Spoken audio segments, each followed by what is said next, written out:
work that has been done with Caroline staff, those contracts, those dates become irrelevant. So there is quite a ripple effect. The other thing I wouldn't mind bringing up is also by the time I believe legislation recognizes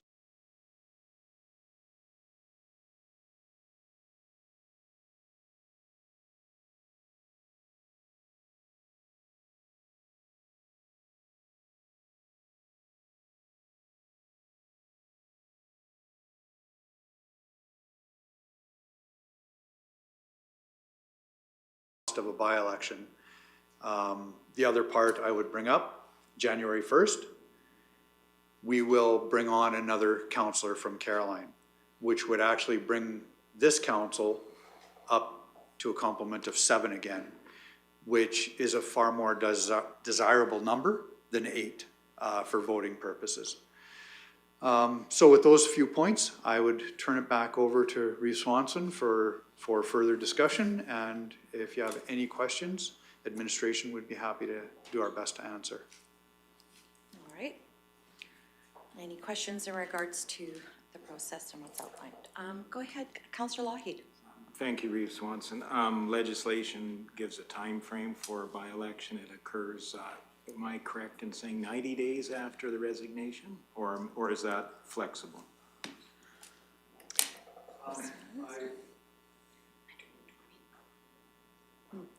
Ms. Haight just told me 120.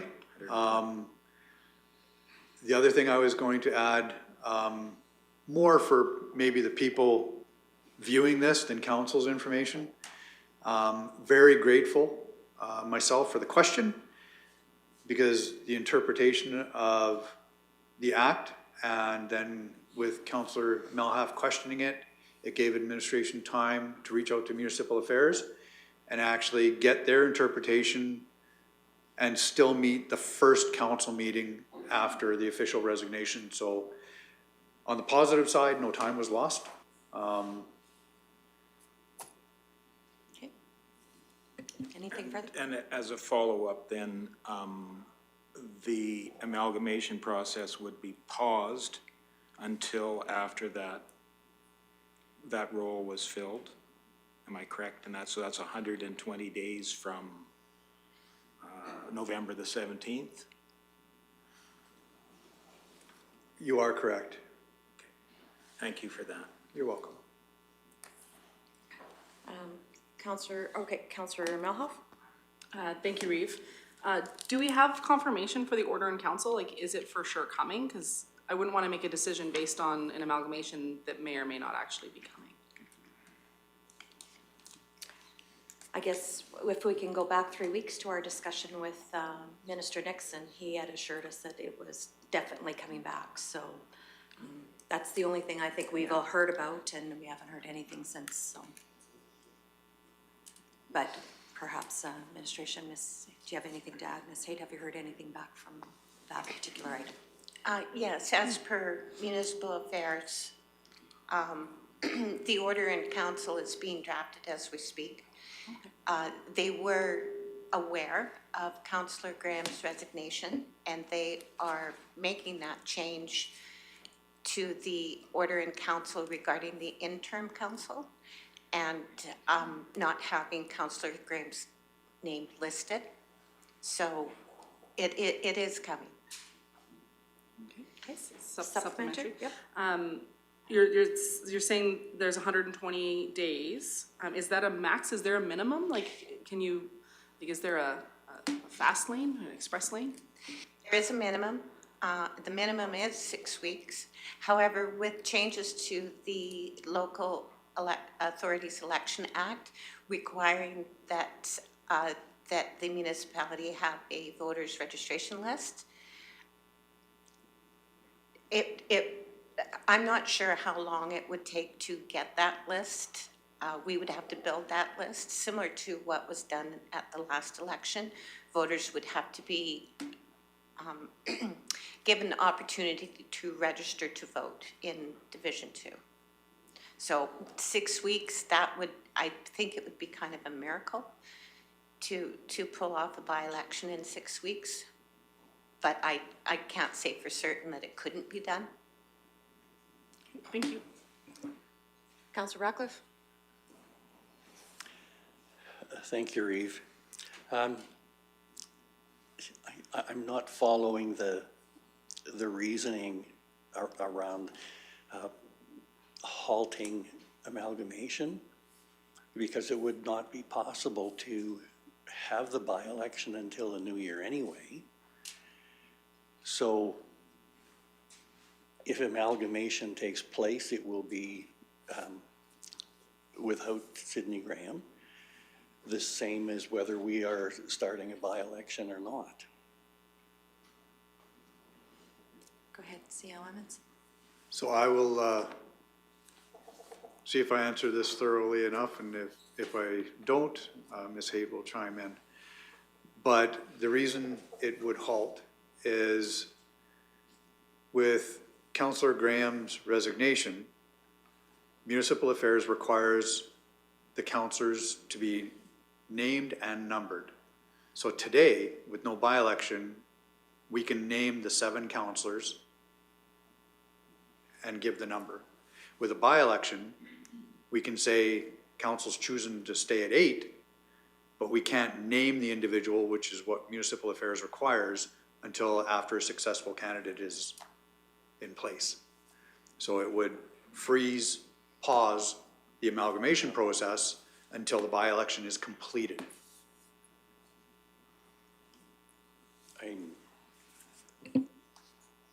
Go ahead, Ms. Haight. And to add clarity, I can read Municipal Affairs' response to the question, how would this impact the order in council? A by-election would effectively require Municipal Affairs to pull the amalgamation order from cabinet consideration prior to the by-election being completed, which means the amalgamation would not take effect on January 1st, 2025, and the amalgamation order could be rescheduled for cabinet's consideration following the by-election once the new councillor is known and can be listed in the order as part of the interim council. A special provision would likely need to be added to the draft order to transfer any candidate nominations received after January 1st, 2025 for the general election, but before the amalgamation takes effect. Okay, so we could start a by-election immediately in January then? It is council's discretion if they wish to hold a by-election. Okay.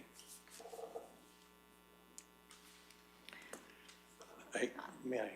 Okay, One more? one, and then I want to move on to Brian. Brian has a... Okay. Sorry, Councillor Cermak, go ahead. Do we have an idea on what the costs would be to have a by-election? C.O. Emmons? So from researching it out, a small urban is estimating around 15,000. City of Red Deer estimated their by-election at 300,000. I would say for a municipality our size and being rural, which is typically more expensive than an urban, we would be looking around that 50, 60,000. Yeah. Okay, thank you. Welcome. Councillor Cermak? That was exactly my question. I wanted about the dollars. So what did our last election cost us when we were elected? Ms. Haight? Approximately 187,000. Okay, so 60 is pretty reasonable to hold a by-election, if we could do it for that. That seems a lot of money for somebody that would be in that seat for, if it takes 120 days, that would leave him about 6 months in that seat. I thought it took me about 6 months to get up to speed. So I can't see where a by-election would make any sense in this, that if it takes 120 days to get into the election and then postpone the amalgamation that we have already spent a whole lot of money on and redo that to get a new name in there, it just makes no sense to me, and the dollars that we would be spending on taxpayers' money for 6 months. Thank you. Any further comment, question? I am well aware, I think all of council has been CC'd on some emails as of late, which is fine. I understand that there's, you know, they're looking for some more clarity, because there was opposite opinions. There was none, there was some in that, so I guess I look at it this way. We have an oath to represent all of the county at this point in time, and I guess I get calls from other residents from other sides of the county too, and I think Division 2 is well represented by 6 councillors at the end of the day. So I understand some of the emails that have come forth, and I understand their concerns, but they've got 6 times the power now, in my opinion, to be able to have that access to having a conversation. So, all right, got a couple more blinky lights over here. So, Councillor Lougheed, and then I'll go to Councillor Graham. Thank you, and I do believe that the balance of council can step up the game and help represent those people from Division 2. However, I do think those comments from those people their concerns are valid in that they're going to go a period of almost a year without a direct representative from their division. You know, essentially, as a matter of practice, if somebody from a different division has a question, I try to direct them to their divisional councillor first before I would offer my support in action. From time to time, and I don't know if this is a potential possible solution, we adjust divisional boundaries from time to time for one reason or another.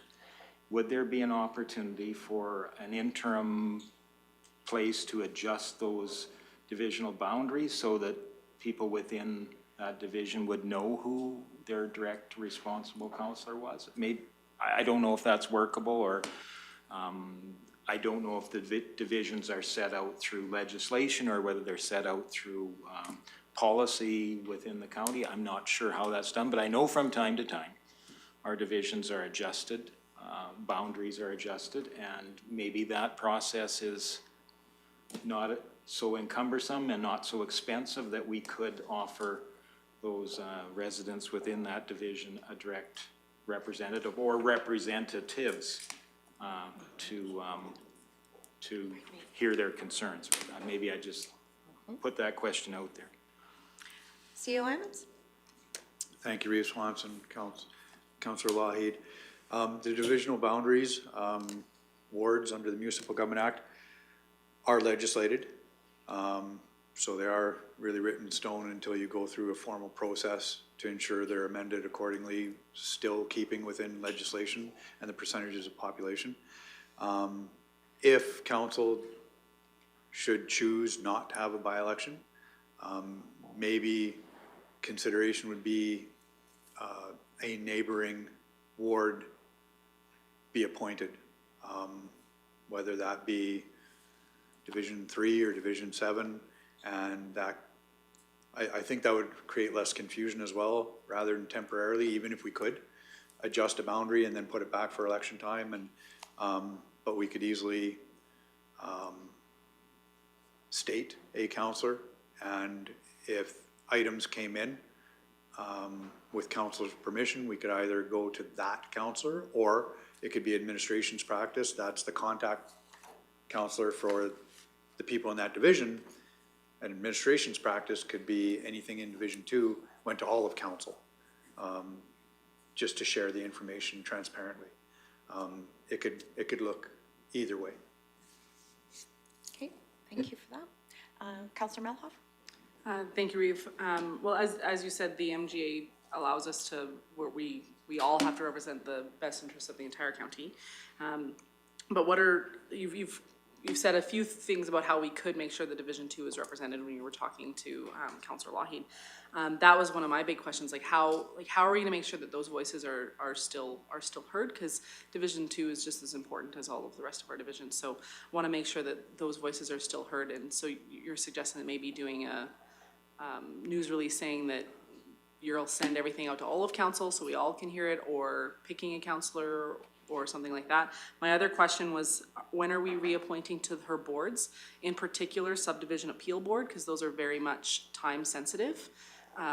If we do get an appeal, that person needs to be retrained, and it's my understanding that she was the one with the training for the subdivision appeal board, and then with those being time sensitive appeals, we would need to have somebody geared up, ready to go and retrained to sit on that board. CEO Emmons? Absolutely, and administration would go through that process off the top of my head. Those type of ones, I would even entertain contracting that out, because an appeal isn't a guarantee.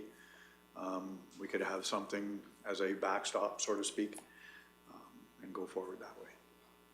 Okay, Supplementary? yes, supplementary, yeah. Is there an opportunity for us to send somebody for training in case that does happen, so that they are ready to go in the event that an appeal comes in? I mean, hopefully we don't get an appeal, hopefully, but people have the right to appeal decisions, so we need to be ready in the event that they do. And my understanding was Councillor Lougheed was the other councillor that had that training, and he sits on a municipal planning commission, so can't sit on the appeal board as well. Ms. Hay? Members of the SDAB are scheduled for training December 4th. Okay. There's some December 6th and some December 13th. There are no appeals currently scheduled. And also, council may appoint a member of the SDAB to be the chair and vice chair. Currently, Councillor Cermak is vice chair. Awesome.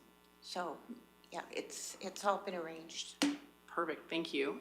And her other boards, like I believe she sat on library and a few others. Yeah. Notifications sent out to the committees and boards, and administration will confirm with the board and committees to determine how they wish to proceed. And then from that, council will be making reappointments. Okay, perfect, thank you. Councillor Ratcliffe? Just want to go back to the issue of the by-election. I think the 120 days is the maximum, not essentially what it would take for but probably physically the smallest division for its population. And I suspect that the ratepayers in Division 2 would think that their representation is easily worth 30,000 or whatever it might take to run a by-election, especially considering the issues that we are going to be dealing with here early in the new year. We're also going to need a voters list for later this year as well. So I'm not sure how far ahead we could prepare that for Division 2. But I think if it was the will of council to have a by-election immediately in the new year, that work could begin on that now, and that a fairly short period of time would be possible to bring on a direct representative for those taxpayers. All right. So with this discussion this morning, I'm going to move us along, and in this regards, if there's no motion for this particular item to accept, we're just more of an announcement to in regards to the resignation of Councillor Graham. She's fulfilled her duties right up until she resigned on November 17th and helped us make decisions in those amalgamation processes, our negotiations, meetings, and on our committees, and we thank her for that. And so with that, if there's so is the desire, I guess we can either, there's a couple of motions that we could suggest, and that is either appoint a councillor or appoint council as the appointments for Division 2 to temporary as far as that, or move on to a by-election, or With that, so I'll open the floor to a motion or to another comment.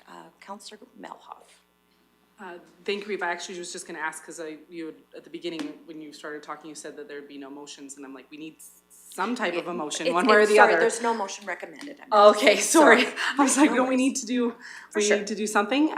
So I would love to hear from the whole team to know what they would like to do. I mean, I can throw a motion out there, but I think that would help motivate the discussion and keep us on point. Oh, Mr. CO Emmons? The other option that I didn't mention, because I was a little bit apprehensive to do, because I don't know how fair it is to poor Councillor Gibson. Actually, January 1st, that councillor is divisionless. Under the proposal, Caroline becomes part of Division 6. I believe through familiarity, people are going to go to who they're familiar with, but to be clear, Councillor Gibson does not have a division. Okay, thank you. Councillor Cermak. I like the idea of the two closest divisions that those two be appointed as the people that they could phone.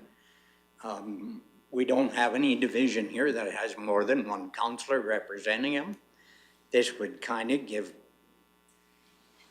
one division, two people looking after them instead of the whole council. But I think in the MGA, if any one councillor gets any information, he is to pass it on to the rest of the council as soon as possible. I think that's what the MGA calls for. So that would represent District 2 with 2 instead of only 1. And then the rest of us would know about it as soon after if there was an issue that popped up. That's my feelings on it. Okay, thank you. Councillor Milhoff? I'm gonna throw out a motion and we'll see where council lands. And my motion will be that we investigate doing a by-election in the new year in the newly formed municipality for Division 2. Go ahead, Ms. Haight. That was one of the questions that was asked of Municipal Affairs. Can the current Clearwater County Council make this decision whether to have a by-election now prior to the amalgamation, or does the new interim council make this decision? And Municipal Affairs' response was Clearwater County Council has the authority to make this decision currently. As stated, it will result in the amalgamation not taking effect on January 1st, 2025. The composition of the interim council will be set by the order.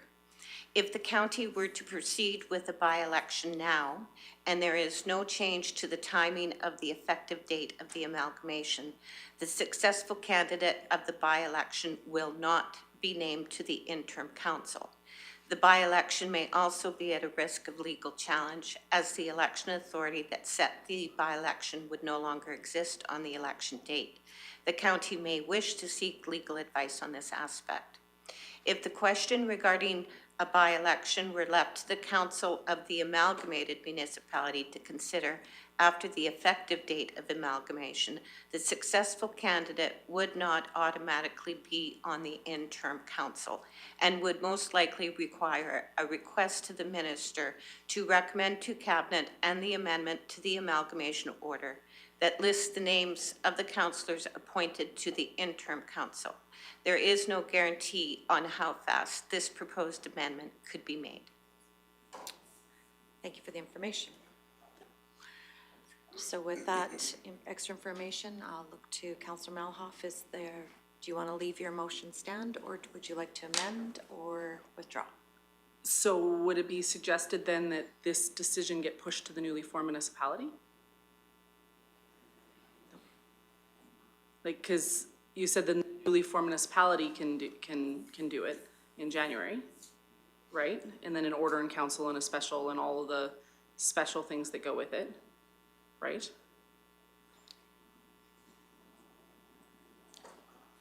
So I guess what I understood from Miss, because I have the email that she sent out this morning. And what in reading that response from Municipal Affairs, and the way I understand it here is, we could go ahead and have a by-election, but it doesn't necessarily mean that that person is sitting at this table until the ordering council is changed at the legislature, which still they can't guarantee how fast that will make it, because that will go down the priority list. So they could be elected in February, but not necessarily sit at this table until the next election. Right. And then we've spent whatever. Well, because we sent our original, sorry.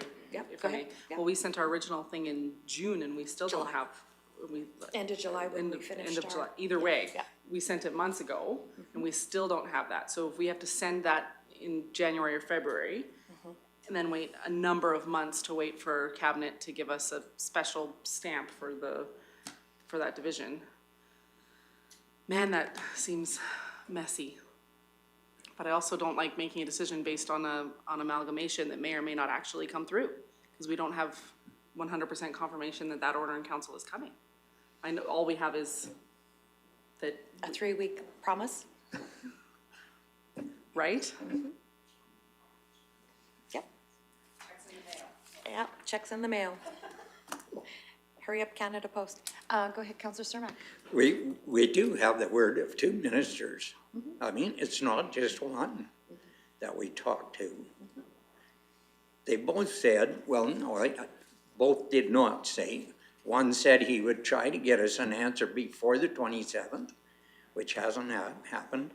The other one that we talked to, Mr. McGuire, he said it's going to be on the docket this year and it will be decided.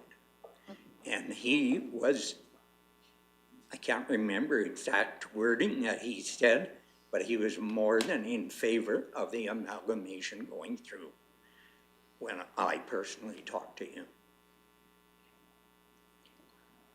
So with this new stuff that we just got back from Minister McIver, that tells me that this person is more likely never going to sit at this seat during this term. So I just don't see any sense in spending the money, so we should just make a motion that we do not have a by-election. I guess it has to be a motion in the positive. Which I made. Thank you. Councillor Northcott? Just two questions, thank you. The nominations, when do they open for the general election for 2025? When are residents able to bring nominations forward for the 2025 general election? Ms. Hay? The nomination period starts January 1st, 2025. I think it was mentioned earlier, but thank you again for that. One other thing is, if there was a by-election held, it takes a little bit of time for residents to consider whether they really want to run or not. It might not give, individuals that would desire to run for council might not give them enough time to really truly consider, and because it's such a short time frame, they might not come forwards just because of the limited amount of time, but they would be able to have some time to think about it and consider it and bring their nominations in for the general election after January 1st. So that's all. Okay. So the motion on the floor is from Councillor Melhoff in regards to, and I believe you used the words investigate. So investigate a by-election in the new year, which to me doesn't say that we are going to do a by-election. So, and so with that, for clarity, is everybody clear on the motion about what Councillor Melhoff's motion is? Okay. Oh, you're not? Yeah, absolutely. Yeah, That motion read For sure. back to me, I would appreciate that, just because absolutely. it's an interpretation of an interpretation. That's fair. Ms. Thompson, if you could read out what you have for a draft, please. I have that council directs administration to investigate a by-election in the new year.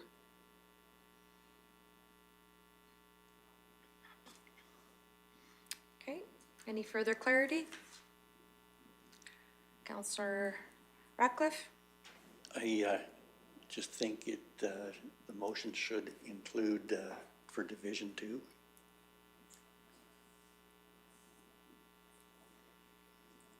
Okay, friendly amendment? Yep, okay, okay, just making sure. All right, any other further clarity? Go ahead, yep, go ahead, Councillor. Explain why I probably won't be supporting the motion. I think we have enough clarity on what would be involved with a by-election. I'm hearing a date of 6 weeks to 120 days for that position to be filled, and then that position may not be able to sit on the amalgamated interim council anyway. There's not an automatic appointment. It sounds like it would have to go back to the minister in order to make that. And it may be an order of council again, perhaps. That could take some time. So I don't know if I need more information to make a decision at the interim council level next year. I just don't think it's practical. Yep, okay. And I will not be supporting the motion either, and for me, it's, we are so close to the next general election. I understand that Division 2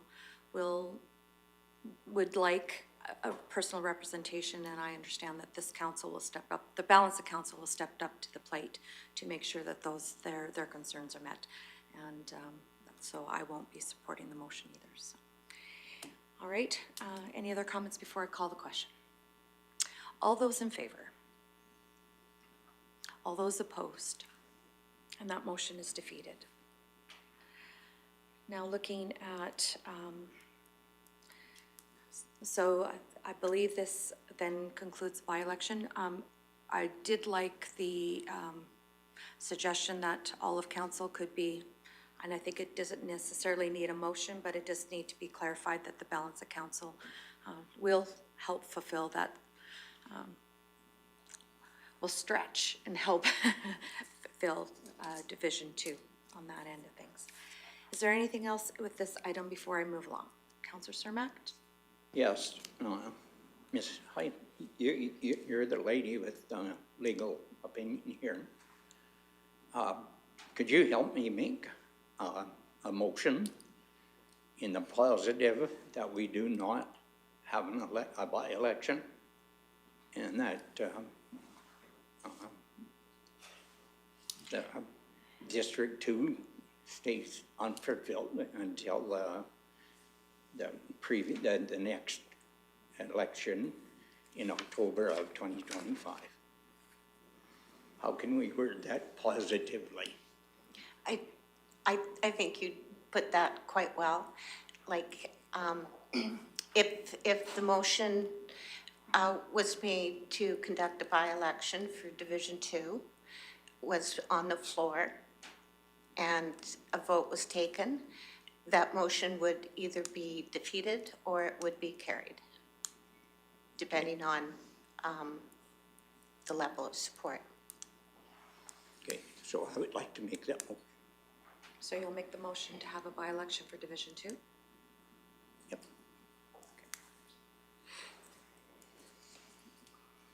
Okay, so Councillor Clarity? Yep, go ahead, Councillor Ratcliffe. I wonder if we could read back that motion as well. Sure. I'll give Ms. Thompson a minute. There you go. To catch up. Sorry. I just captured that council choose to have a by-election for Division 2. Okay. And Yeah. just to clarify, if that was voted in favor of, then that would mean that the councillor supports having a by-election. If it was voted in opposition, that means that that councillor would not be in favor of having a by-election. Okay.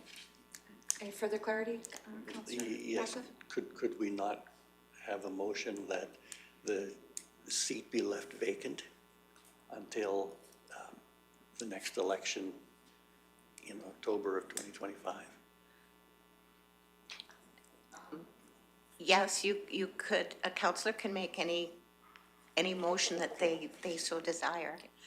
That would be a more positive one, That's what I was thinking. and I would like that amendment. A friendly amendment? Yep. That council directs administration, or to leave the Division Two seat vacant until the next Until the general next election? by-election. The next general election. Yeah, next general election in October of 2025.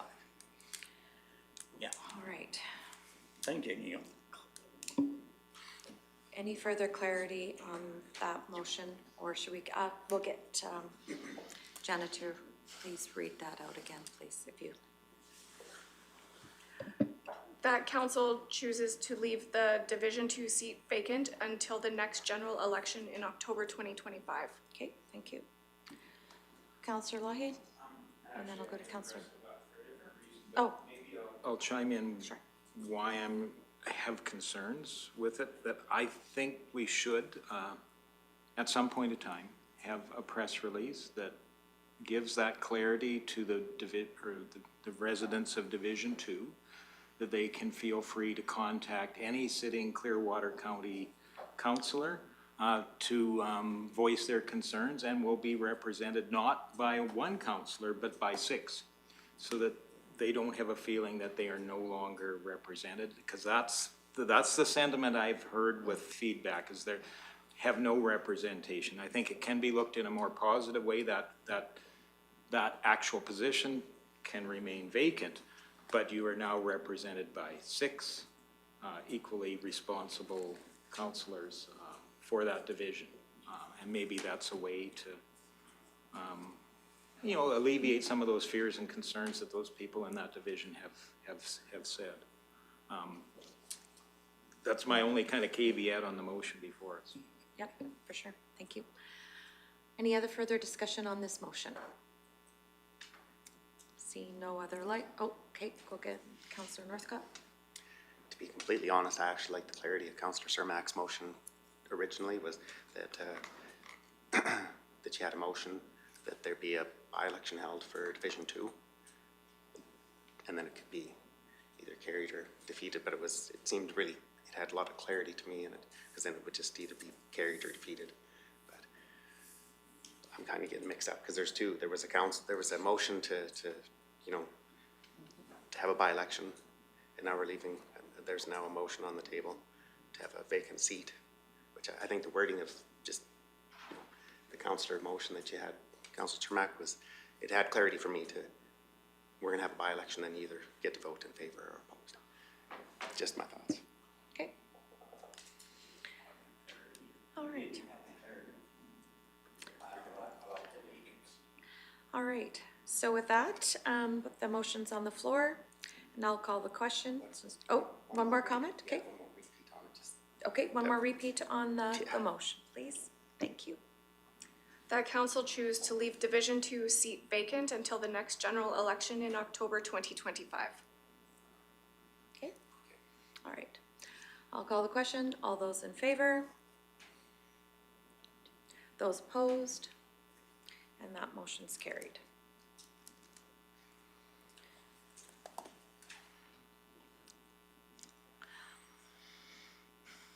Okay, so moving on then, I believe there's no other further actions on this particular item. We'll move along to the election of the Deputy Reeve and official oath. And so with that, I think we just had a organizational meeting not a month ago, so I think we're all familiar with the routine. Is there anything that administration would like to comment on before I open up the floor for nominations for Deputy Reeve? CEO Emmons, do you have any? No, as Reeve Swanson said, this should be fairly familiar. The appropriate Municipal Government Act, Section 152, is in the agenda for council's information. Maybe as a refresher to those who might be viewing. Of course, the Reeve will conduct the election of Deputy Reeve, and the process is outlined within the agenda. The Reeve will call for nominations 3 times for the position of Deputy Reeve. Seconders aren't necessary for the nominations. If there's more than one nomination, voting will be done by secret ballot upon request by a councillor. MGA Section 185 requires council to pass a resolution to confirm the vote taken by secret ballot. A resolution will be required for nominations to cease. The ballots will be counted by the CAO and one other staff member. The CAO will announce the person elected as Deputy Reeve, but will not disclose the vote count. If there is a tie vote, the CAO will place the names in a hat, draw one name, and declare the winner of the election. Again, the CAO will not disclose that there was a tie vote. Council provides a resolution to appoint Deputy Reeve. The resolution will be required also to destroy the ballots if used. Okay, thank you. You're welcome.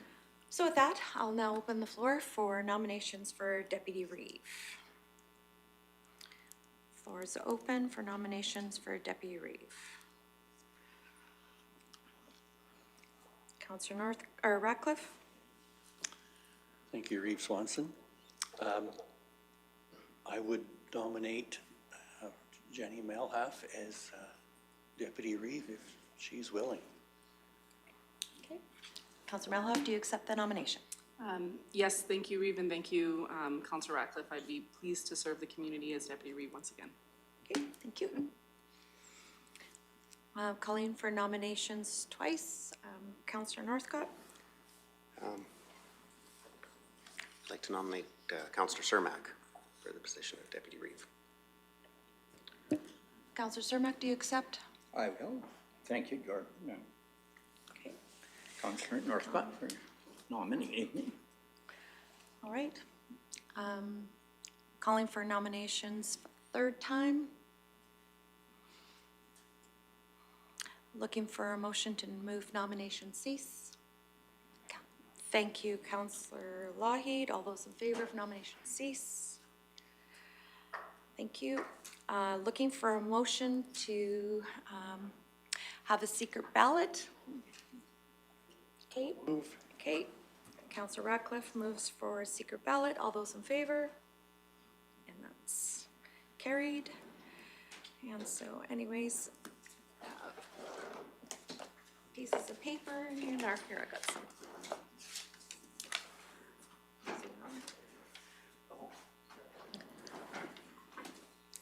We'll do a secret ballot.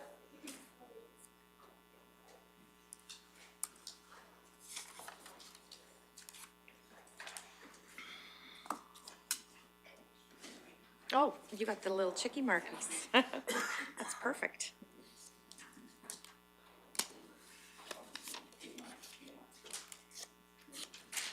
Even better.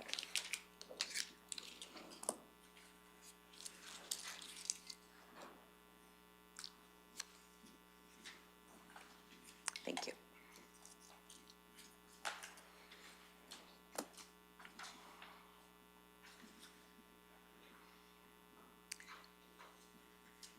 Okay. So we will take a quick 5-minute break while we're waiting for the ballots to be counted.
And welcome back from our quick break. During the break, CO Emmons and his designate were counting up the ballots for the election for Deputy Reeve. Could you please announce the successful candidate? The successful candidate for Deputy Reeve Swanson is Councillor Jenny Melhalf. All right. Thank you very much. Congratulations. So with that, we have an oath to take, so you can.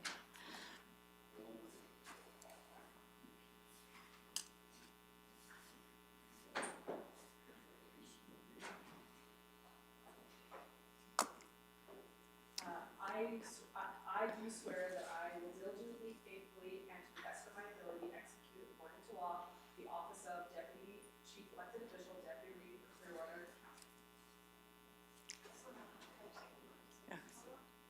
Yeah. Oh. Yeah.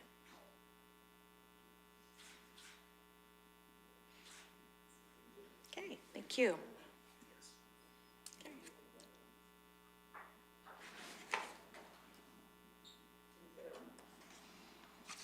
I'll go. Okay. So before we move on from this and officially Deputy Reeve Melhalf can rejoin us here, I need a motion actually to destroy the secret ballots. Who would like to make that motion? Okay.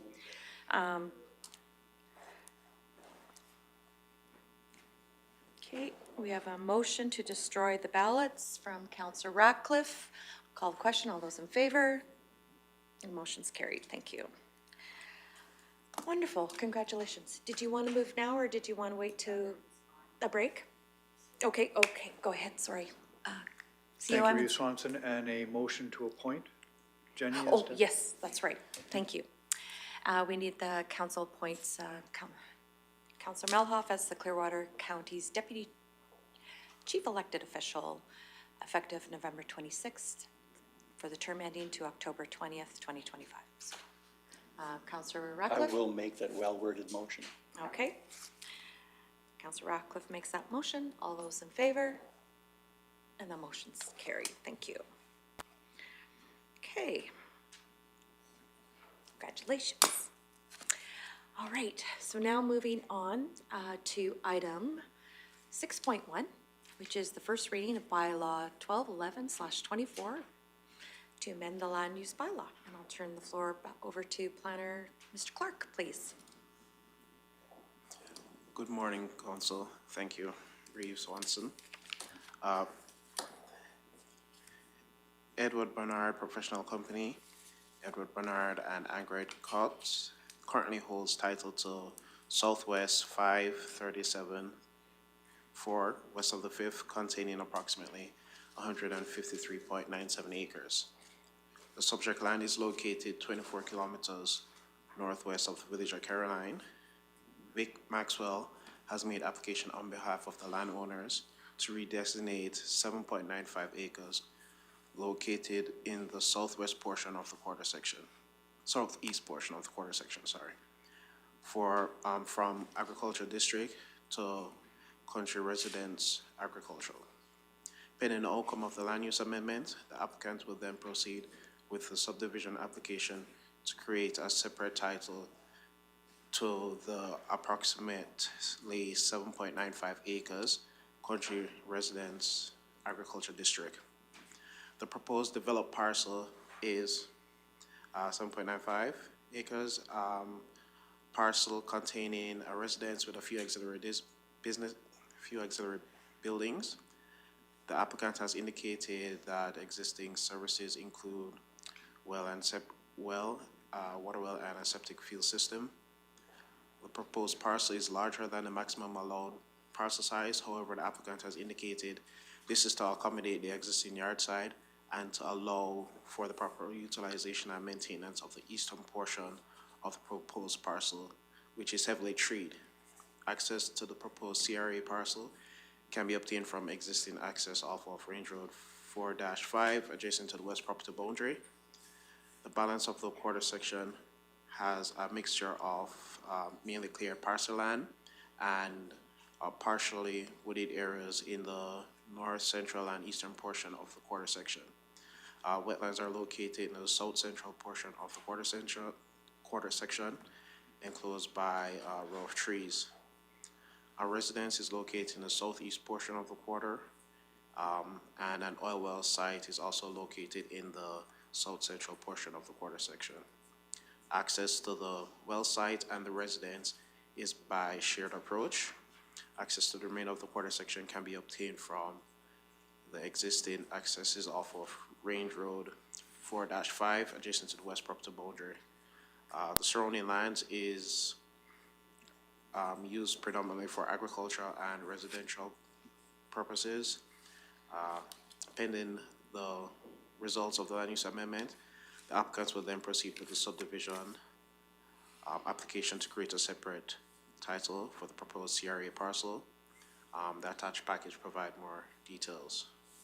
Has council had a chance to review the policies associated with this application?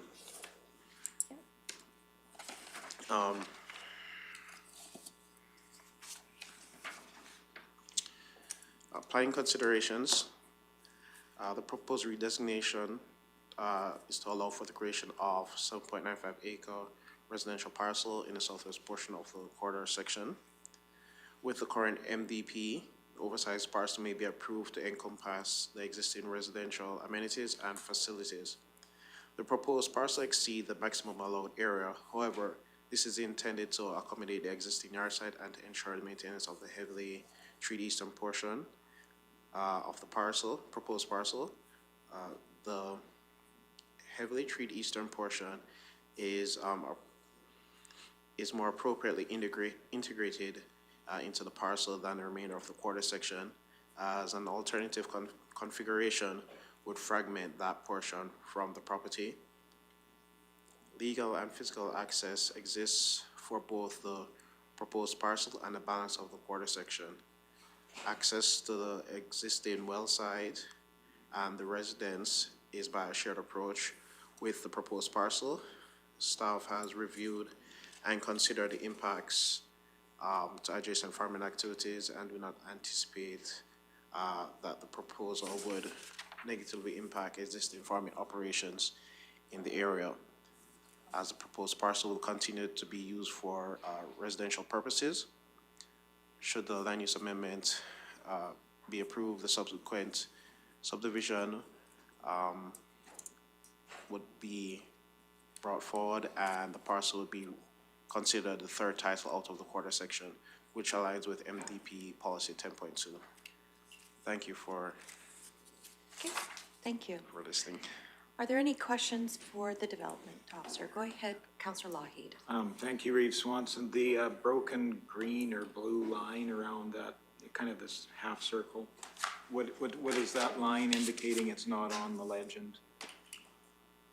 That would be that broken dotted line, that's the outline of the wetland.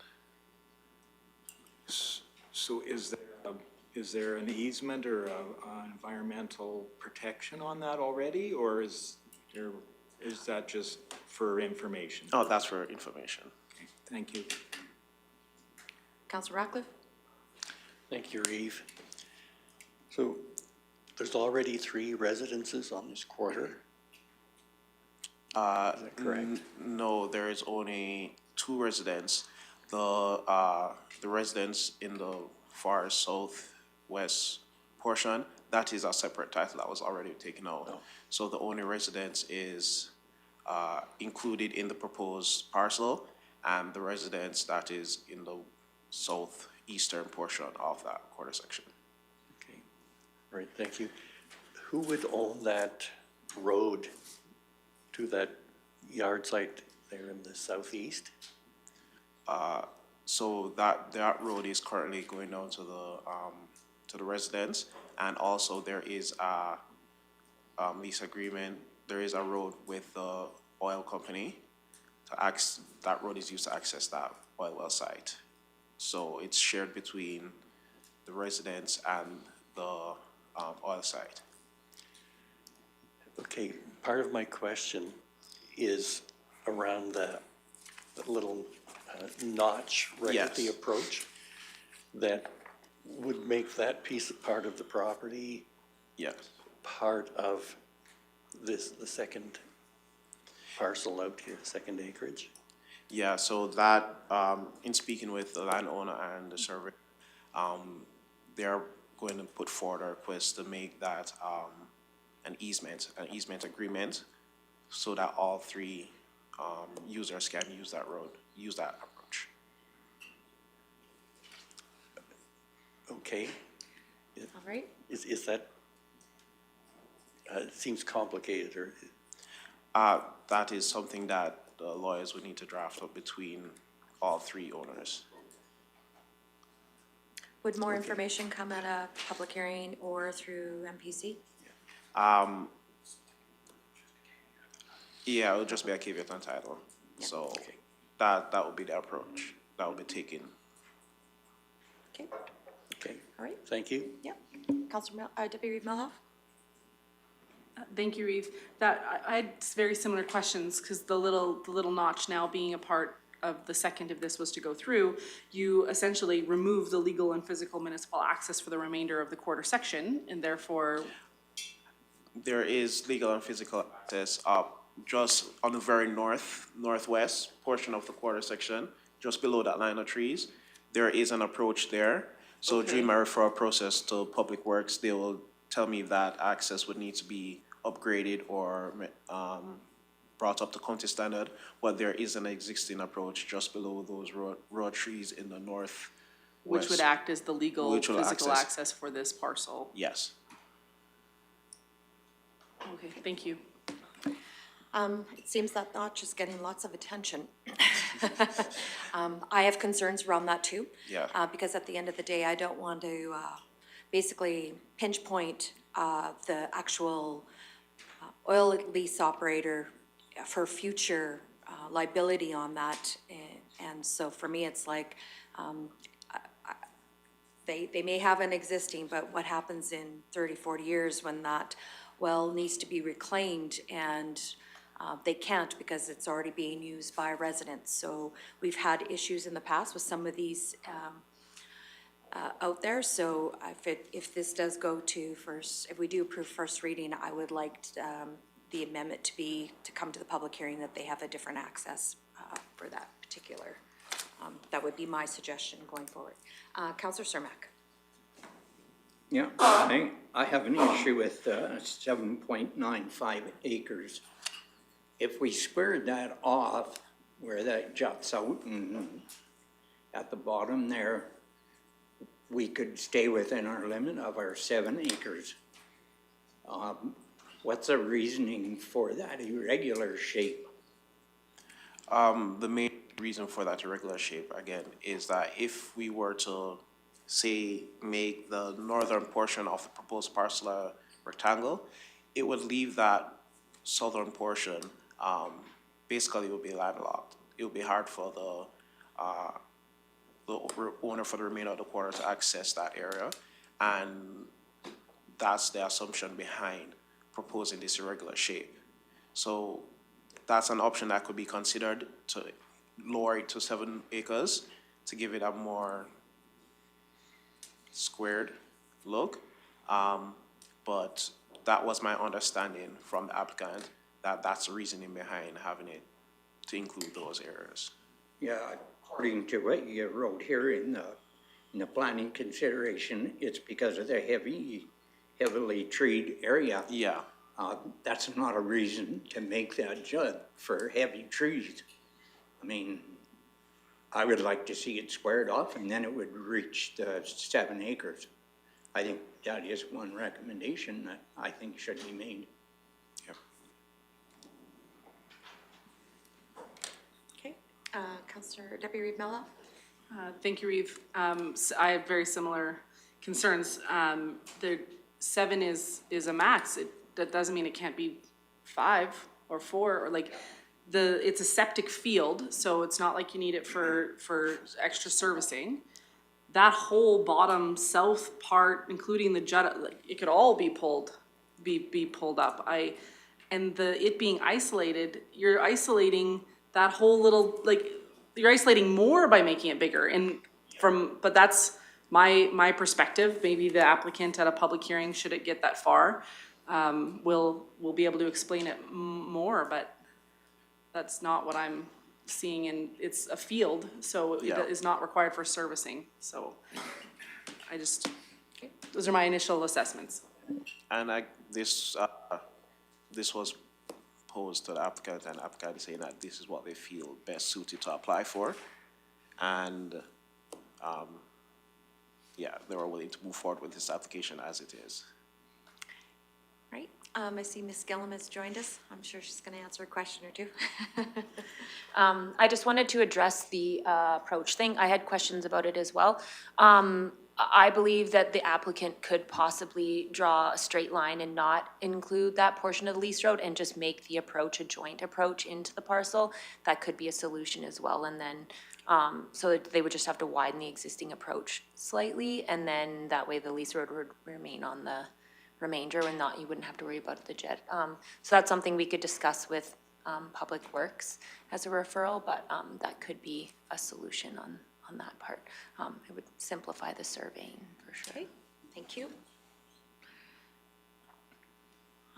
Okay, Councillor Ratcliffe, and then I'll entertain a motion to direct the conversation afterwards. Go ahead. Thank you, Reeve. Yes, I had similar concerns as the previous two comments about the size and the shape.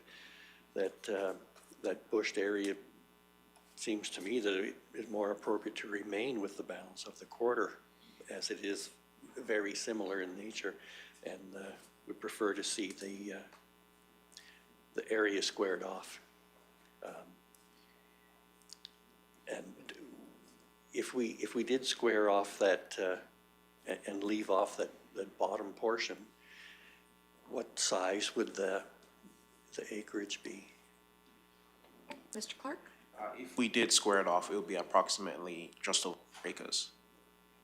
Okay, and so that would be extending the south Yeah, the south boundary line. of that Yeah, parcel all the way to the adjoining red line there on the east?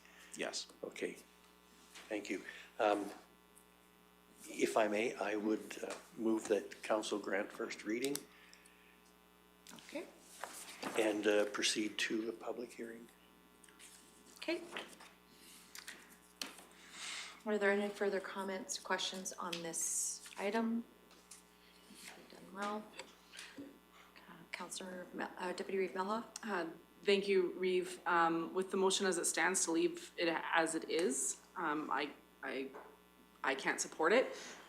So I will be voting against going to first reading. I just don't want to waste administration's time, et cetera, going to first reading with a application that as it stands I can't support. Okay. Councillor Ratcliffe? I have a procedural question then, because I would not support the motion either. Is there an opportunity to go back to the applicants for changes rather than stopping the process now? Mr. Clark? I could definitely speak with the applicant and the landowners to suggest changes, and that could be brought forward during the public hearing for a suggested configuration. But nothing. That's the only suggestion I could make at this time. Okay, since I have made the motion already, how would the process go, or should I withdraw the motion? CEO Emmons? Given no amendments were included in the motion, I would suggest the motion's on the floor and it could be voted on and either passed or defeated. And if it gets defeated, then another motion could be made. Okay, thank you. All right, so the motion is on the floor for to grant first reading to redesignate the 7.95 acres from district, Ag District into CRA and proceed to a public hearing. Go ahead, Councillor Northcott. I have a question for Councillor Melhav. For the adoption of the 2023 MDP that had a lot of public feedback, surveys, and showed that many residents didn't desire that municipal development plan. You supported that. However, today, you don't want to support first reading, and you're willing to deny those residents to give their feedback and input on this application. Is that correct? Go ahead, Deputy Reeve Swanson. Thank you for the question. I just don't want to waste administration's time if I don't support it as it exists right now. Why have the administrative burden of a public hearing and all of that if I'm not gonna support it? If there was potentially an amendment to bring it to the 7 acres, I don't see any reason for it to be 7.95 acres. Perhaps if the applicant was here to explain why, then it could be better understood. I also don't support having the little jut out and then making that oil company happening to have a contract with multiple landowners instead of just one. And I don't think that has anything to do with supporting or not supporting the MDP. This is actually following the MDP policy, which states no more than 7 acres. Okay. Councillor Northcott? So you're following an MDP policy that there was large majority residents didn't desire. All right. I'll let you retract, and then we're going to get back to the motion. Go ahead. Excellent. Again, thank you for kind of a question, more of a statement. But you're using the words large majority of the residents.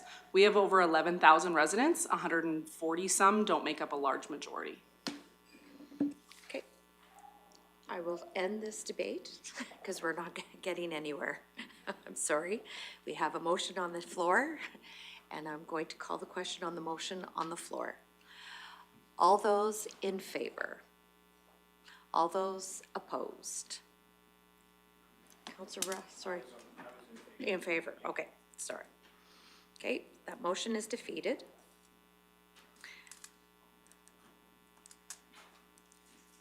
Okay. Any further motion? Councillor Ratcliffe? I guess if that's the way to move forward. I would move that this application and this agenda item be postponed until further clarification can be determined from the applicant along the recommendations from council. Looking to CEO Emmons, could this possibly be a motion that we would grant first reading with the amendments as we've suggested of the configuration? So that way the direction goes then to Mr. Clark to discuss that with the applicant in that regard, or because I realize that the motion that was just defeated was specific to the 7.95 acres, and that maybe as suggested by Councillor Ratcliffe, that we do not want to throw the baby out with the bathwater and be able to allow the applicant to come forth with what this council is more expecting as far as the discussion that happened before. CEO Emmons. Thank you. So there is a motion on the floor that needs to be dealt with. Council could have also made the motion to pass first reading with suggested amendments, giving staff the opportunity to sit down with the applicant and see if they want to proceed to public meeting and subsequently second and third, either or. Okay. Councillor Ratcliffe. In that case, I wish to withdraw the wording of my previous motion and change it. Oh, we voted on that, so that voted. No. We didn't No, vote on one. no, oh, sorry, you're right. Okay. Sorry, the postponement, yes. So I'd like to restate that then, that council grant first reading and giving the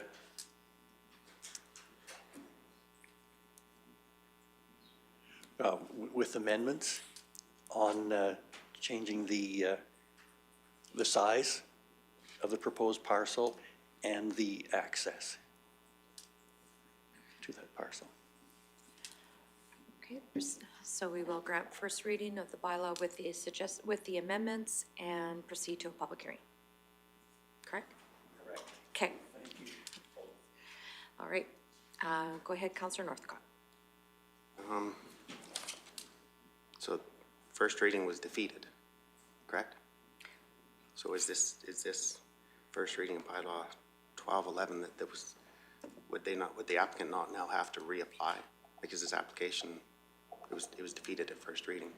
Didn't go to second reading for the opportunity for amendments or comments or public hearing. I'm just wondering how first reading was defeated and now council's bringing this back for first reading. CO Evans. It was defeated. Thank you, Councillor Northcott. That motion for first reading was defeated, and now council is choosing to do another motion. And it is different from the first one. So first reading wasn't so much defeated. The motion attached to first reading was defeated. Council's brought forward another motion regarding first reading. Sure. So the motion that was defeated was for 7.95 acres.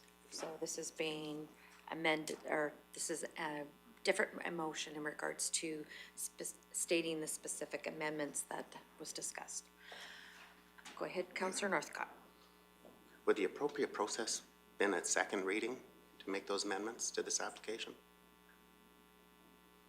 To follow the proper process, would these amendments not have been taken place then at second reading? I just don't understand. First reading was defeated on this application. Now we're re-bringing this application up.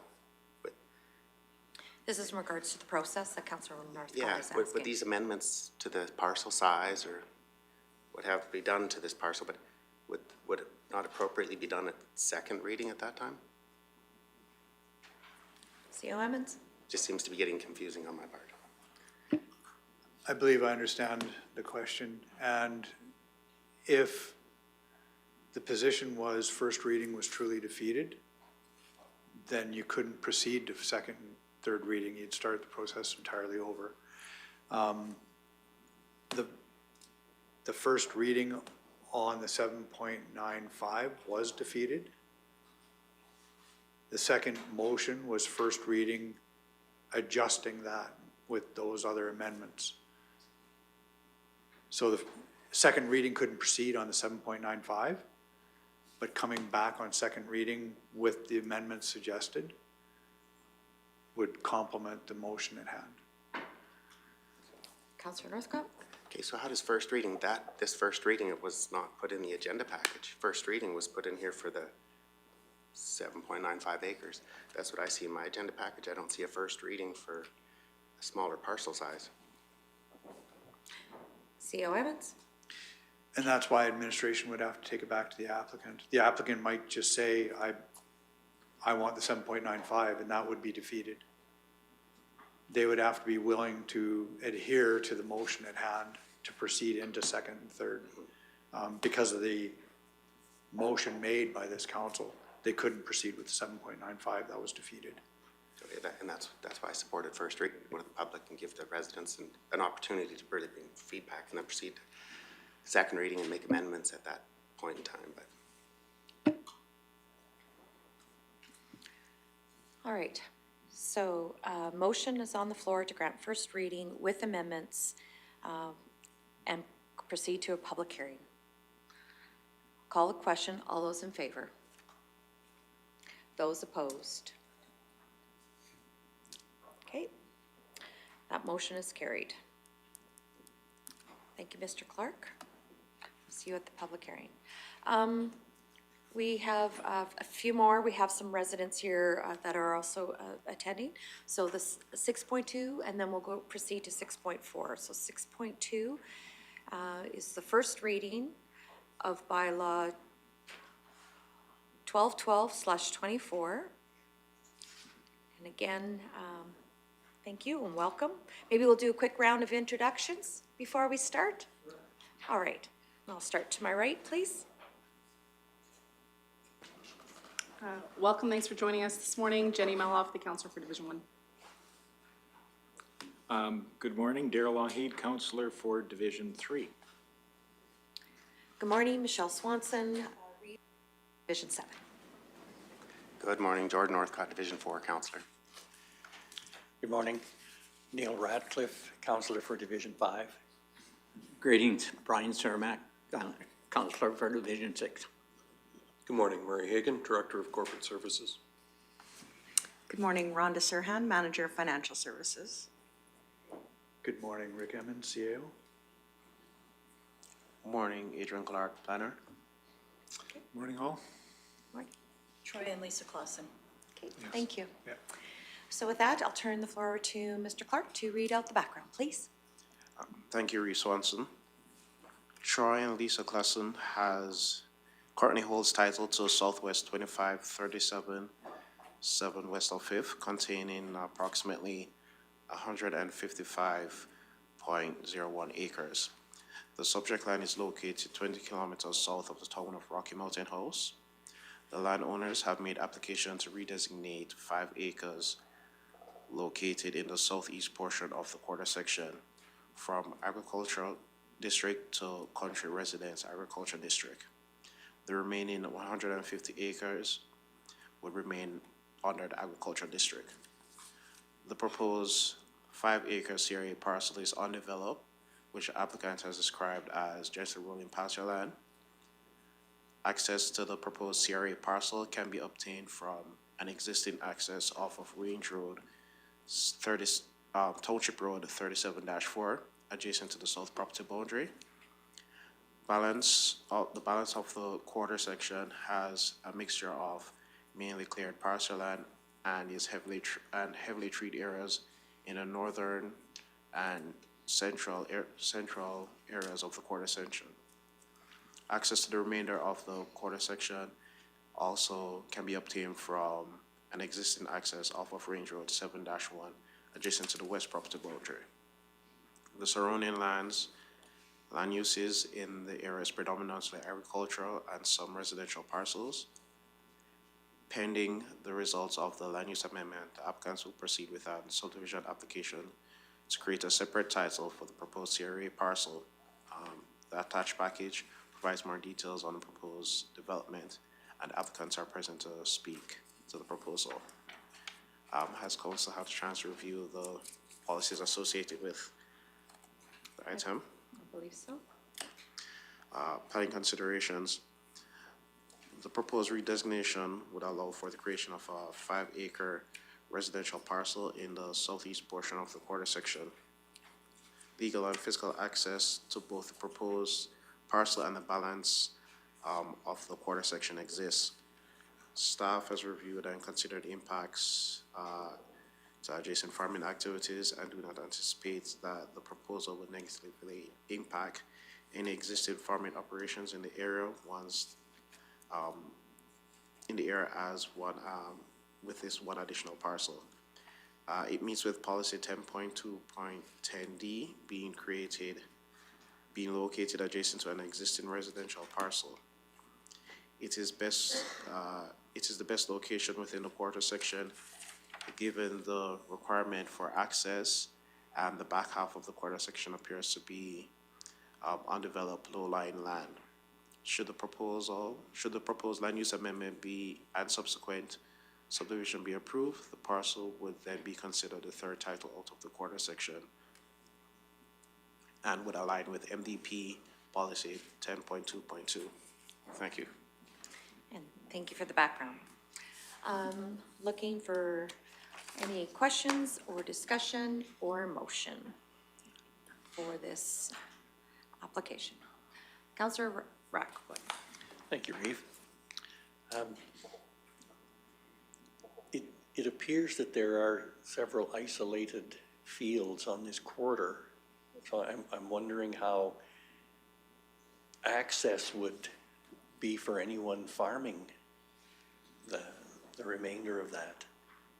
Yeah, we farm it as it stands now, and we have access off of that 37-1, 37-4 corner.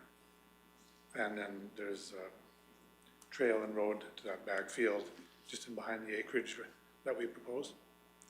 Well, is it through the trees? Yes. There's access. There's Yes. access right where the trees come down to the 37-4 road. There's an access right across there, right beside the fence. So they're actually not truly isolated from each other. There's an actual, sorry, I'm talking right there. Yes. Yeah, yeah. Thank you. All right. Is there any other comments or questions or a motion? Councillor Cermak. Yeah, I'm just wondering why the north boundary is not in line with the other and it moved the east boundary in so that would be squared off. The adjoining acreage beside it there, it was just the proposal we'd come up with, but it can be amended, that's for sure. It's not written in stone, it's exactly where it has to be. Yeah, I think it'd be neater if we moved the north boundary up in line with the other one and shorten the east boundary. Yeah, I just brought that, Yeah, and west left boundary it to at me. the 5 acres. That would make it a more pleasable instead of jogging around in the acreage. For sure. Thank you. Go ahead, Mr. Clark.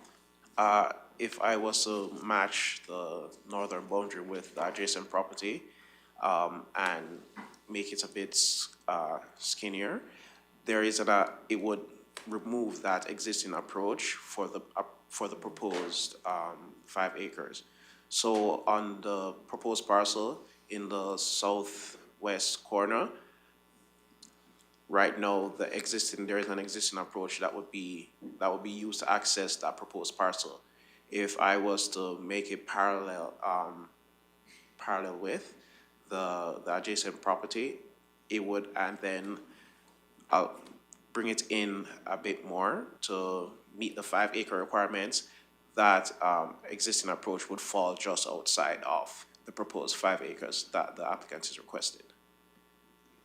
So then if we just move the north one up to the other one, how much would that gain, the 5 acres? It would be just, I think, 5.5 or close to 6 acres.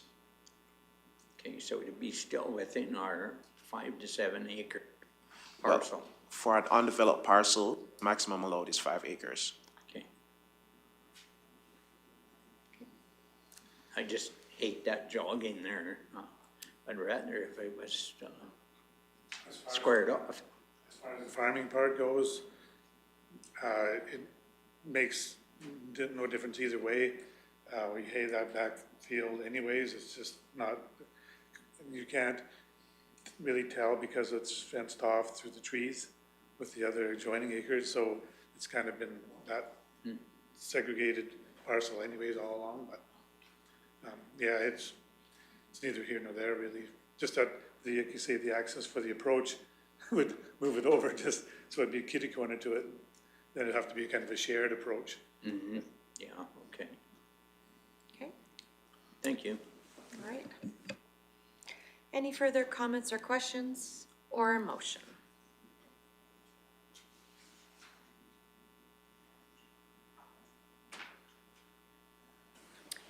Deputy Reeve Melhoff? I will make the motion for first reading.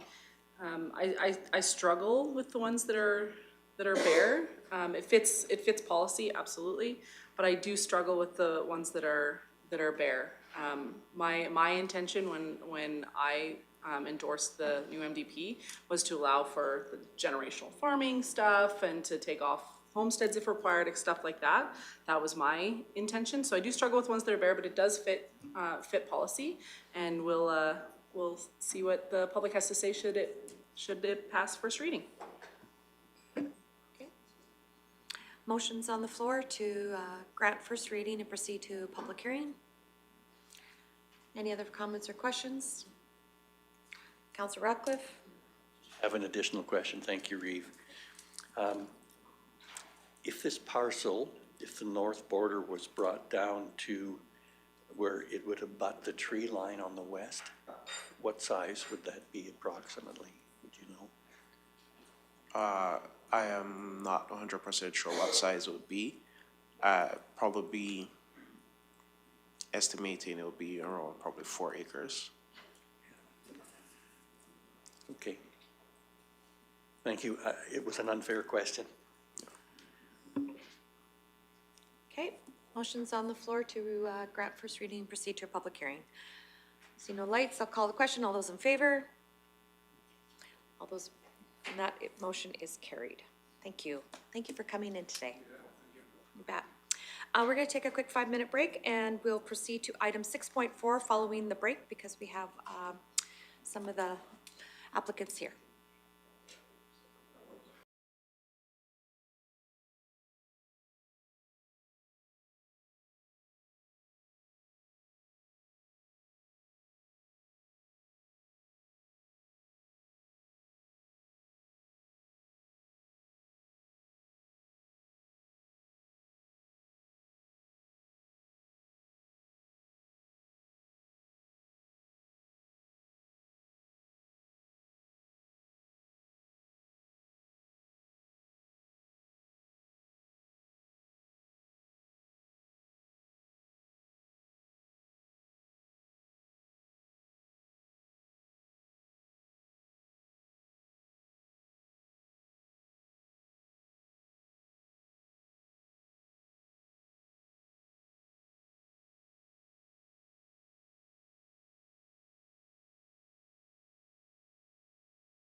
And welcome back. We just had a quick break, and we are on to item 6.4.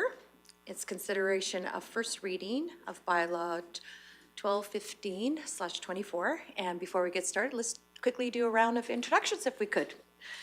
And we'll start with Councillor Lougheed. Thank you. Good morning. Daryl Lougheed, Councillor, Division 3. Welcome, thank you for joining us. Jenny Melhoff, the Councillor for Division 1. Good morning, Michelle Swanson, Division 7, Councillor in Reeve. Good morning, Jordan Northcott, Division 4, Councillor. Welcome. Neil Ratcliffe, Councillor for Division 5. We really are very nice people, so please don't be nervous. Greetings, Brian Cermak, Councillor for Division 6. Good morning, Murray Hagan, Director of Corporate Services.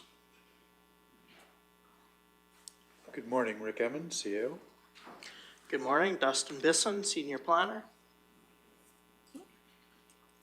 I'm Heather Rutherford. I live there. And Rory Rutherford. And I'm Bob Hagsma, representing the Rutherfords. Thank you so much. So with that, I'll turn the floor over to Mr. Bisson to read out the background. Thank you, Reeve Swanson. So Heather Rutherford currently holds title to part of the Northeast 10, 36-7 west of the 5th, containing 76.61 acres of land. The subject land is designated Agriculture District A, and the subject property is located approximately 12 kilometers west of the village of Caroline. The applicant, Bob Hagsma of High Country Surveys, has made application on behalf of the landowners to redesignate 20.15 acres of land located in the northwest portion of the subject property from Agriculture District A to Country Residence District CR. The applicant has applied for an additional 2.22 acres located in the northwest portion of the subject property to be redesignated from Ag to Institutional District for the land to be dedicated as municipal reserve land. The remaining 54.26 acres of the subject property would remain under the Agriculture Land Use District. Pending the successful adoption of the Land Use Amendment and Draft Outline Plan, the applicants will proceed with an application for subdivision to create separate title to 6 country residence parcels as a traditional multi-lot residential subdivision. The proposed CR lots will range in size from 2.83 acres to 3.59 acres. One additional 2.22 acre lot is proposed to be redesignated to Institutional District P so that it can be dedicated as municipal reserve land. The resolution to adopt the draft outline plan will be considered after the public hearing is held for Bylaw 1215-24, but prior to the consideration of second and third reading to Bylaw 1215. The subject lands slope gently with the high point located in the northwest corner to the lowest point being located in the southeast corner. There is a bench that runs along the south edge of the proposed parcel boundaries. The bench bends gently to the north at the proposed east boundary of the Lot 7 and connects with Clearwater Heights Drive approximately halfway between the proposed east boundary of Lot 7 and the east boundary of the remaining subject lands.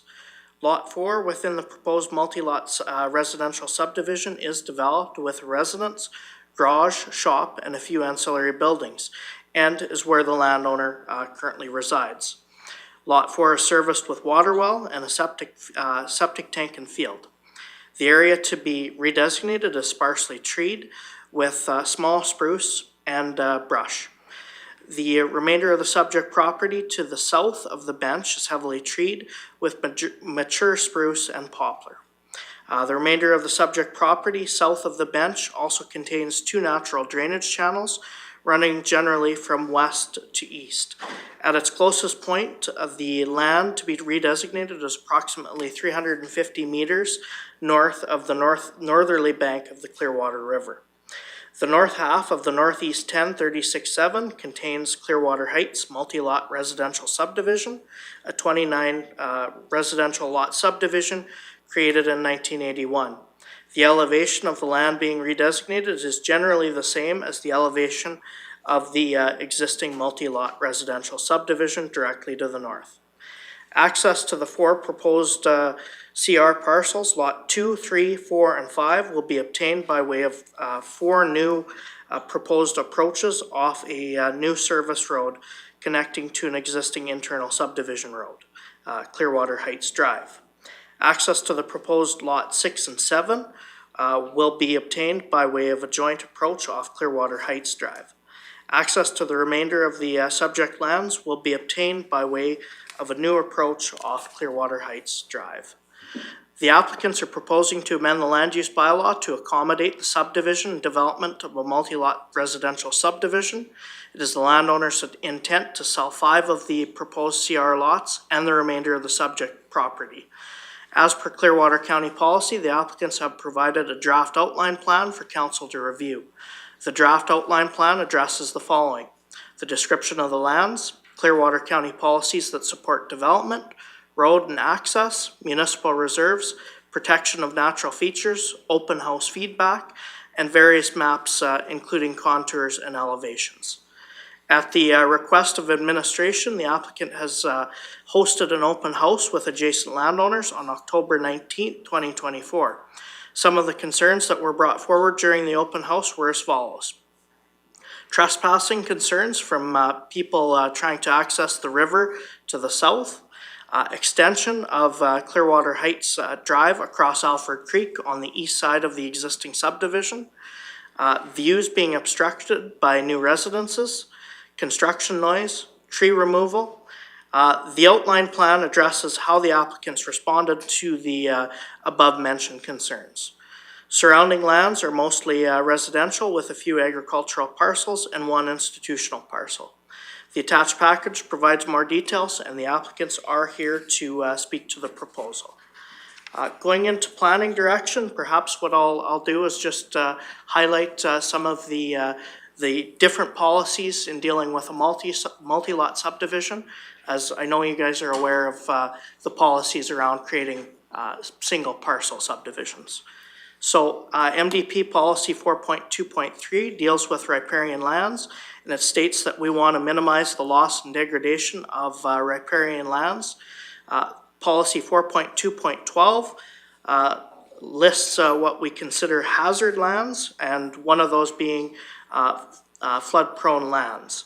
Policy 4.2.13 the Clearwater County generally considers development on or adjacent to hazard lands to be inappropriate. 4.2.14 hazard lands, except for agriculture, outdoor recreation, resource extraction, Clearwater County shall not allow any other land uses in a 1 to 100 year floodway. MDP policy 4.2.15, if we do allow development on hazard lands or flood prone lands, the land shall be flood proofed to an acceptable standard by Clearwater County. 4.2.16 lists a list of lands considered to be environmentally significant. 4.2.17 lists options to help conserve environmentally significant lands. 4.2.19 allows us to request an environmental assessment report. Policy 6.2.8, when it comes to traditional multi-lot subdivision, just lists the criteria for approving multi-lot subdivisions, and those are as follows: the adoption of an outline plan, that the subject lands are located within 1.6 kilometers of a paved highway or county-maintained road. The proposed subdivision is not within 0.8 kilometers of an area to be considered by the county as a surface resource extraction area. And the last one, development shall be accessed by the minimal amount of approaches off a provincial highway or county road as possible. Each residential parcel shall be assessed by or accessed by an internal access road. Policy 6.2.9, traditional multi-lot subdivisions, unless site conditions require, private water and wastewater services are acceptable forms of servicing traditional multi-lot residential subdivisions. Policy 10.2.7, multi-lot residential subdivisions. The number of parcels to be created within a multi-lot residential subdivision shall be determined by council and through an approved area structure plan or outline plan. Multi-lot subdivisions shall consist of any proposal for 4 or more titles per quarter section. Policy 11.2.13 just deals with that the subdivision, or that we may require the subdivision to have paved internal subdivision roads. 11.2.23, we can't approve a multi-lot subdivision if groundwater supply is insufficient. 11.2.24 is just an alternative means of water supply can be acceptable to the county. 11.2.25 deals with stormwater management and the county shall require a stormwater management plan to be approved as part of the subdivision process. 14.2.2 multi-lot multi-lots require adoption of an ASP or outline plan. 14.2.3 Clearwater County may require an outline plan to address any of the items listed. And moving on, policies 14.2.12 deal with options on how to deal with municipal reserve land. 14.2.15 MR being MR land must be developable to be dedicated. And then as we look at Clearwater County's land use bylaw, I've given the general purpose of the country residence district and the acceptable lot sizes. Policy considerations, the redesignation of the proposed land is to allow for the creation of 6 country residential parcels and 1 institutional parcel to be dedicated as municipal reserve land. There will be legal and physical access to the proposed parcels and the remainder of the quarter section. Clearwater County may require that the environmentally significant areas to the south of the bench be protected by an environmental reserve easement. The quality of the land to be redesignated is considered to be severe land. Staff do not anticipate that the proposal would negatively impact adjacent farming activities in the area. The applicants have provided an outline plan to support the land use amendment application. The proposed subdivision is within 1.6 kilometers of a paved provincial highway.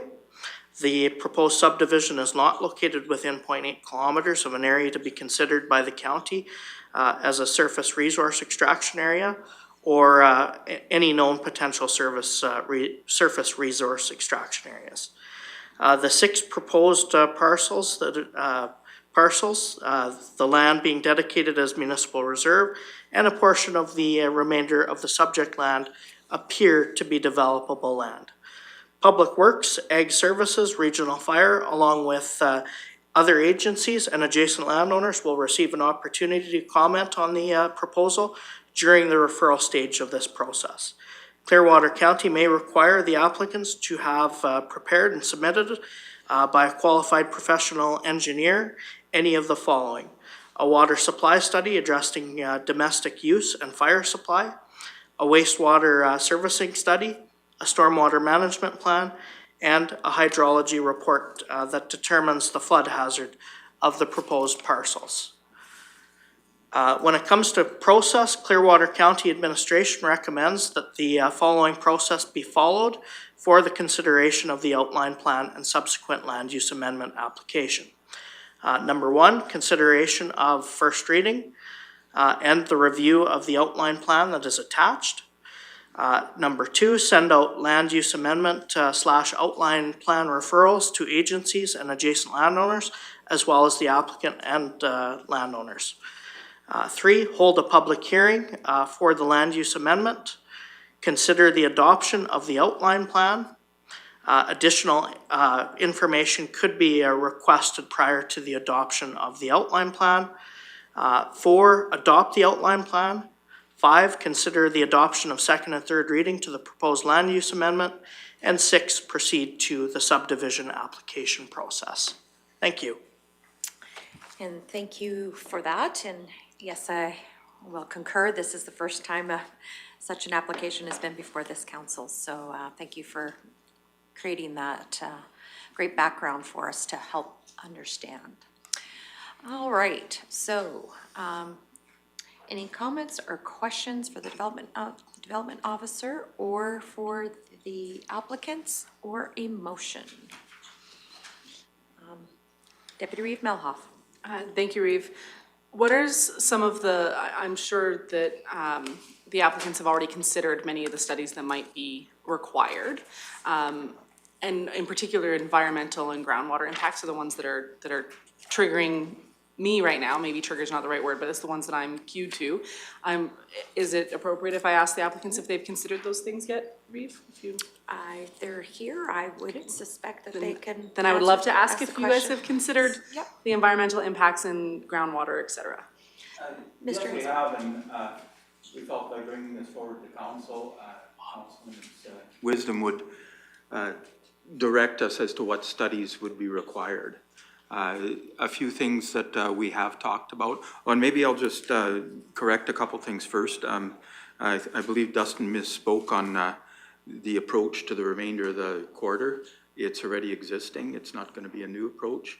And the Rutherfords are planning to sell the developed parcel and build on the remainder of the quarter, as they want a place with fewer stairs at this time in their life. So anyway, then, yeah, we talked about the various studies that may be required, and we feel positive about the results of such studies, just because, number one, there are already 31 developed sites on this quarter, and they've had no problems. This is on a gravel bed, I believe. I'm not sure how deep most of the wells are, or your well. We're 133. 130, yeah. Yeah, and water's been no problem for anyone, so I believe that study would come out positive. As far as septic field goes, the Rutherfords have an existing septic field. In today's environment, I'm not sure that would be the way to go. I see more and more and more of these mounds going on ground that's even quasi-debatable, right? So that's something that somebody who buys one of these parcels would have to expect to do, I'm guessing. But that's my guess. I'm not a plumbing expert. But just to tell you that, yeah, we've talked about all these things. As far as a floodplain study goes, I believe in your parcel, or your package there's a sketch that Dustin pulled out from, looks like the early 80s, where somebody had drawn a bunch of lines with a marker and said, no development, floodplain. I don't know if you've seen that or not, but there's absolutely no sign, and it's the part south of the Clearwater Heights Drive, eh? So, Sorry, that was not actually included in the wasn't package, it? just because we couldn't find any, Any information Okay, as to yeah, how and that was created. yeah, that was gonna be my comment here too. We've got absolutely no science regarding that. You do have a copy though of this plan, the contour plan, and the site elevation plans. And the spot elevations demonstrate that the land that is under the proposed development is at least as high as the developed areas already. So if a floodplain study were to be required by council, we feel fairly positively about it. There was a flood in 2005, the famous 1 in 200 year flood. And every resident that had lived there at the time said the flood came from overland, came from the creek, not from the river. And I've talked to multiple people. I've worked for lots of these people in this subdivision before. I wonder why. So anyway, yeah, we did a boundary adjustment across the road, and I've done a number of property reports and that sort of thing. And yeah, everybody wants to talk about the flood. And the very worst houses, I believe there was 2 of them, had a couple feet of water in the basement. And that was the extent of it. When we discussed this, there are a couple things that we want to address. And that's that the Rutherfords may end up putting architectural controls on it so that you wouldn't be able to build a basement. You could, have a foundation with a crawl space, but it would be suggested that none of the mechanical fittings go in that crawl space, just because, it may happen again, who knows? And then one of the other things was the trespassing thing, which it occurs a little bit now with them living here, but they're proposing to put a fence all around the entire south and east boundary of this subdivision. And that was a long answer to your question, but yes, we've spoken about this in depth. I've had a number of hours with them where we visited and I stepped them through the process and everything that council may or may not want. Go ahead, Burke. Yeah, back to that acreage that was just taken off Bible Camp, that 7 acres or whatever.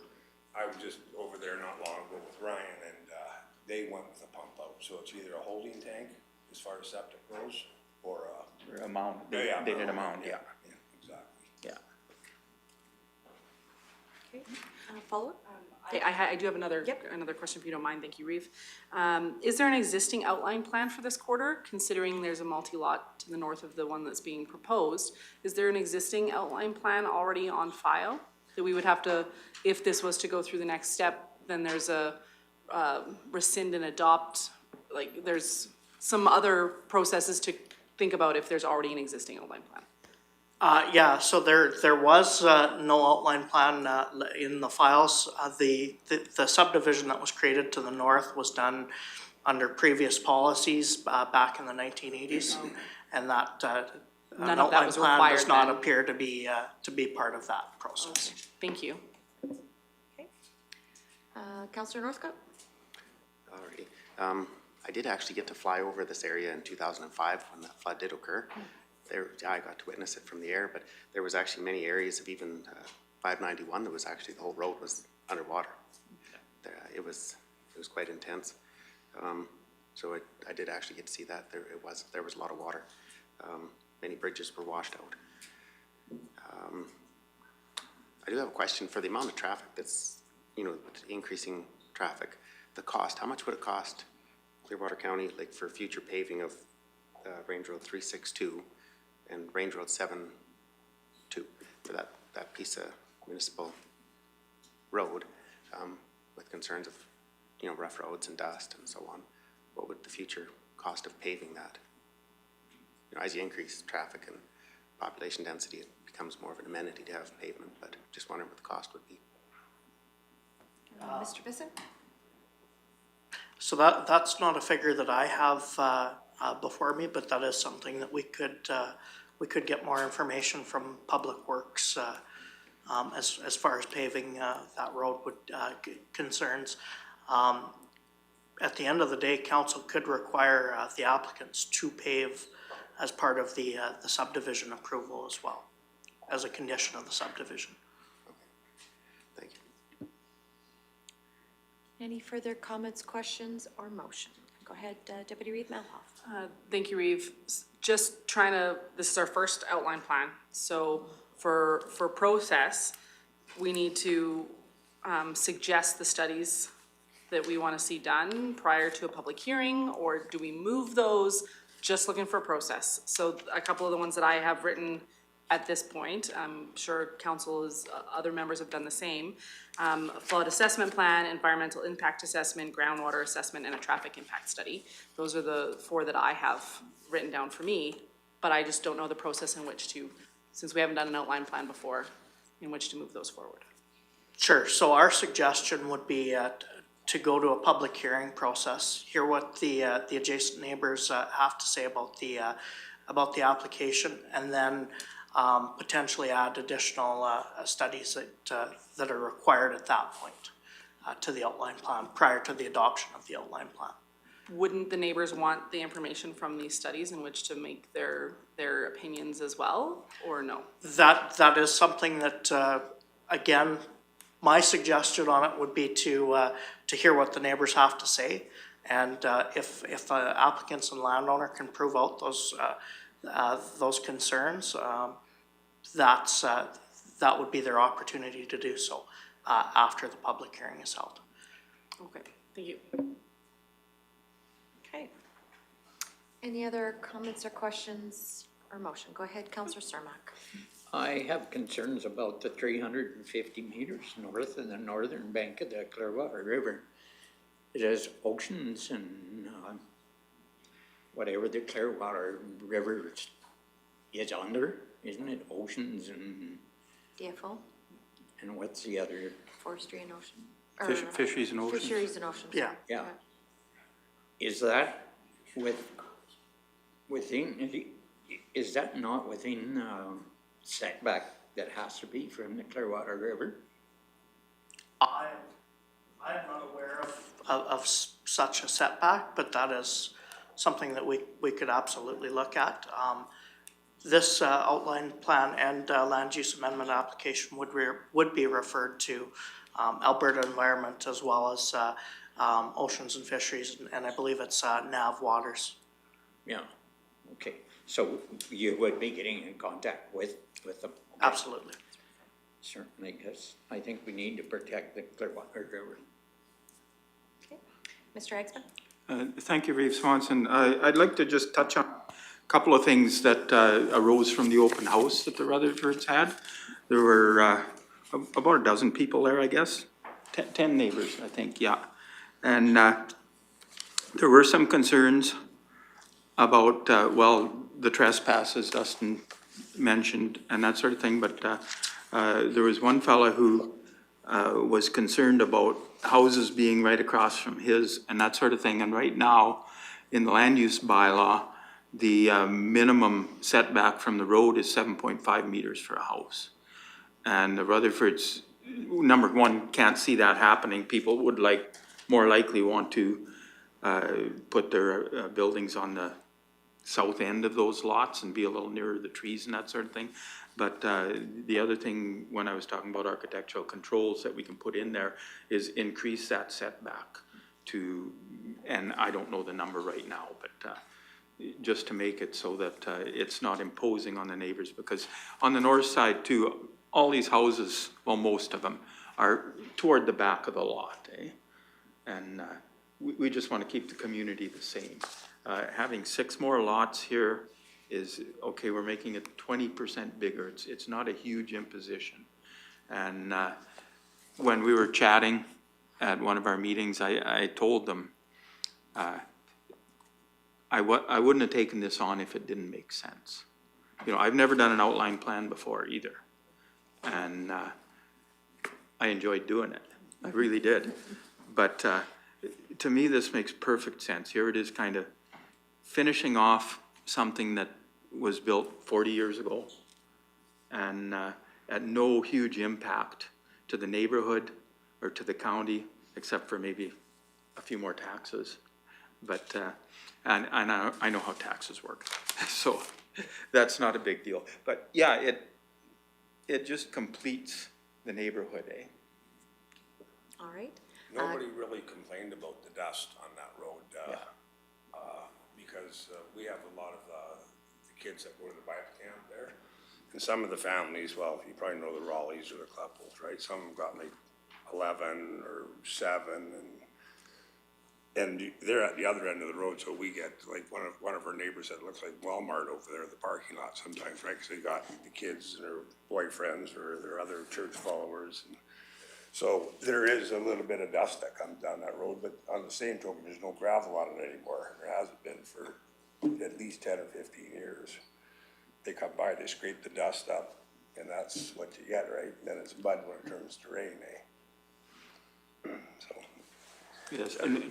Really was no complaints about the dust that we've got. And most of the neighbors that didn't show up said they didn't have any issues with what was going on. They didn't just have at your land, do what you want to do.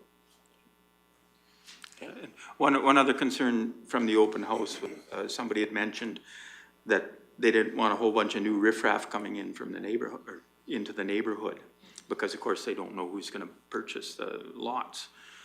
And then a couple other neighbors said, we have friends that are interested in one of these lots. So it's kind of a, you know, if their friends are coming, well, are they friends with riffraff, or are they friends with people like themselves? And I'd say most likely people like themselves. This kind of development attracts decent people. And the other thing is, we're not leaving. We plan on staying there, so this will be our community as well. So anything that infects the environment or the roads or their dust, well, we have to live there as well. We don't plan on going anywhere anytime soon. Okay, thank you. Councillor Northcott? Or sorry, Councillor Ratcliffe, sorry. Sorry, the line's for me, sorry, I apologize. Thank you, Reeve. In the southeast portion there, there's an area that's got a curved edge there along the trees that's not really included in the subdivision, but on the spot elevations drawing, it shows a proposed building site. So that would not be a residence. That's where the Rutherfords want to move to and Oh, build okay. there. Okay, So as they'll the be owners building of the on balance of the property. They'll be building on the balance. She's got 4 white rocks out there. Yeah, That's the okay. start. All right, thank you. Okay. Councillor Cermak? I have a little bit of a problem here. I can't get my pea-sized brain around this. One additional 2.22 acre lot is proposed to be redesignated to institutional District P so that it can be designated as municipal reserve MR land. Can you explain all that to me? Sure, Councillor Cermak. So the aerial map that's up on the screen right now, you can see the area outlined in green. That's the 2.22 acres that would be redesignated to institutional district and be dedicated as municipal reserve land. So that could potentially be used as used for a playground site or something of that nature. As you're aware, when it comes to municipal reserves and subdivisions, 10% of the land has to be either dedicated or cash in lieu has to be paid. And so they're dedicating the 10% of the land being subdivided. Go ahead, Mr. Hagsman, yep. Thank you. If I might add, Councillor Cermak, that municipal reserve attaches itself to the existing municipal reserve that was dedicated when the 31 lots were made. And this, I don't know if it's on your drawing, Lot 7 MR on Plan 8123125. That was the 10% dedication that was given in 1981. So this just makes a larger reserve lot, and people are using it all the time to walk their dogs and that sort of thing. So it's not like it's a useless piece of land. It's well used by the community. So this would just enhance that, make it a little bit larger. So District P, what does that stand for? Institutional. That is an institutional district parcel. It was recommended, we sought out some advice as to how to deal with that municipal reserve land. And it was the opinion of some professional planners around the province that that land be designated to municipal, to institutional, so that it could be dedicated as municipal reserve land, because we don't have a municipal reserve land use district. I'm confused. Okay. So we used to, when we did. I see where it is. It's Yeah. just the But- designation. I have a little history here. Yeah, for sure. When we used to do multis, we would just dedicate the municipal reserve and it wouldn't really have a land use to it. The whole parcel would be dedicated CR or CRA, depending what it was, so the whole subdivision. And so by default, that municipal reserve ended up with a CR or a CRA land use, but it's not really CR because you're not supposed to build on it. It's public land. So since the new MDP and things things transpire with time, they get better sometimes. And like Dustin said, they sought out advice and decided that from here on in, if somebody's dedicating some municipal reserve, the land use on that should be changed to institutional rather than CRA. So it's in the same subdivision, it ends up belonging to the county, but it's got a land use of institutional rather than the CRA, then nobody can ever build on it. All right? No? Real foggy, sorry. It says you designate 2.22 acres as a institutional P so that it can be designated as municipal reserve MR land. Yeah. So why does it need to be institutional district P if you're gonna designate it as reserve? The institutional land use district is the only district that we have on our land use bylaw that allows for that public use. That's why we selected to go to institutional. If we had a municipal reserve land use district, we obviously would have went to that sort of rezoning, but we don't at this time.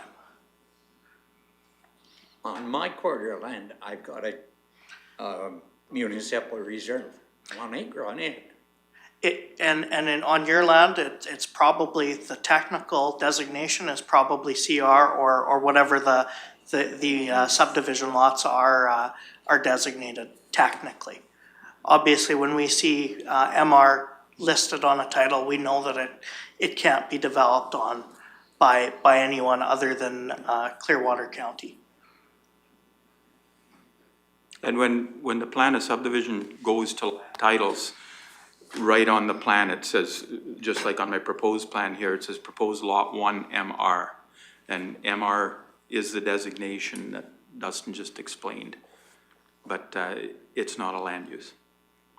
Maybe we should make one, Jenny? We're working on it. We talked about it yesterday. I know. Because couldn't we make this whole statement a little bit less confusing? I think. Okay. All right. So I'm gonna go to Councillor Northcott and Deputy Reeve Melhoff, and then I want to bring it to limit discussion and go to a motion, please. So go ahead, Councillor Northcott. Thank you very much. I guess a question. With developments like this, when it's more of a suburbanized landscape, but with the increased demand on social programs in this province, like we've seen, increases in food bank usage, shelters.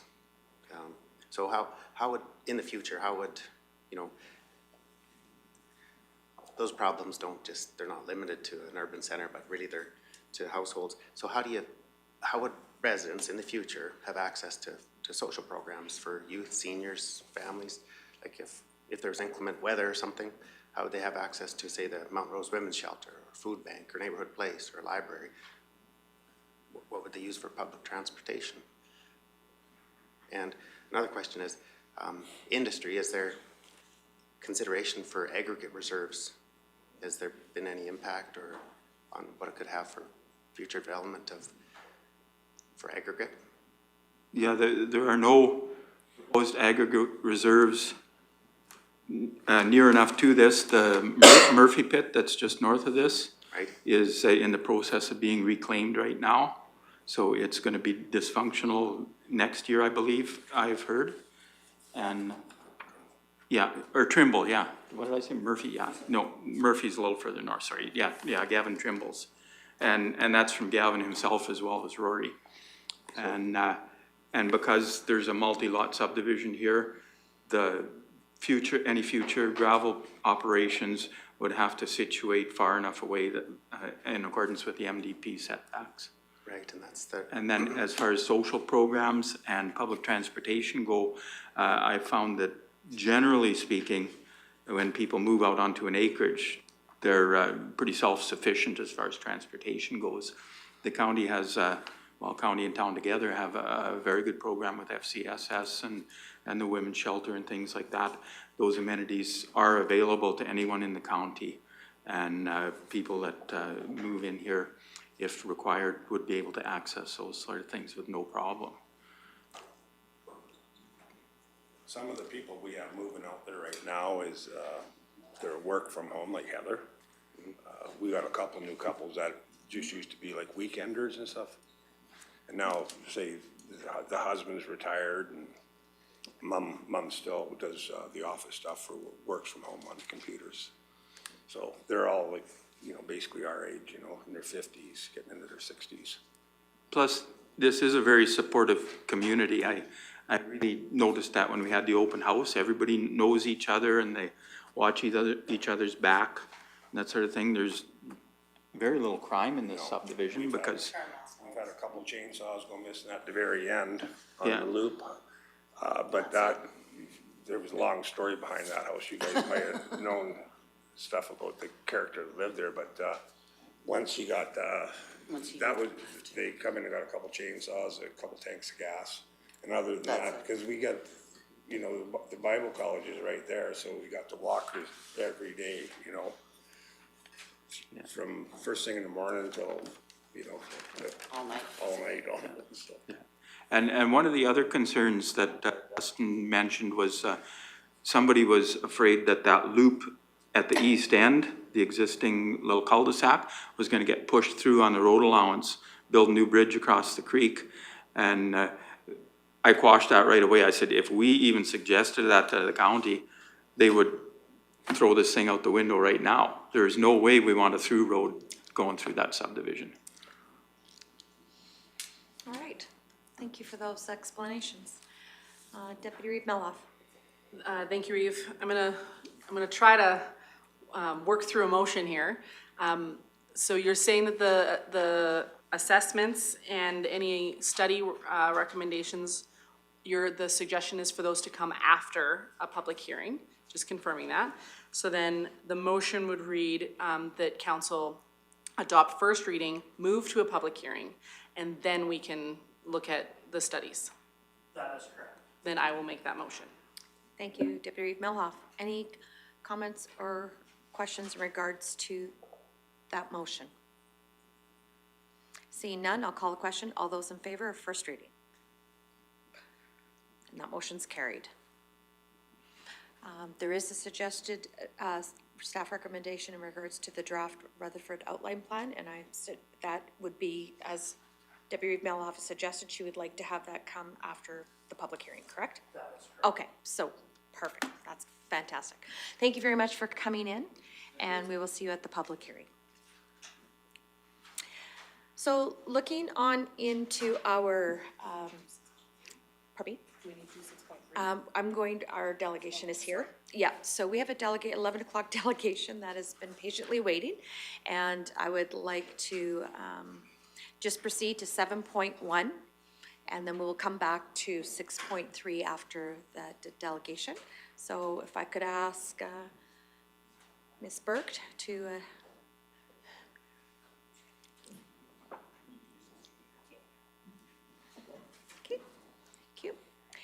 and before we get started, we'll get our delegation seated, and then we'll do introductions.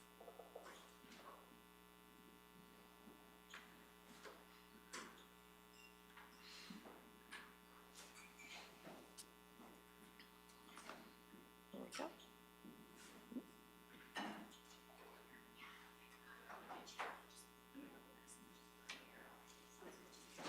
All right. Welcome, and we're going to do introductions first before we get started, so I will start on my right, please. Good morning, Darrell Lougheed, Councillor, Division 3. Welcome, great to see you guys. Jenny Melhoff, Councillor for Division 1. Good morning, Michelle Swanson, Division 7, Councillor in Reeve. Good morning, Jordan Northcott, Division 4 Councillor. Welcome, Neil Radcliffe, Councillor for Division 5. Good morning, Brian Cermak, Councillor for Division 6. Good morning. Murray Hagan, Director of Corporate Services. Good morning, Rhonda Serhan, Manager of Financial Services. Good morning, Rick Emmons, CAO. Good morning, Eric Hansen, Director of Public Works. If you guys wouldn't mind introducing. Good morning. My name is Tammy Burke, and as many of you know, I'm former Mayor of Rocky Mountain House and have been working with O'Cheese First Nation since 2022 on advocating for certain infrastructure projects both on and off the nation. So my role has been with the nation to advocate for infrastructure. Good morning. My name is Dr. Nina Beresford. I am the owner and operator of Lakeside EMS. We are the ambulance service for Ocheese and Sunchild. I have been a resident in County of Clearwater since 1987. I'm building my forever home here, and I'm really hoping to make this my forever community. So I'm just here to represent just the obstacles we're facing. Okay. Good morning. My name is Phyllis Whitford. I am one of the council members for the nation. I just want to take a moment just to say thank you for giving us some time to hear our challenges, and I hope that we can continue to make some progress. I'm sure you're all well aware that we've been advocating to improve the roads going into Ocheese. Thank you. Thank you. So with that, I will ask Ms. Burke if you could please present your information today. Thank you. Sounds good. Well, I'm not going to read this PowerPoint presentation word for word. I think it's pretty self-explanatory. We're basically here just to highlight what has happened. We have had meetings, of course, with Clearwater County, Brazeau County, the town of Rocky Mountain House, Drayton Valley in the past, and I'm just here to highlight with my colleagues here what has happened since then. So, Jana. Okay. That sound makes it sound intimidating.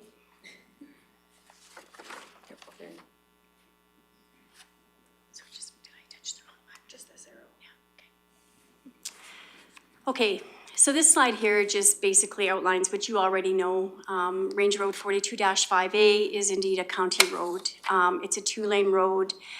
To say wintertime, I guess, the road is in better condition than it is in the spring, summer, and fall. 16.8 kilometers of road, which is shovel-ready, and will have a total cost in today's price of $24 million. And I'd like to point out that 3 years ago, that total price was $16 million.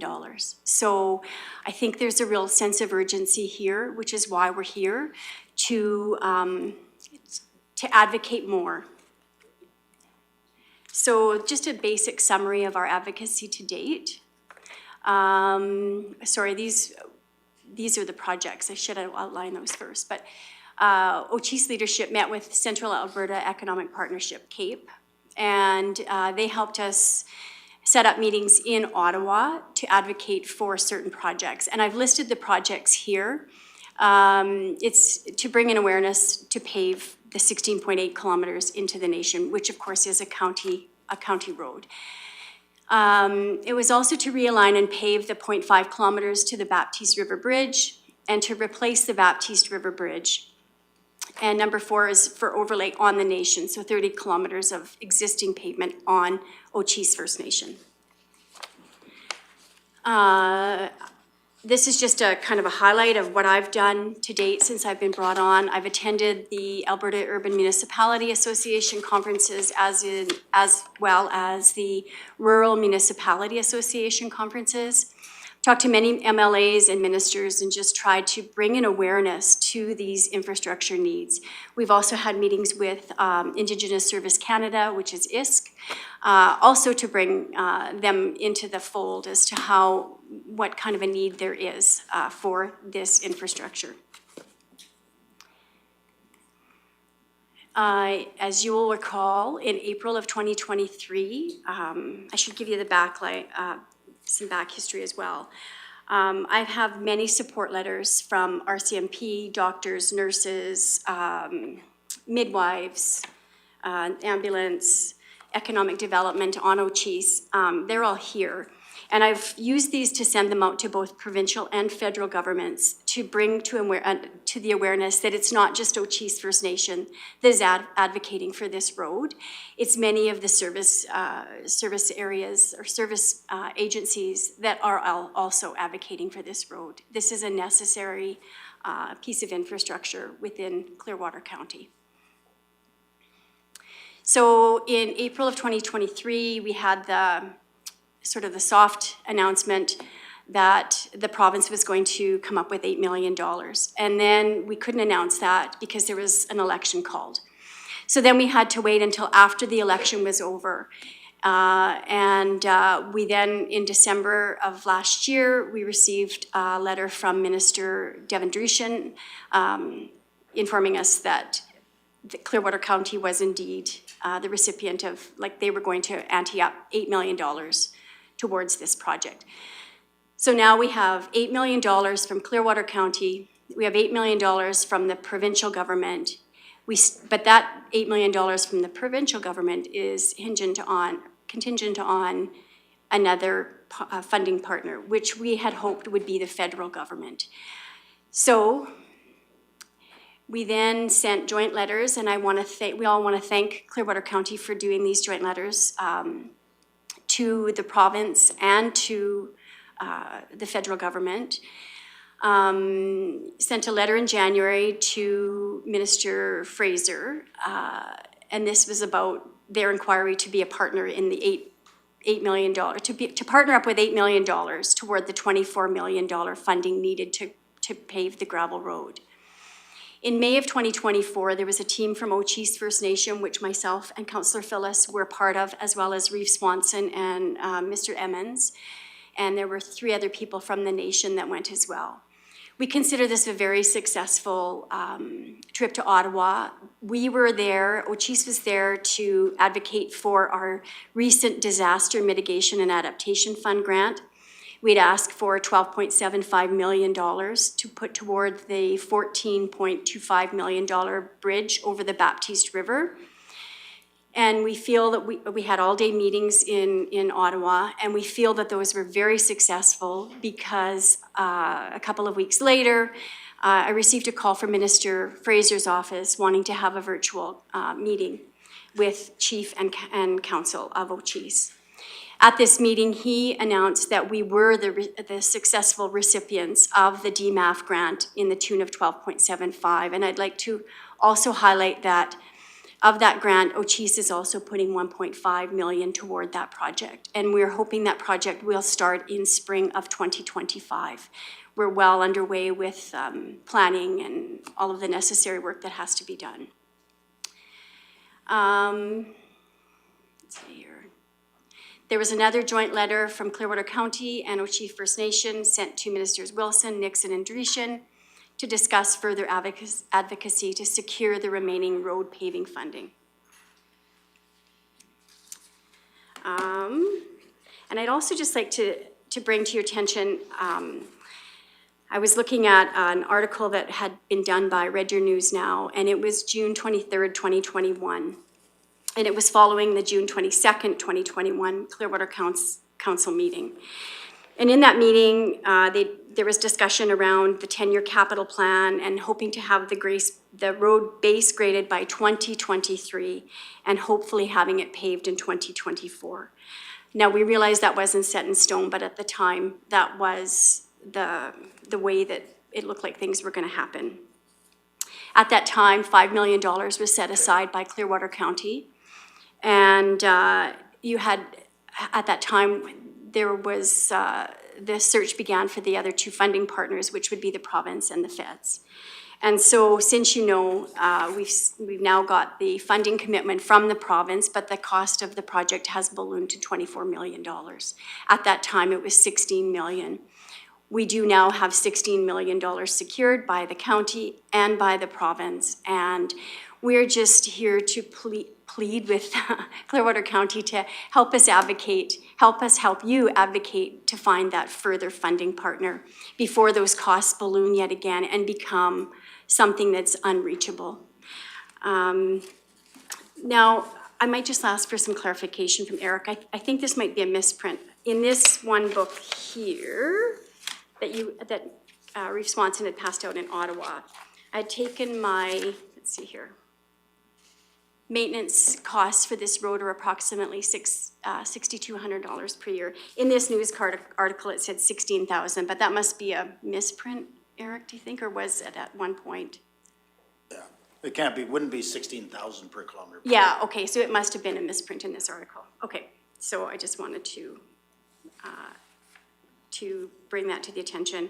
And also just a quote by one of the councillors at the time, if the road doesn't get paved, it definitely needs a large upgrade. And on to the next steps.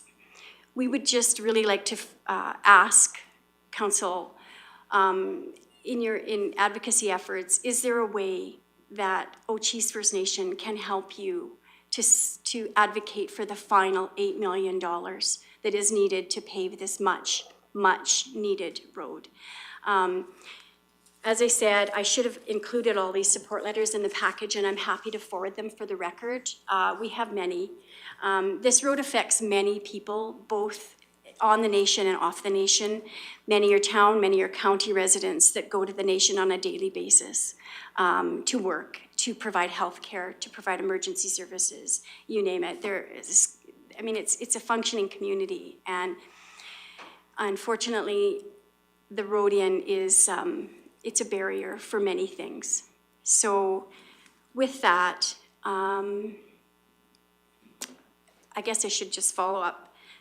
In this article, it also alluded to, in June 22nd of 2021, Clearwater County Council passed a resolution that read to increase the county's advocacy for financial assistance to fund a portion of the paving of Township Road 42-5A. And we're just hopeful that that resolution is still up and running, and if not, how could we get it to the forefront again? And so I would like to turn it over now to Nina and Phyllis to say another few words. Thank you. Okay. Good morning again. So my purpose for being here this morning is to just present one of the barriers that this road has on the community, and that is obviously access to primary and emergent care. We know that in order for a community to be successful and to thrive, they need access to health care. And the road is often in such poor condition that it makes that kind of service provision extremely difficult from our perspective. Not only am I the owner-operator for Lakeside EMS, and we have been providing service to Ochese and Sunchild since 2012, so almost coming up on 14 years now. I'm also a full-time advanced care paramedic, and I work a full-time shift rotation on the ambulance. So I spend a third of my life living on Ochese right now, which is where our current station is. The road prevents access to care in many different ways. First of all, it slows down our progress and slows down our transport for especially critical patients. I know that we have rotary wing access to STARS, but STARS often doesn't fly based on weather. I would say that STARS flies about 30% of the time that we ask them to fly, in which case our nearest closest emergency physician, well, lately, sometimes not even, is in Rocky Mountain House, which is another barrier. And so in order for us to have swift and safe access to the hospital is pivotal for our patient care and also for patient outcome and survival. The other impact that the road has on our patients is because of how rough it is, it can cause significant deterioration in patient conditions. I know I've heard from people saying that, they've been transported by ambulances on pavement with, broken limb or a back injury, and about how painful that is. Imagine driving down a road where you're not able to drive farther or faster than 30 or 50 kilometers an hour, where every single bump that you experience is agony. And it truly is 17 kilometers of absolute hell for many of our patients. Even being advanced life support and being able to provide pain management at a more advanced level, it still impacts our patients in a very negative way. And then it's also a hazard to us as paramedics. I am in very good health. I am relatively young, unfortunately not as young as I used to be. And after a 72-hour shift of doing 12 to 14 trips down that road, I hurt. My body hurts. So I know the toll that it takes on myself and my colleagues, and I can only imagine what toll that it takes on patients who are not in the condition that they're in. And so I'm here just to present the facts on the barriers to accessing to care in a community that faces so many barriers to begin with. It's something that is relatively within grasp, $8 million for an infrastructure project. You know, we're not twinning Highway 11 again. So it's a huge impact that can be had on a community in a very short period of time. It's not an insurmountable barrier. So that's what I came here to present today.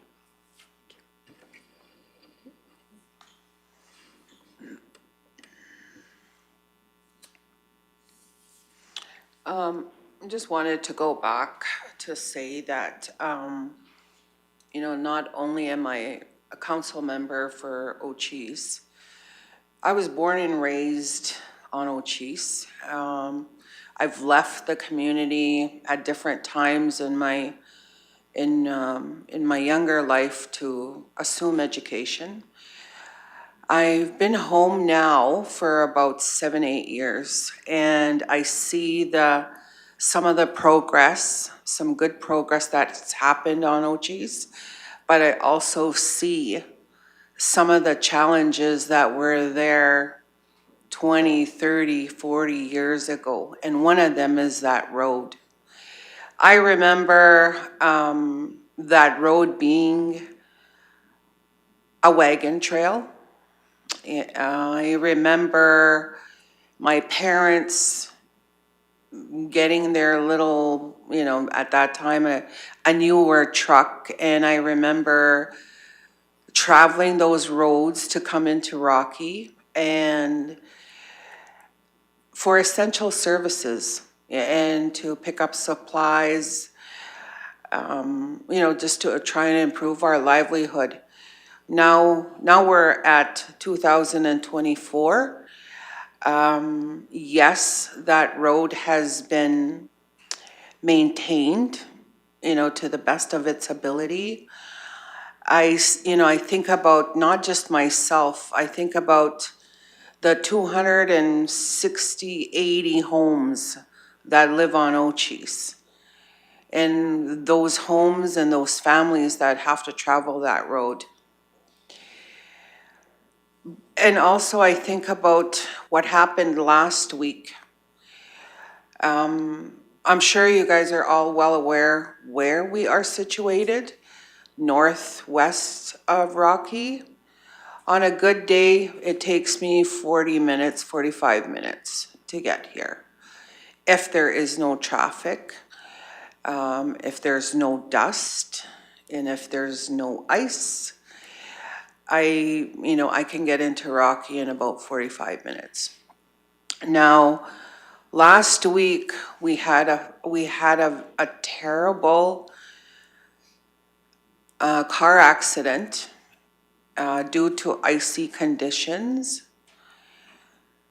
It took emergency response to get there, double the time that it would take to have, Rocky respond within Rocky.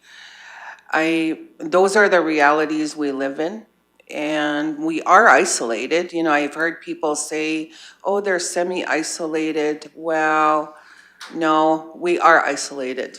And that road is our connection to the bigger world, to society. I think about, we talk about Clearwater County and we talk about Rocky Mountain House, and, we're neighbors. We're neighbors. And, we were taught to try and improve relationships, have neighborly relationships with you know, with Clearwater, with Rocky, and everybody around Ochis, and helping each other out. That road impacts our quality of life. It impacts us in every way. I think about the isolation. I think about how long it takes for us to get from Ochis to Rocky or even Drayton Valley for that matter. And we travel a lot. We're doing as much as we can to improve the life of Ochis. We sat here and, talked about, we were sitting in the back there, and I can hear the conversations, and I can hear that this group is people focused. You're community focused. You're about the people and making decisions based on the interest of people. And I, for one, I love my community, and I come here with, good intentions to hopefully we can work together and work a little bit harder to get that road paved. Thank you. Thank you. So that's the end of our presentation. I just want to give a little shout out also to Garrett Strawberry, yes, who helped me put this presentation together. His name's not listed on here. But yes, our ask is how can we help you advocate for that final $8 million? We feel that it is crucial that we get on this. During our meeting with Minister Fraser, when he announced the successful DMAF grant, he also said he may know of other departments that may have, say, leftover funds within their budget. How can we do that? Do we need to go back to Ottawa? We are willing and ready to go to help you be that voice. And the hope is to have the tri-partnership such as the Sunchild Road in 2011, which was a third. And again, we'd like to get this done before that the road costs balloon to say 30 million. So yes, thank you very much for having us. And if you have any questions, we're open and we look forward to hearing back from you. Thank you very much for the presentation. And yes, I totally agree. Our trip to Ottawa back in April, May, it was very successful. It was very eye-opening. Unfortunately, some of those Liberal MPs have now, some of them have resigned. Unfortunately, the Randy Boissonneau has resigned, is what I understand, or did he in that regard? But I think we both agree that this is a vital artery to helping the nation function. And I have to give kudos to Public Works for being on top of it as much as they are. We've got a dedicated grader there that's doing the best that they can to keep that. But I understand too, things that sometimes are not enough. But anyways, a few comments or questions. I'll go to Deputy Reeve Melhoff. Thank you, Reeve. Great presentation. It's really solidifying the commitment that you guys have made, and we have done the same through resolution and by action, sending our Reeve twice to Ottawa to advocate for this. Absolutely, we increased our funding allotment when unfortunately the cost of the project went up, but we made sure we topped up the reserve to make sure it's there when we do get that third partner. Have we talked with the opposition leaders? If there is there an opportunity to advocate to the opposition federally and have them push it through their means? Is that something that has been done yet or can be done? Not to date. Our focus was on who we sent the letters to, and that had proved out to be successful. So we were focusing with the government making the decisions at the time. We're not opposed to talking to anyone. We're open to talking to anybody that needs the information. So, okay. Yep. Subsequent. Yeah. Yes, please. Thank you. Because sometimes pushing the opposition can be a valuable tool. If we're not getting what we need from the government that's in power, it's a strong message. And and even more so, it's a true message. It's something that has to be done. So I think that there's value in doing that as well. And I would put the question back onto you guys. How can we help too? Let's, rather than us telling us how to help and us telling you, how can we work together to get the message forward even more? Because if we work together, the province, us, and you guys, I think that that's definitely a stronger message. We did have Minister Devin Dreeshen present with us in Ottawa for the day of our meetings. Perhaps it's a matter of forming a little subcommittee and figuring out next steps, because I feel sometimes, you know, there's much happening in the world of municipalities, and we're all well aware of that, on Ochese as well. And what has to happen is this needs to have a priority in all the agendas.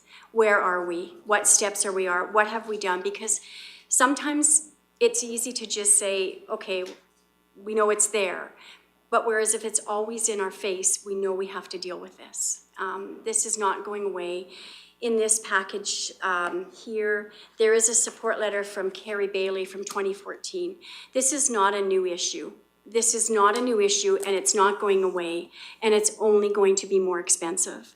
And so I guess, being that it is a Clearwater County road, we are willing to do whatever it takes to help you advocate. So if that means forming a subcommittee and getting together with ministers of whichever party, we're open to all suggestions. So yeah, we look forward to perhaps your suggestions on how we can move this forward and keep it in the front, not let it simmer in the back, because it's simmered too long. We've had this a simmering project for far too long, and it needs to come to the forefront. And to me, it has boiled, and we need to take action now before it's more expensive and we have regrets. So, thank you. Yep. Thank you for that, and I agree with you. Let's have maybe through administration, have a discussion in regards to what next steps that could be had, and let's maybe it's a time to really get the media involved as well and use that as a leverage as well. So, this is a start. Yep, absolutely, absolutely. Yeah, you bet. So, anyways, okay, all right. I appreciate anything else, you guys? coming in today and presenting to us again and highlighting the importance of this road. So with that, I believe we have a staff recommendation to accept for information at this point in time. Okay, thank you, Councillor Northcott. I'll call the question. All those in favor? Thank you. Good. Thanks for your time. Enjoy the rest of your day. Yep, thank you. All right, so with that, I'm going to see that lunch is here, so we will call a lunch break and we will reconvene. Is half an hour okay today? So we'll reconvene at 12:30.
and welcome back. We just finished having lunch, and we are going to skip around on our agenda and go to item in the new business under Agriculture and Community Services, 8.1.1, and that is the councillor-sponsored motion for public engagement regarding the Ferrier-Garth Municipal Reserves, or Ferrier-Garth Municipal Reserves development.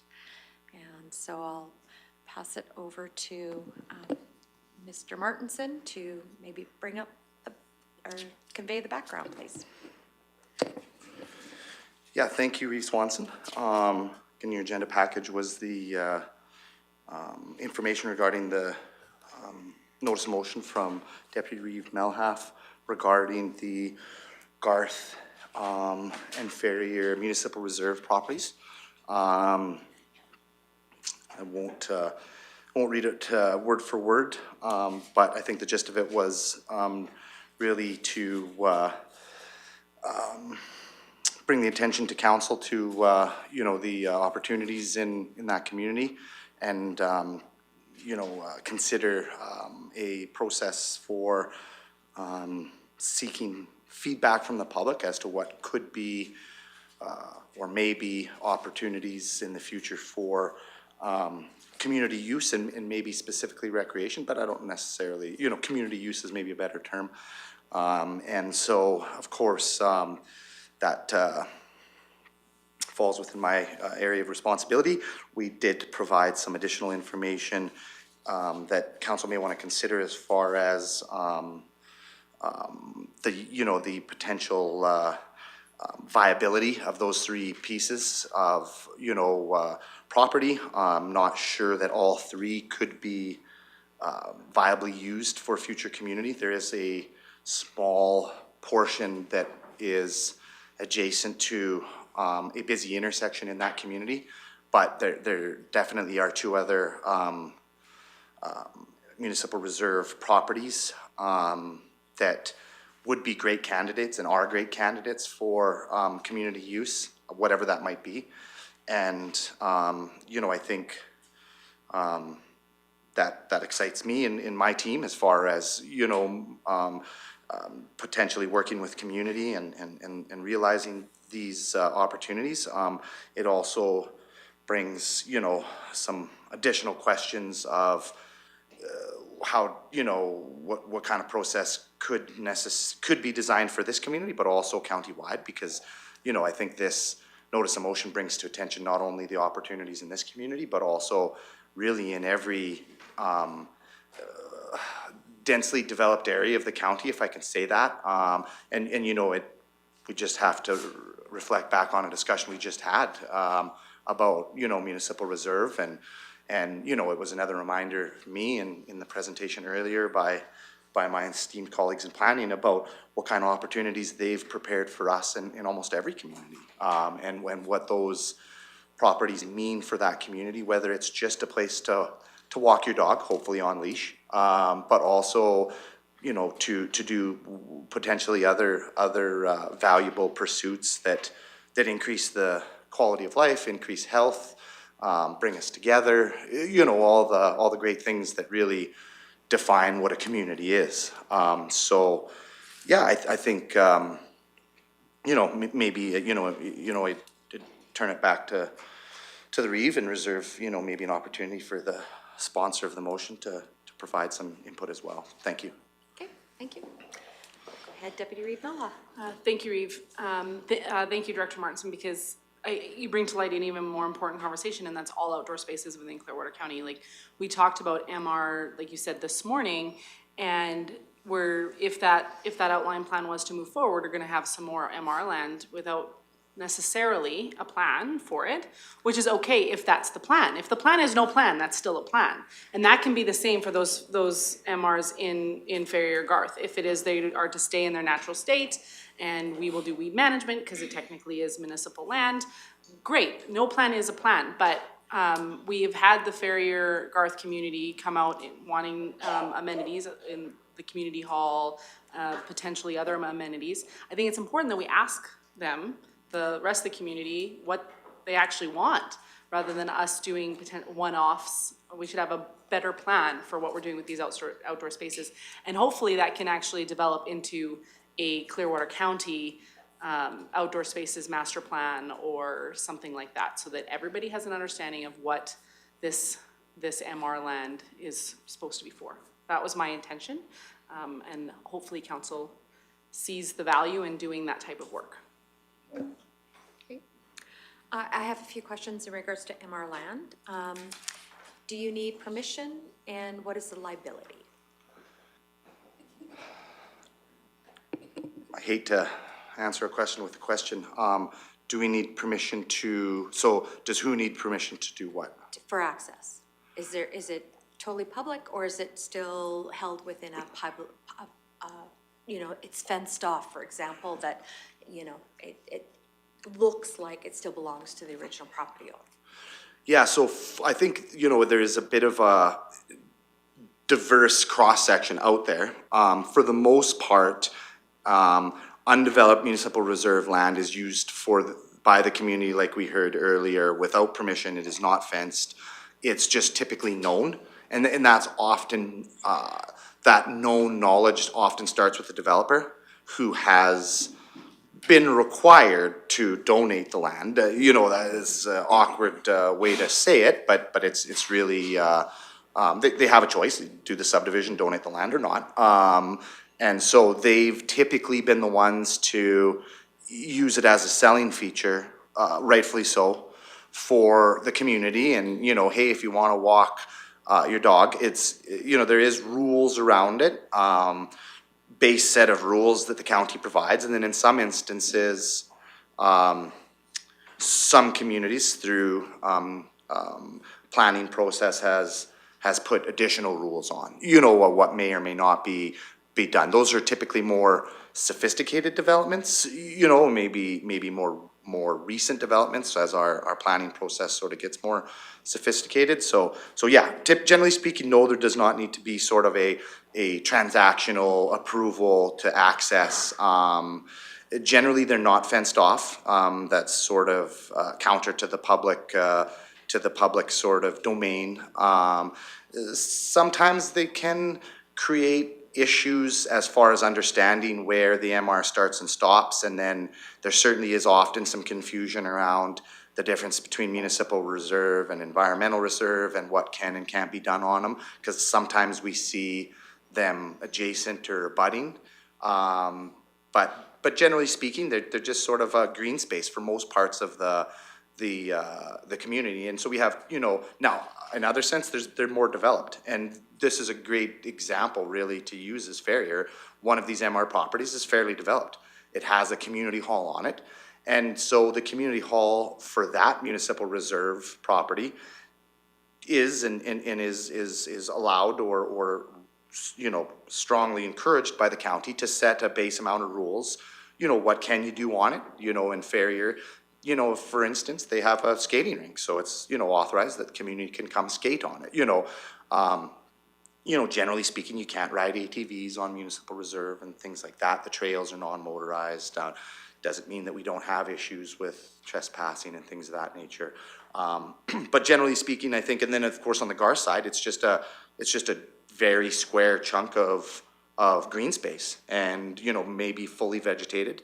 You know, maybe not even as well known for that particular chunk that it's even a community asset. And I think, you know, that is unfortunate, you know, that a lot of our municipal reserve properties are unknown as a community asset. And so I think, you know, the value of the process that's being recommended here actually would, you know, probably first and foremost identify, you know, that these are community assets and you know, bring awareness to that fact. So hopefully that answers the question in a bit of a wordy way. Yep, and that's fine. Are there any other questions? Go ahead, Councillor Radcliffe. Thank you, Reeve. Yes, this has already been mentioned. The lot in the northwest is the kind of recreation grounds, community hall for the Ferrier area. That wedge at the corner, I think, is reserved for potential expansion of that intersection. So that would just leave the the lot in Dragondale Estates. They're on the southeast part of the drawing. And that lot has been mostly unused. There's just grass as high as this desk with a little quad trail through it. So not really benefiting the public all that much. And I would be the first to say that, or to agree that the Fair Community Association does not speak for the whole community. So engaging the community on whether that could be developed as a dog park, sold as a residential lot, whatever, would be the best way to get some direction.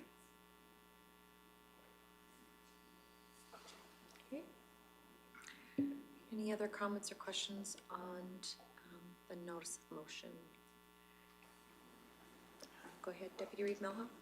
Thank you, Reeve. So just for process, do I officially make this motion, or is it considered officially made because it was a notice? This is the first time it's coming here, but it was actually, notice was given at the last one. I just want to make sure that I'm following process appropriately. Go ahead, CO Emmons. Thank you, Reeve Swanson. So yeah, great question, Deputy Reeve Melhoff. As it was a notice of motion, it is the motion. Okay. And then whether So I it need gets to officially supported. make, so I need to officially make that motion then? Yes. Okay. Then the council, then I would make that motion, the council directs administration to develop a public participation plan to obtain feedback from the Ferry Garth community residents on development of municipal reserve lots in the area. And I would be open to amendment if the team so felt that there was value in expanding the scope of that to include the rest of the county. I know for myself, with everything that is going to be on the plate of administration in the next year, I would say that probably a great start on this and be a great pilot to see how it works. And if it is very successful, then I would be pleased to continue on with other areas of the county that may have these particular MRs I would assume right now, as we discussed this morning, that these MRs typically are in high-density areas of the county, subdivisions. Any other comments or questions in regards to the motion on the floor? Councillor Northcott. No, I do believe in public participation and getting the input from residents of the community. However, Deputy Reeve Melhoff, this morning there was public participation that was done for the 2023 MDP. I think you said there was maybe 100 or just a little over 100 respondents for that public participation survey. There was actually 345, so quite a level more. 4 to 5%, according to the EOEP course that we'd attended just prior to at RMA. 4 or 5% is an adequate amount of public participation to truly represent the majority. So that's really close to that 4%. I just, if we're going to do public participation, will that information that's brought back from the public, would that be accurately considered? Would that really truly be considered from your point of view when those results do come back, if this was to pass? Okay, Deputy Reeve Melhoff.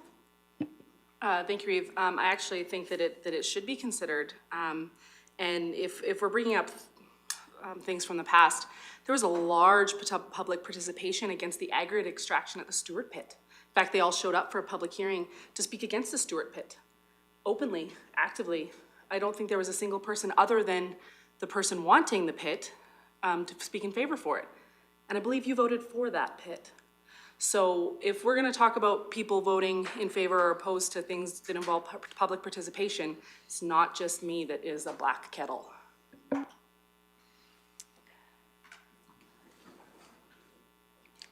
Okay. I'll just leave it alone. You're correct. There's a large amount of revenue that comes to this municipality through industry, about 90%. And like I'd said at that time, it was maybe poor planning to put a residential development top of a aggregate rich area. So you're correct. Okay. All right, motion's on the floor in regards to the public participation. I'm just looking through the agenda package here, and it says that the investigation will also, and the report coming back for this, because you're bringing back a report, will also include budget and in that sense, and a timing, correct? Mr. Martinson? I think it depends on, certainly, you know, we'll work on a timeline, you know, and that timeline's gonna have to be, you know, at some point in 2025. There just isn't enough work plan time to do it in 2024, nor do I think, you know, public participation is overly effective at a certain point in time in the new year, Christmas. But if you know, council wishes to just direct us to consult the community on these two properties and in that community area, there may not be a direct line item need for budget allocation. You know, I think, you know, we're certainly in a position where we could have, you know, that level of consultation happen within, I think, our regular budget. If council wished to go broader, you know, then say either an ag master plan, a trail master plan, I'm getting hats mixed up here, a rec master plan or a trail master plan, that's where we would need, you know, some budgeting. We would also want to discuss a scope with council, you know, that, you know, would it include facilities? Would it include just outdoor amenities? Would it include regional facilities? Would it just include county-owned and or operated facilities? You know, and so a scoping exercise prior to identifying a budget and a process, it would be sort of the next steps there. So it really depends on, you know, based on the motion on the floor now, we wouldn't really need additional budget, though, you know, we would work on a potential timeline and certainly, you know, keep council informed as to the process so that council can participate, of course, as well. Okay. Yeah, because I like the fact that we're going to go out and, you know, have that public participation, but how it's coming across, whether it's just going to be open just to those Ferrier Acres or Ferrier Garther area, or is it going to be open to the, like you said, mentioned to the rest balance of the county? Because we do know that our residents like to move around and like to recreate in other areas of the county. So that might be an area that they might like to recreate to. So, Councillor Cermak. Yeah. The only thing I don't think I want it pinpointed just to Ferrier Garth. How many municipal reserves do we have in this county? I know I have one in my quarter. And I mean, that's an absolutely fabulous question. And I think that's part of the value of a overarching recreation master plan. I don't have that answer for you right here and right now. That answer is no. You know, our GIS department could you know, bring that up and provide me with whatever number we wanted to massage, whether it was in acres, whether it was in parcels, you know. But it's not something, you know, that I look at on a regular basis because we don't really have that overarching plan to look at it and utilize it. We've, you know, kind of just allowed them to happen, you know, and you know, they really are operated and utilized in a vacuum within that community. You know, the amenities that are included on them are piecemeal based on the community coming to us and either asking us to install an amenity like we've done in Leslieville recently, or asking us for funding to install an amenity on them, like maybe, you know, we've done at Everdale. So, you know, I think that's the value of a master plan. It identifies, it doesn't necessarily limit us. It doesn't require us to do anything. You know, as Deputy Reeve mentioned, a plan to do nothing is still a plan. But not having a plan is not a plan. And so, yeah, that's a great question. And a master plan would identify that. It would map it. it would allow for, at the very minimum, identification of green space. That's a plan and that's an amenity. Some places might say, we don't need any structures, we don't need any amenities, we just need to know that this is the boundaries of the community property, and we can, do X, Y, Z on it. If you want, sometimes if maybe if you wanted a dog park, well, council would have to change the bylaw so that we can off leash, and maybe we fence it, and here we have, that. So it really depends on what level of service, the council really wishes, and it looks like there's maybe some additional information that the CAO would like to share, so. Mr. Emmons. Thank you, and truly just to add to what Matt's described for you, Councillor Cermak, to paint the picture, there is no global picture, there never has been. Because planning doesn't have the opportunity to foresee who applies where. So it's always site-specific. And I would suggest that if council went through with a plan, what you would end up with is a global plan looking at every individual multi-lot where an MR was possible. Winding back the hands of time, actually the planning authority of the day, including Red Deer Regional, gave the applicant the option. Do you want 10% land or cash in lieu? And trying to provide that level of service doesn't allow for a plan.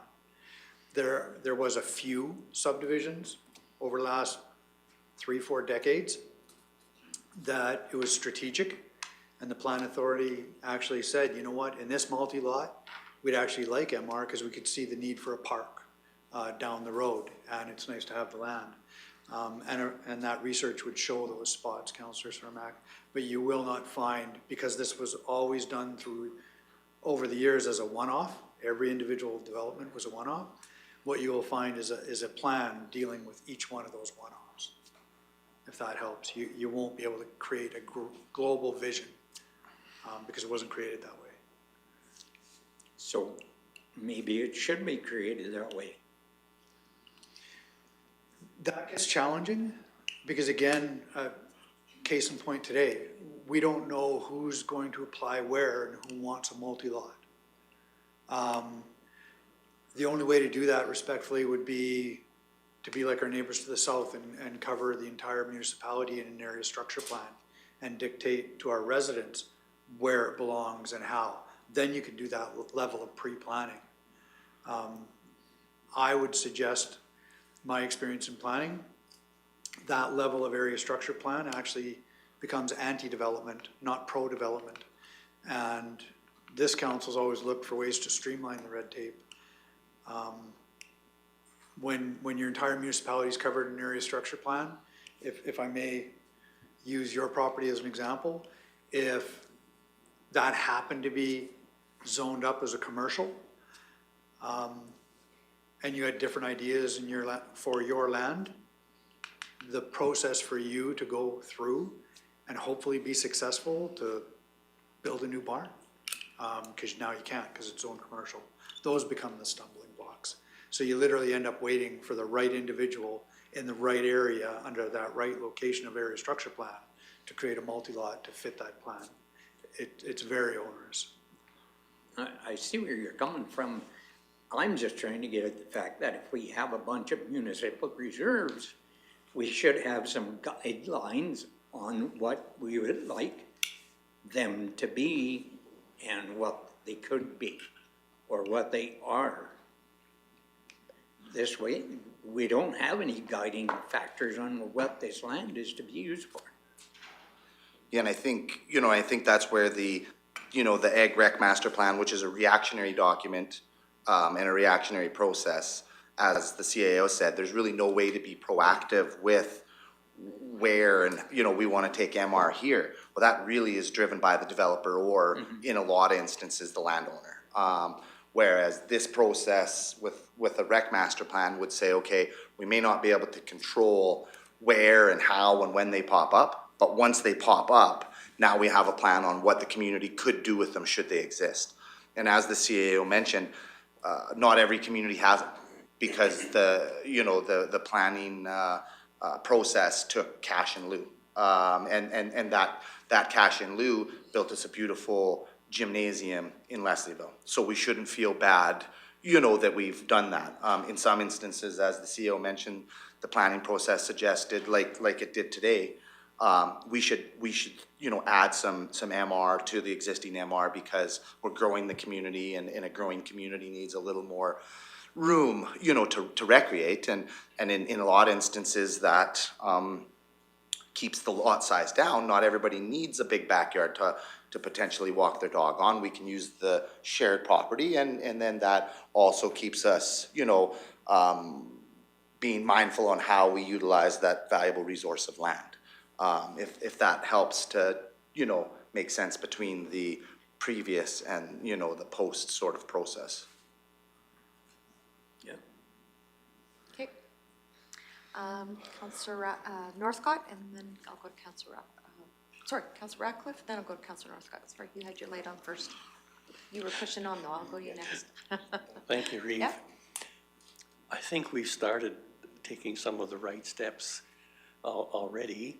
I think this morning it's obvious that we're starting to designate these MRs as institutional, so it allows a lot more use of that property. I would be in favor of a more general recreational study plan, whatever, but for me, it's a little further down on the priority list. And I think the Reeve suggestion of treating this as a pilot on what to do with these properties is wise. And serves more benefit than just for this one situation, or potentially could. Councillor Northcott? Alrighty, just looking at the map here in the agenda package. So municipal reserves, sort of public lands for residents and to be able to utilize as public. Just looking at the surrounding land, like the landowners that, they're surrounding, for instance, say multi-lot subdivisions or so on like this one, they offer those properties, but they offer a rural viewscape, right? So it's sort of kind of a, maybe not zoned as municipal reserve, but they offer a benefit to the community there by offering that rural viewscape, wildlife viewing and so on like that, privacy. But I'm just wondering for those surrounding area landowners, do they get any sort of compensation for offering that to residents?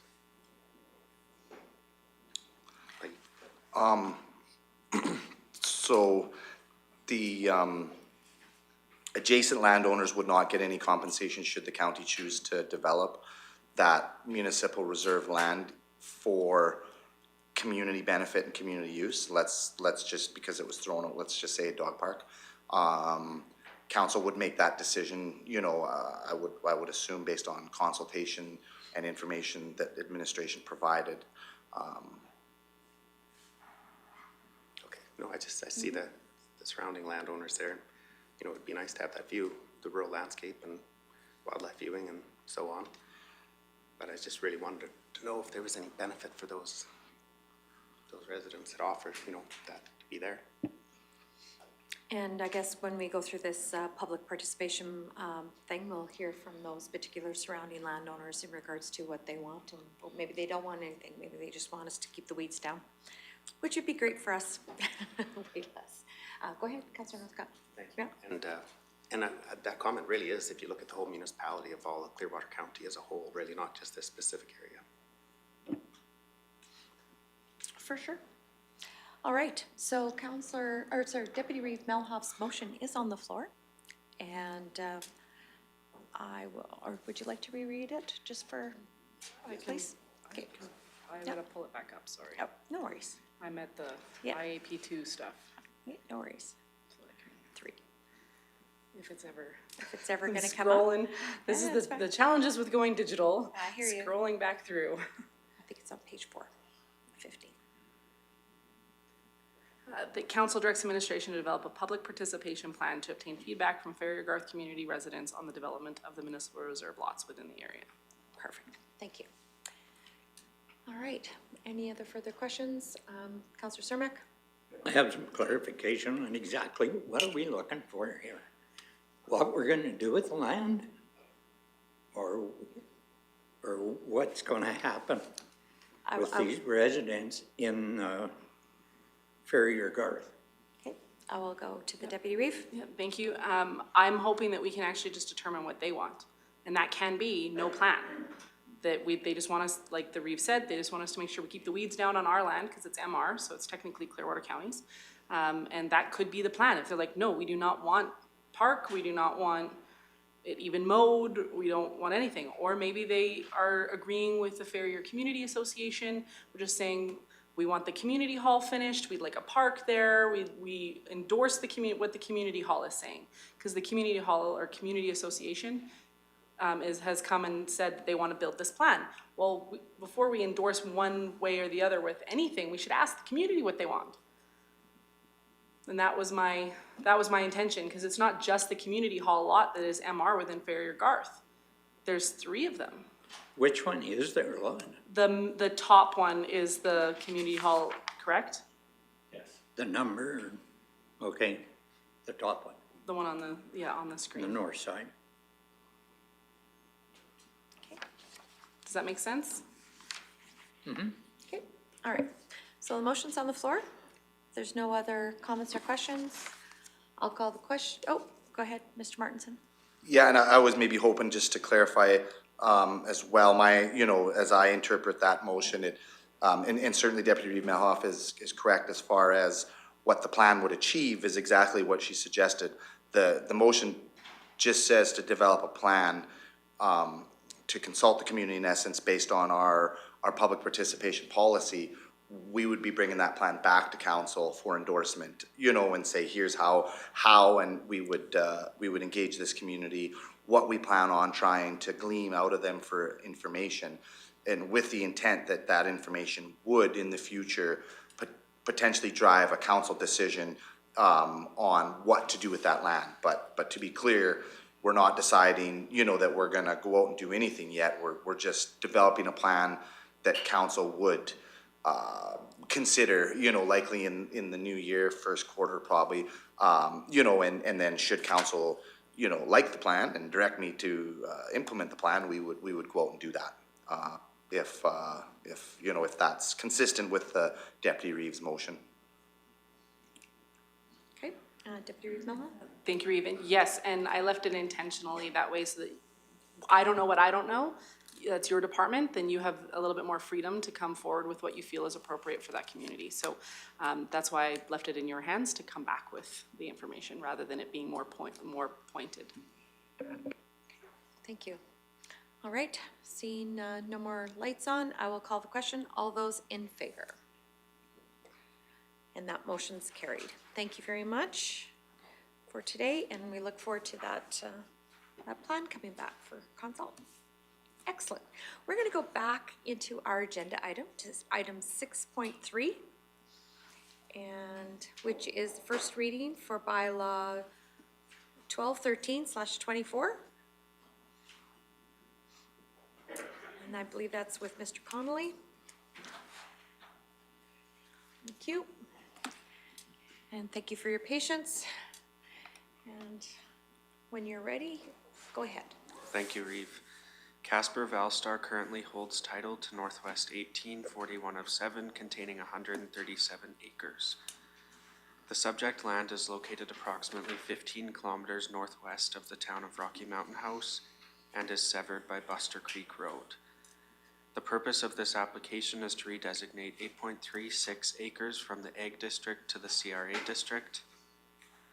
The subject land is described by the applicant as relatively flat with a cluster of trees throughout the central portion of the quarter section. The proposed parcel can be described as relatively bare land. Access has been achieved off Range Road 7-5A, adjacent to the east property boundary.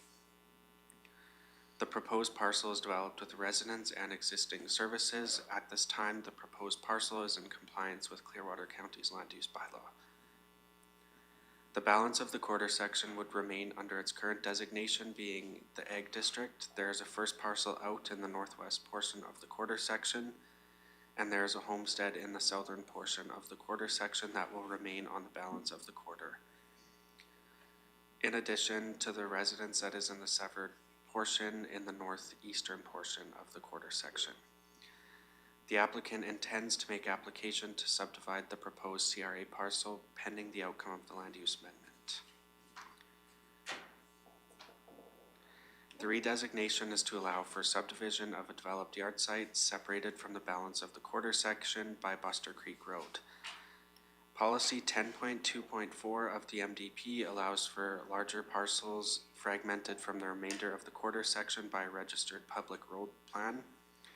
Administration reviewed and considered the impacts on adjacent farming activities and does not anticipate the proposal would negatively impact any operations in the area as it is existing. At this time, it would be appropriate for council to grant first reading and proceed to a public hearing. Thank you. Thank you. Are there any questions or comments or motion to this agenda item? Councillor Ratcliffe. Thank you, Reeve. Is that a county-maintained road there on the east side of that parcel? Yes, it is. It is? Okay. I just didn't see a road allowance continuing past there. Any other? All right. Would you like to, any other follow-up? Why not? Okay. Okay, as seeing that this parcel is separated by Buster Creek Road, I don't know if there's enough room there to create two parcels, but I will make the motion that council grant first reading to bylaw 1213/24 to amend the land use bylaw to redesignate 8.36 acres. And proceed to a public hearing. And proceed to a public hearing. Thank you. Very good. Any other comments or questions on that motion? I think the motion makes sense, and with not much you can do when there's a provincial highway going through there. So anyway. All right, I'll call the question. All those in favor? Thank you very much. And we'll see you at the public hearing. All right, we're going to now rejig, again, going back to our agenda. And I believe we are at corporate services in regards to 8.2.1, which is the budget adjustment for the 2024 Public Works operational budget. And let's go to that, my agenda item. And great. Good afternoon, Mr. Magnus. This is, sorry, Ms. Serhan, go ahead with the background, please.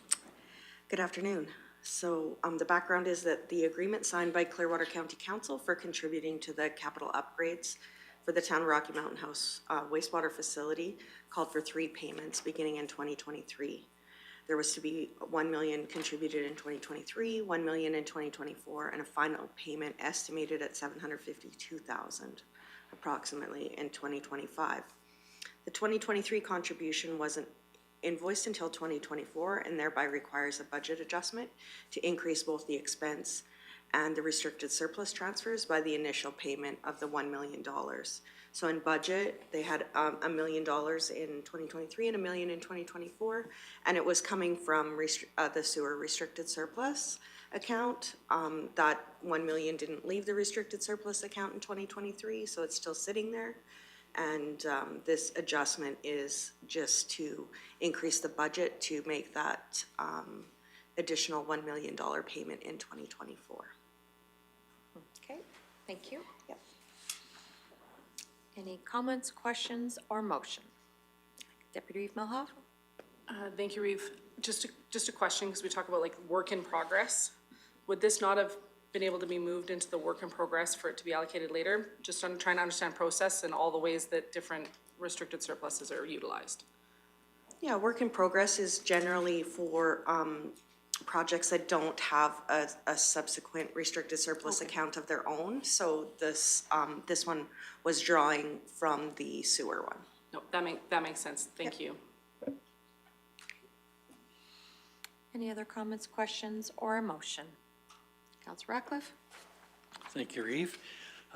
This is simply following through the agreement we have with the town, with the money that was set aside last year.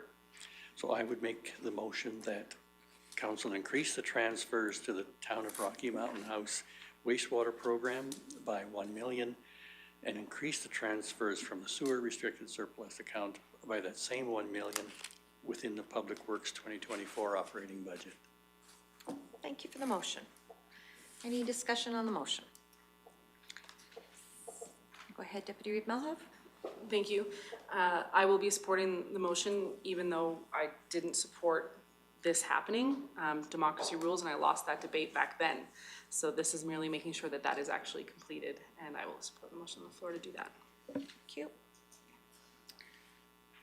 Any other comments or questions, or discussion on the motion? Seeing none, I'll call the question. All those in favor? And that motion's carried. Thank you very much. So moving on then to item 8.2.2, which is the financial report for October 31st, 2024. Turn it again to Mr. Hand, please. Thank you. In this agenda item, you'll find attached the capital summary to October 31st, also the capital by job to October 31st. Typically, you would have seen this report to the end of September at the last meeting in October, but because that meeting was so full, and it just gives an additional month of transactions to be put into the information, it just made sense to move it to this meeting and have those costs be reported to the end of October. There's not much to report as far as details on that capital summary or detailed report, just because there is a detailed report that comes to council in the report section that lets council know. Oh, sorry. Your mic went off, sorry. Yeah, go ahead.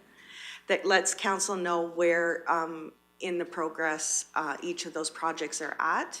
That being said, this financial report is for invoices that have been submitted and paid by October 31st. So that doesn't mean work till October 31st, or even, I believe Public Works Infrastructure tries to be as up to date as they can on those capital project reports. So there would be things happening that have happened already in the project report, whereas not necessarily paid. So you this financial report doesn't reflect where the project's at today, is what I'm trying to say. So there will be invoices coming through this until into February likely for some of the capital project that goes until December 31st, weather permitting. Perfect. Any questions on the capital report? Councillor Ratcliffe? Thank you, Reeve. Under emergency services capital, there are a number of items where nothing has been spent yet. Is that a change of plan, or do we expect some of that to be carried over? We do expect those projects to be carried forward. There's just such a lag in ordering of fire equipment until when it is received by the municipality. In some cases, the deposit is happening in 1 year. Then no other payment goes out until 2 years following that, when the equipment is ready. I believe one of the projects or pieces of equipment is the ladder truck, and it is most definitely in progress. The deposit was paid when the order was made, and that was previous to 2024, and the equipment had not been taken delivery yet as of the end of October, and the invoice had not been paid. So again, that will be one payment when the build is complete. So, and those other fire items are the same. Follow-up? Thank you. Yeah. Okay. I had the same question around the IT equipment, that there are also quite a number of items that have no expenditure yet. I do know IT was having trouble sourcing some of their equipment. There was some orders they were trying to put through, and the products that they wanted or required were not available. So I know some of that is being carried forward also. Okay. Thank you. All right. And Oh, I had a similar question around the agriculture and community services starting at 5,100, that those are quite underspent at this point. Just let me get there.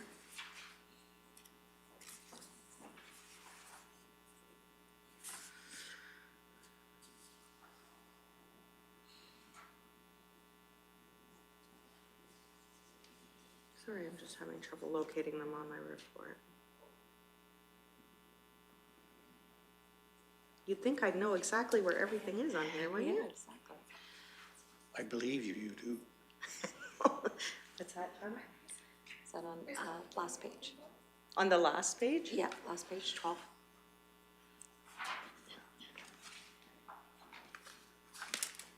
Or second last page. Water, wastewater, 5,100. solid waste, lights, shop and food. Sorry. Yep.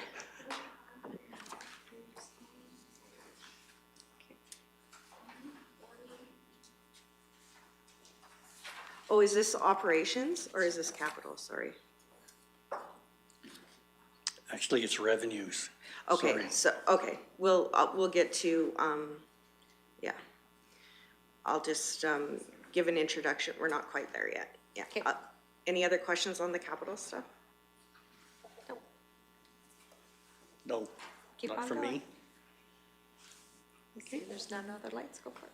Okay, I'll just get into a bit of the details on, operations, budget. So that's those two reports, the revenues to October 31st and the expenses to October 31st.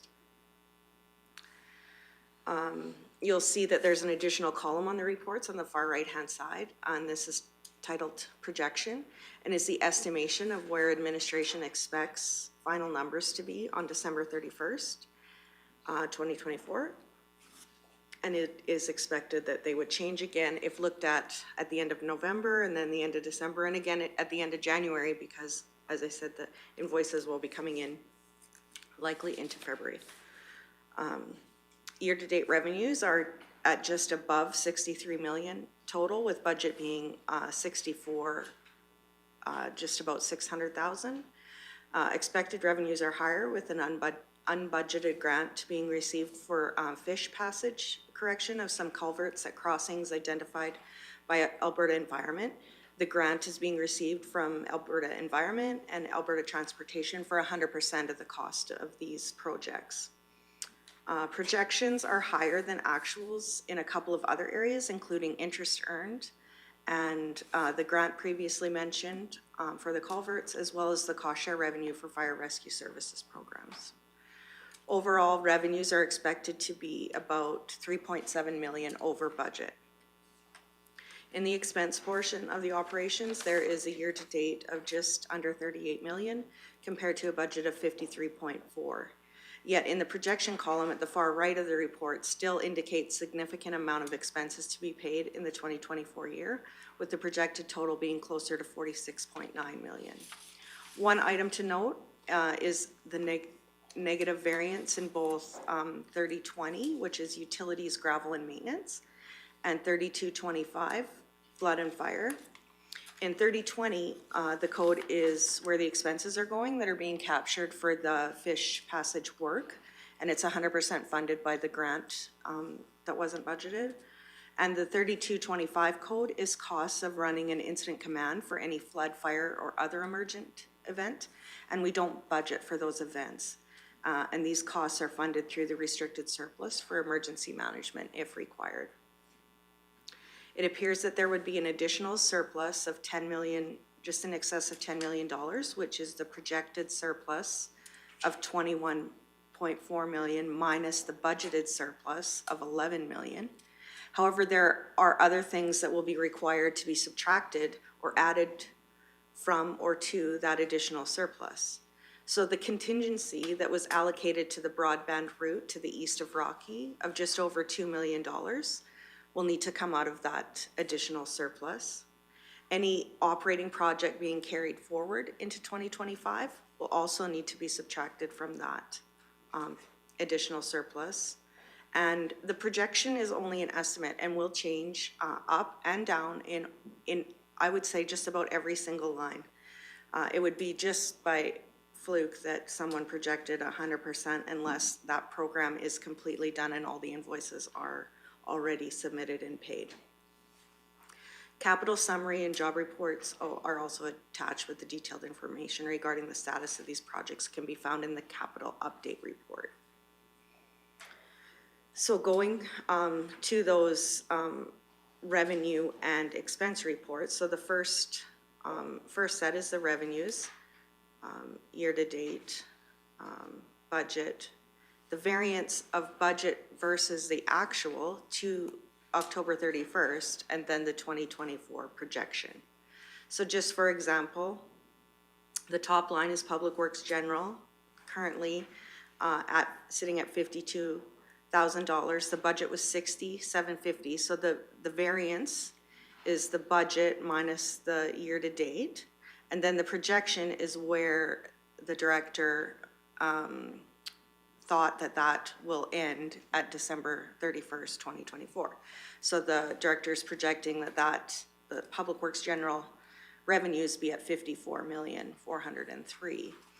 And there's a lot of information and data and analysis that goes into these numbers, and they were completed while they were working on their budget, so like 5 or 6 weeks ago already. So these numbers definitely would change if we asked them to update them again, but it's a lot of work to put projections in. So just know that they're estimates. So now you were asking about the revenues for 5,100 in agriculture, sitting at 5,167. That's a grant that has yet to come in. So it's the Ag Service Board grant, and it hadn't been received yet by the end of October. Yeah, so the projection you can see is they're projecting that they're gonna hit their 130,000 revenue in that line, because the grant will come in. It just, the actuals are really low because just it's one item that hasn't flown through or flowed through.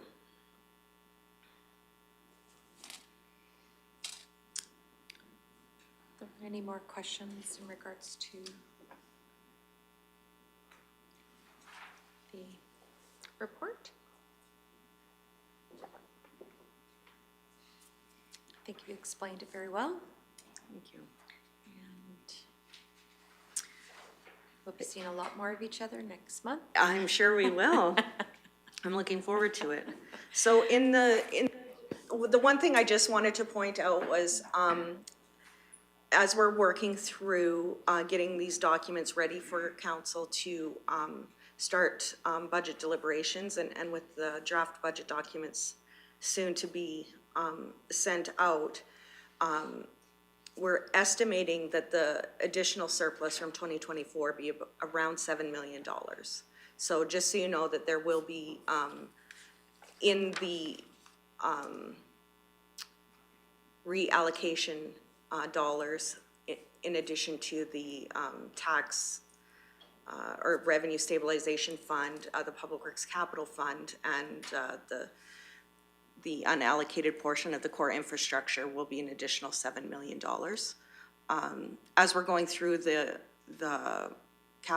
draft capital budgets, finance will be looking at those projects that were in that 25 to 27 year timeline to fund any of those projects that those dollars are available. Of course, it will be council's discretion to make any changes or amend anything that's presented at the draft budget deliberations, but we will be working towards having those identified for council for deliberations. Thank you. Deputy Reeve Melhoff? Thank you, Eve. I always value your background. It's always got lots of good explanation and Good. often answers my questions when I'm going through everything. Just refer back to the background, and I typically can find my own answer that you already answered, that you already thank you. put in there. So I always value the robust you. background that you provide. And I would make the motion that council receives the Clearwater County Capital and Operating Financial Reports as of October 31st, 2024. Thank you, Deputy Reeve. Any other comments or questions for Mr. Han on the report? Seeing none, I'll call the question. All those in favor? And that motion's carried. Thank you. Moving along to Public Works Infrastructure, 8.3.1, which is the right-of-way acquisition and temporary land use and borrow material policy.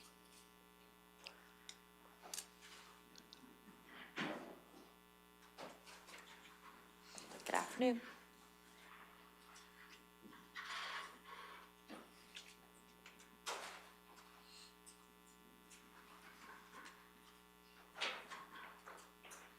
Good afternoon and welcome.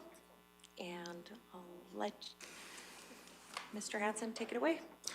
Yes, well, good morning, council. Yeah, that was some great news that we just heard. So that should put everybody in a great mood. Oh, that's awesome. So this item here, as per council's request, it's the land acquisition policy. We talked about that earlier this year and the need to update that. This policy hasn't been updated since 2011. So Kate's done a lot of great legwork there, some research, as well as some discussion with our additional staff here at the county. And we've come up with a, I'm gonna say a rough draft. When you look at the red lines in the document, there's tons of it was procedural. So there will be an eventual operational administrative procedure that accompanies this. Really, the policy will be broke down into the major elements there that we really need council input on there. So with that, I'd like to turn it over to Kate to walk through some of the major changes that we've done to this policy. Perfect, thank you. Hey, good afternoon, council. As Eric mentioned, it hasn't been last reviewed since 2011. So we surveyed and gathered data from neighboring municipality. We spoke to the assessment department as well as the staff in the field, just kind of what they're hearing back from different landowners. So we did summarize what other municipalities are doing and said, as you can see, it is not consistent. It was really hard for us to try and mirror what everybody else is doing. So we kind of looked at it of just what our assessment department plus what we're hearing back from other landowners and field staff. So what we're recommending for proposed changes, so small parcels, which is what's consistent with what we had them at before. We're looking at changing the rates from 10,000 an acre to do it based off their land assessment from our assessment department plus 10%. And for large parcels, 10 acres or greater, we're looking at recommending increasing the acquisition rates from 2,000 to 5,000 per acre. That is in line with what Alberta Transportation is looking at for their land acquisition for the twinning. And for these type of projects that we are obtaining land for, it revolves around road widenings, realignments, as well as bridge replacements. What we're finding these days is majority of our existing bridges are turning into culverts, so we need to buy existing land around the ends of the culvert so we can maintain that as well as perform construction without impacting their land. So it does vary year to year based on our replacements for bridges as well. Does anyone have any questions on the acquisition? Deputy Reeve Mello? Thank you, Reeve. What is the MR rate? So when people are having to do money in lieu of land when they're doing a subdivision, there's a value associated with that. There's a value that the county has put on that land. why would it be different than what we would be willing to buy land for if we're making people pay that dollar when they have to either give us land or money in lieu of that land? Why would they be different? I personally, I don't know off the top of my head what the MR rate is. Typically, that is done through planning. Yeah, I guess I'm going to bring it back to how we've come to the conclusion that we did. Not considering the MR rate, you say, using our assessment department for the small parcel. And this is really where we've come to the conclusion when we're trying to negotiate and having those tools. Outside of having the historic rate, and then, you know, if we come to a complete impasse, it's coming back to council to make a special provision. So we felt that the assessment rate plus the 10%, because it is out of our need, you know, that we're creating, that's where it seems semi-consistent with what our municipal neighbors are doing, as well as it provides, you know, the small parcels is, every square inch of those properties seem very much coveted by a landowner, and we're seeing examples of this, especially, you know, I think we need to do more when it comes to subdivision to make sure that we're protecting the ability to develop our infrastructure and our bridges. You know, we've talked about this over the years, about selling those beautiful pristine viewpoints there right on the edge of overlooking a valley, which usually has a large multi-plate culvert at the bottom, and it's a little tiny narrow road with steep back slopes, and instead of protecting that area and actually moving those back, you know, I think we need to do more in the future to protect ourselves from that. And I know our planning department is on board with that, as well as what we've done with Public Works, identifying that as we go through the referral process. But really, going back to the rates, is we're really trying to, you know, using the tools that we have with our neighboring municipalities and our assessment team, come up with the best result. When it comes to the large parcels, really the assessment doesn't work because they're associated with, you know, a smaller amount is a government amount for agricultural land. We know what land is worth in this community, and we have to take just kind of a proximity. We don't want to have to do, I don't think, appraisals on every piece of property we buy for the amount that we spend. I've outlined in the document that we spend about $20,000 a year. It's not a huge amount of money that we spend on land acquisition, but we need to have those tools in that to pay a fair market value there when we go to the table, so we don't have to hold up bridge projects or have to come back to council. Apologize again for not having the MR rate there, but that was the theory, I guess, in how we came up with the rates that we did. Thank you. Supplementary? No, thank you for that. And I appreciate that, because trying to make people whole again, to quote Councillor Lougheed, that's one of his favorites, and I've adopted it. Trying to make people whole again is the whole point of this, which is, my next question is actually surrounding around market versus assessment. Those can vary a lot. I know obviously with agricultural land, it is a set assessment rate because of the value of feeding the world. But how much different is market versus assessment in general then, and should we be looking at a different type of model? So when it comes to assessment for which parts, for the large ag land? For any of it. For, like, should we be looking at more market value, making these people whole again? I know that would then potentially involve an appraisal. And how much differentiation is there then between assessment and market on these smaller parcels even? That, like, is it a lot different? I can maybe address that for Eric. Yeah, the larger parcels, he's talking about the ag parcels, so that's the only land that's assessed at, not at market value, right? That it's a regulated rate provided by the province, and that hasn't changed in decades, where they start with a base of $350 an acre for farmland, and as we all know, you can't buy any land for $350 an acre.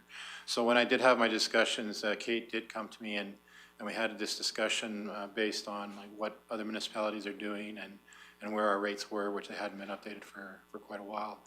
And we thought that, like, the first thing that she hears from the property owners is, well, I know the realtor tells me my property is worth this much, you know, X amount of dollars, and we've all seen land properties in Clearwater in general have increased significantly in the last 2 or 3 years. That's just the demand and supply, you know, market functions, right? So The difference, and, you know, it was brought up before about the municipal reserve rates, and again, I did have discussions with Dustin and planning on that, and those rates hadn't been looked at for quite a while also. And we had discussions and again compared and updated those compared to what other municipalities were doing and where the market is now. There is kind of a apples and oranges when we're talking municipal rate versus right-of-way or culvert that we purchase off owners, whereas the municipal reserve, like that land is not changing. That land is just basically not going to be developed. It's usually for an environmental reason where that amount of land, you know, is dictated by our bylaws and how much, like 10% of when they're doing those subdivisions or whatever it is. And so that's kind of a different purpose versus when we're just trying to buy a little strip off of a road to expand a culvert is what, you know, the public works people are doing.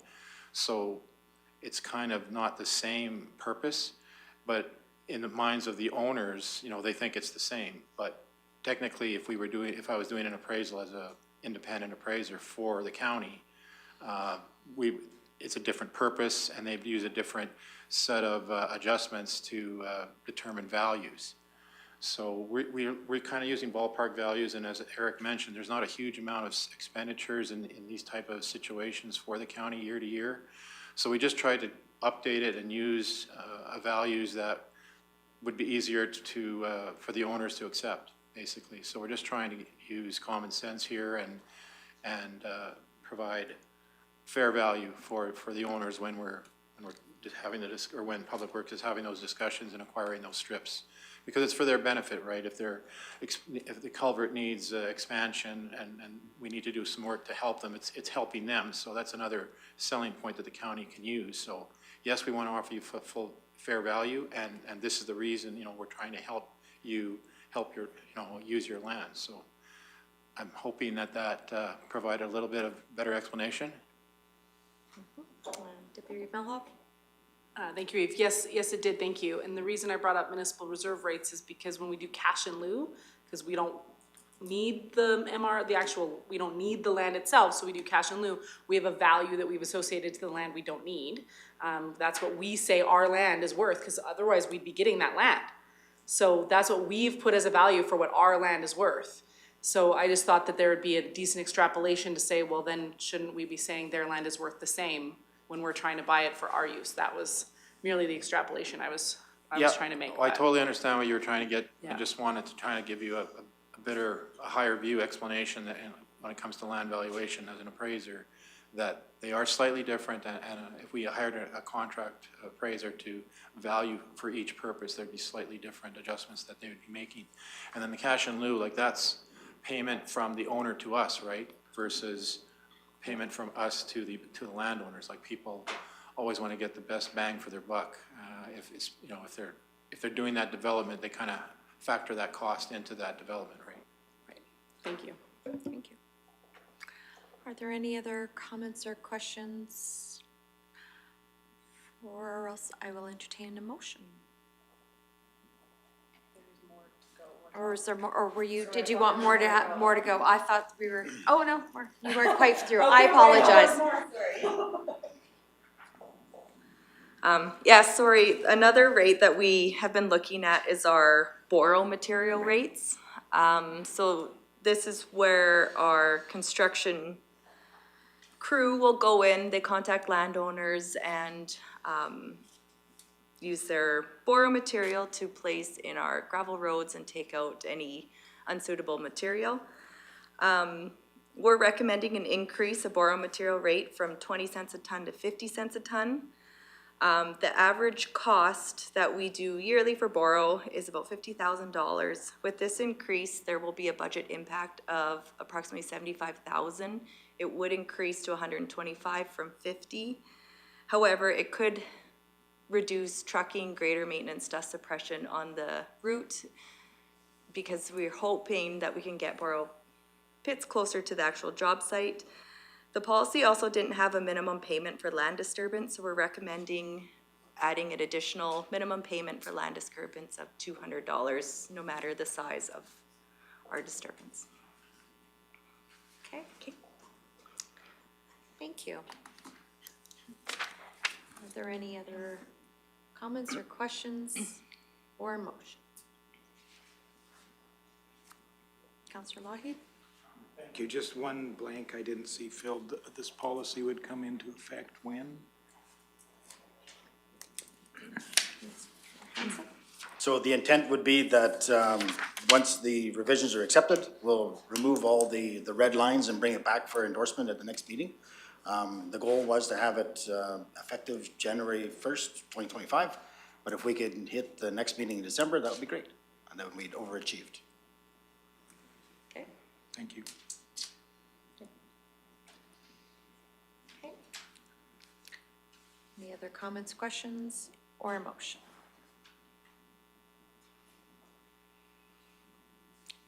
Staff recommendation is that we've reviewed the proposed changes to the right-of-way acquisition backstopping agreement and borrow pit acquisition agreements policy and approve the revised policy.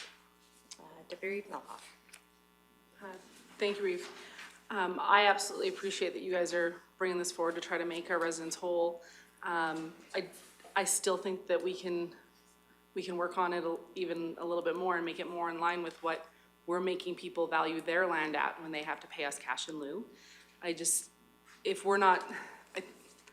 we are assessing their land, we say their land is worth, anything less than 4 acres is $44,000 an acre, and they're responsible for paying 10% of that cash in lieu when they're trying to do a subdivision, why would we not make their land worth the same thing when we want to buy it? It just seems like we're trying to sell the residents short, but when they need to pay us, their land is worth so much more. But when we want to buy it, it's worth so much less, unless I'm misunderstanding this. Maybe I am misunderstanding, I'm happy to be corrected. Mr. Emmons. If I may, Deputy Melhoff, it's not a matter of correcting, but if I could be permitted to explain the historic philosophy behind what's being perceived as an inequity. This council's actually asked administration to bring this policy a long way from historic practices. The historic practice is one method of payment is community driven. It's our tax dollars going into improvements into your roadways, your bridge infrastructure. So it's about community. It's our entire network, road network. The other way is developer driven. So I'm going to do a multi-lot. I'm going to make $1 million, and here's my contribution into community for doing so. And that's the difference in philosophy. If this council is saying we're looking for equity across the board, that's far different from past philosophies. Did that help? No, that makes sense. Okay. Betterment for all. Excellent. So, that was for clarity, or was that what a motion?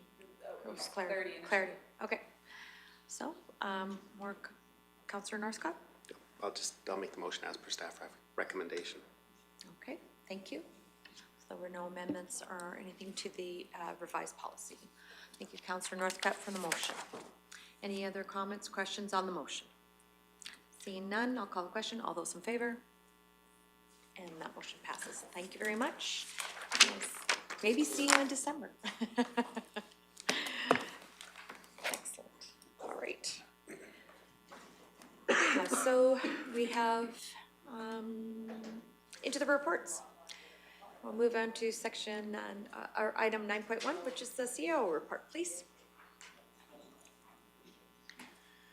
Good afternoon, Council. The November 26th CEO report.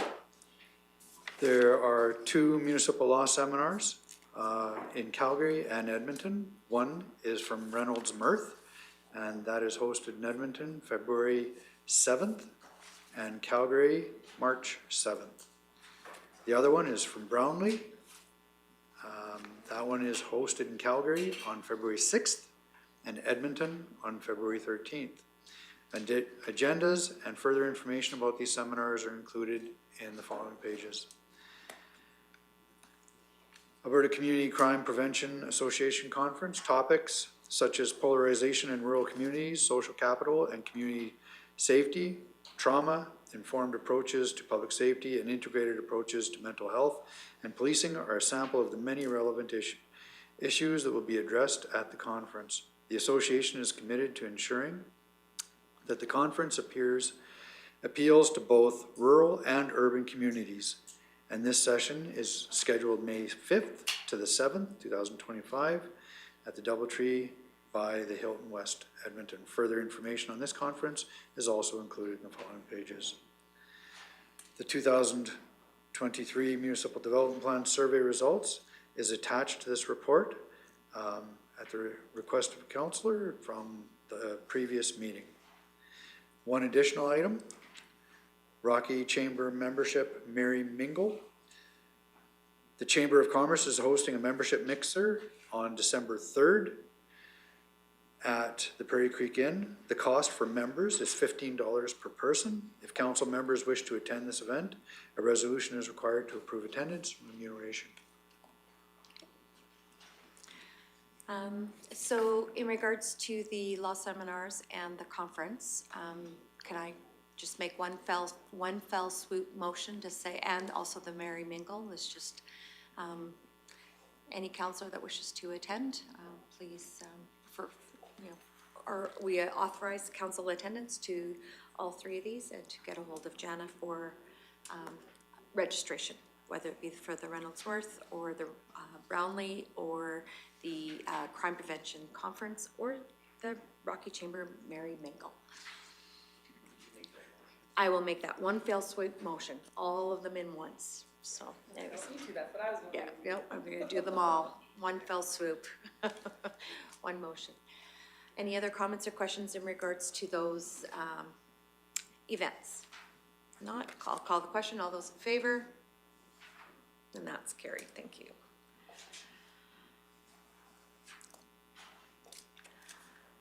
All right, moving on. Oh, I need a motion to accept the CEO report as information. Thank you, Councillor Lougheed. All those in favor? And that's carried, thank you. Moving on then to the capital project status update report of November 2024.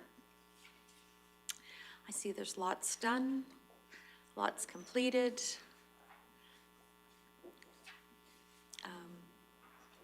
Any other questions for administration in regards to that capital report? Councillor Ratcliffe? Thank you, Reeve. I just noticed that some of these reports, and these are great pictures, finished projections, everything. In the Leslieville Recreation Area, I'm just wondering what the final costs are projected at on that project. Do we know? Sorry, Ron. Yeah.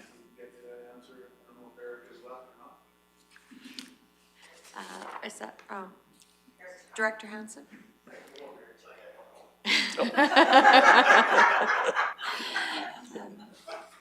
So the question. I'd rather you say don't know than make something up. No, absolutely. So that, so Leslieville Recreation Area, we did, we've got, we're under budget, I guess is the best way to put that. We can start with that. Actually, the actual cost for 2024, I don't know off the top of my head. I do know that we actually plan on carrying forward the balance of the budget into 2025. So whereas for discussions with Ag Services there to finish off that amenity, whether there were some kiosks, signage, et cetera, just to finish off that recreation area. So currently we're under budget, but we intend on taking the balance of that budget and carrying it forward in 2025. So we'll see that in the capital budget. Yeah, so when we're going to be back in front of you guys here shortly with our capital budget 2025, and we'll have a story for every one of those projects. And yeah, that's another one of the good news stories, I guess. Just might have another question here. Okay. You're late. Oh, sorry. Okay. No worries. Okay. Okay. Regarding the Nordegg Phase 2 residential subdivision, it says the project includes the installation of streetlights, childhood hillies, and sidewalk deficiencies And then the next sentence, it says that the shallow utility design will commence next year. So I guess I'm a bit confused about the shallow utilities, which part of the project they're in. Yeah, sorry, if it says the design will continue. So we are still very patiently waiting for our electrical engineers in Fortis to get our final approvals for that shallow utility design. We were unsuccessful all year in getting that approval completed. So we've lost the construction window, as we can see, it's minus 25 today. So we're still working with our engineers, our electrical engineers, our civil engineers, and Fortis to finally get that plan stamped, so then we can actually start on frost-free conditions in early 2025, and to get that completed. As well as I said, we still are negotiating with the contractor about the sidewalks, the settling that we see in there on those deep utility connections into the lots. So all that work has been carried over into 2025. Okay.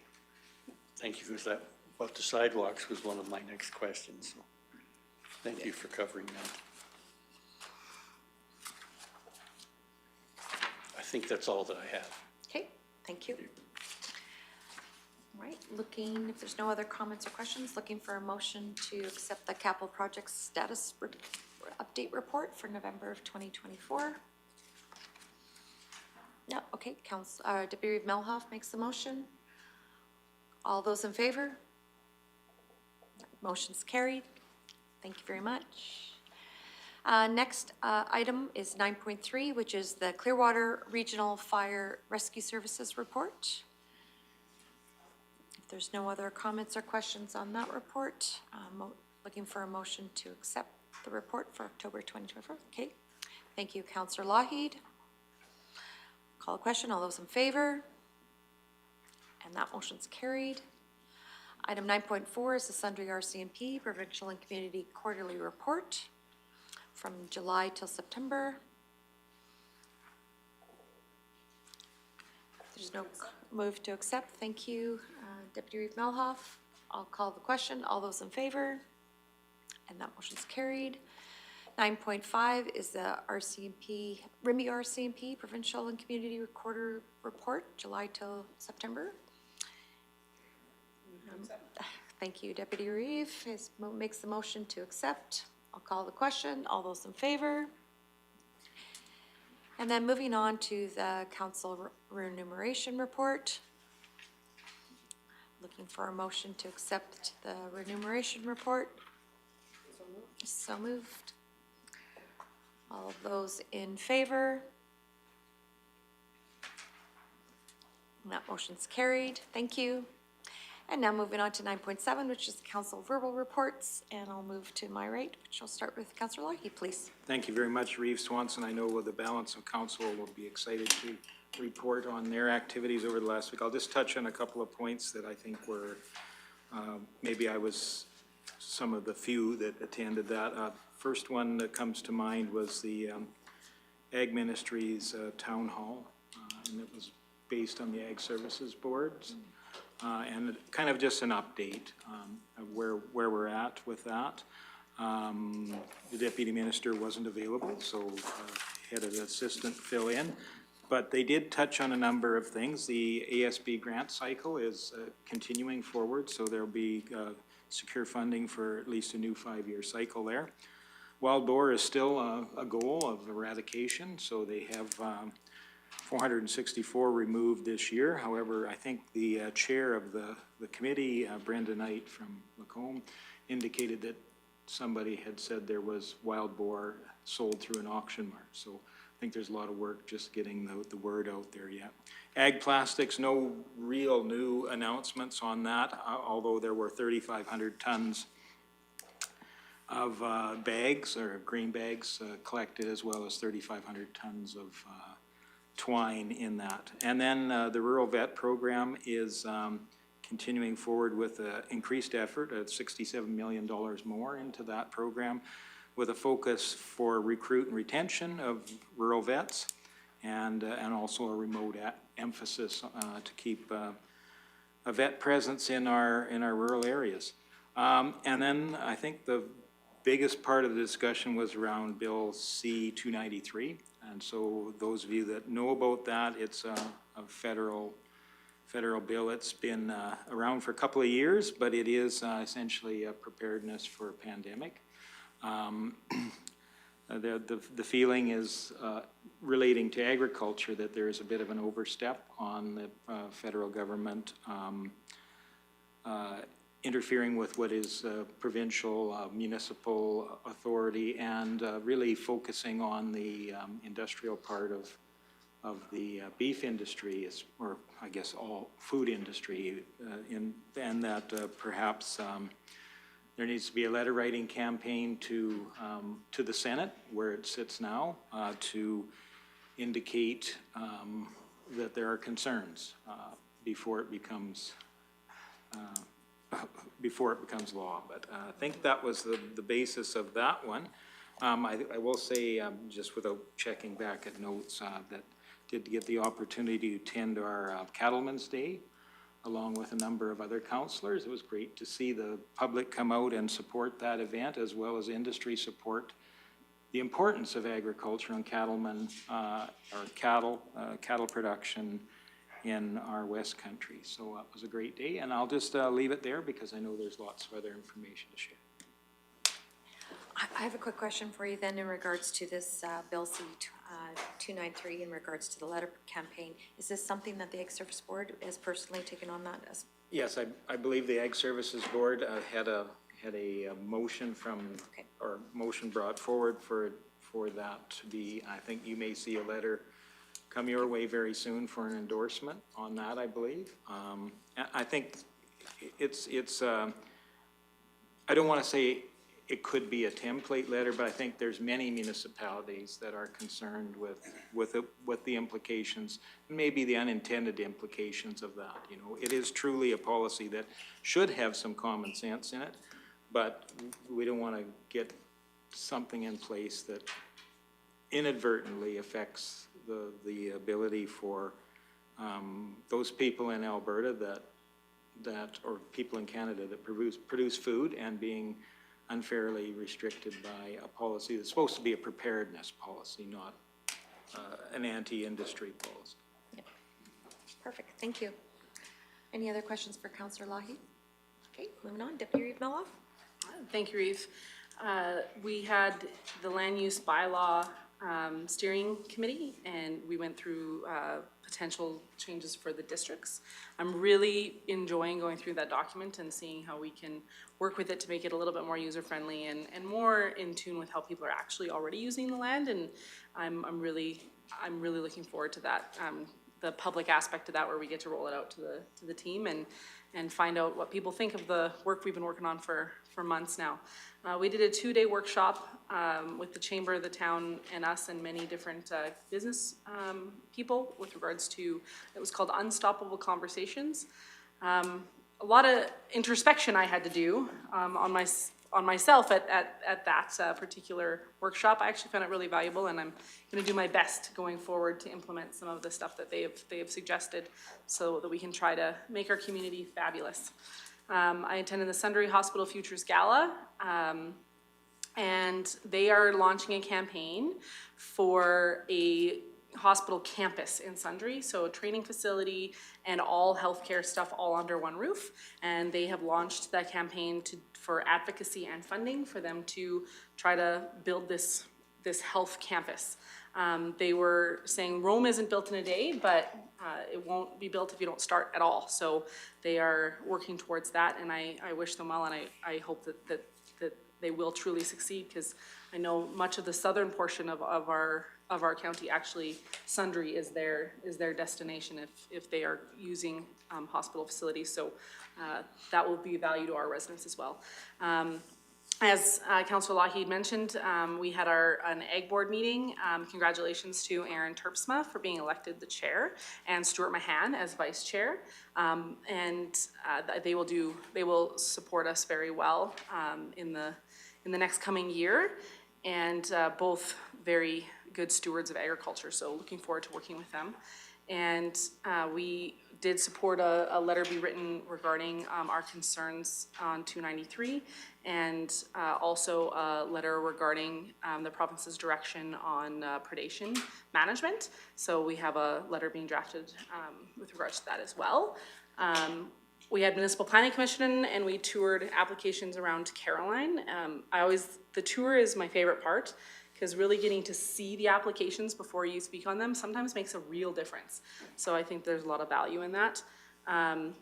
Cattlemen's Day, as you said, that was a fabulous event, and I really hope that all of council gets to go to one in the future.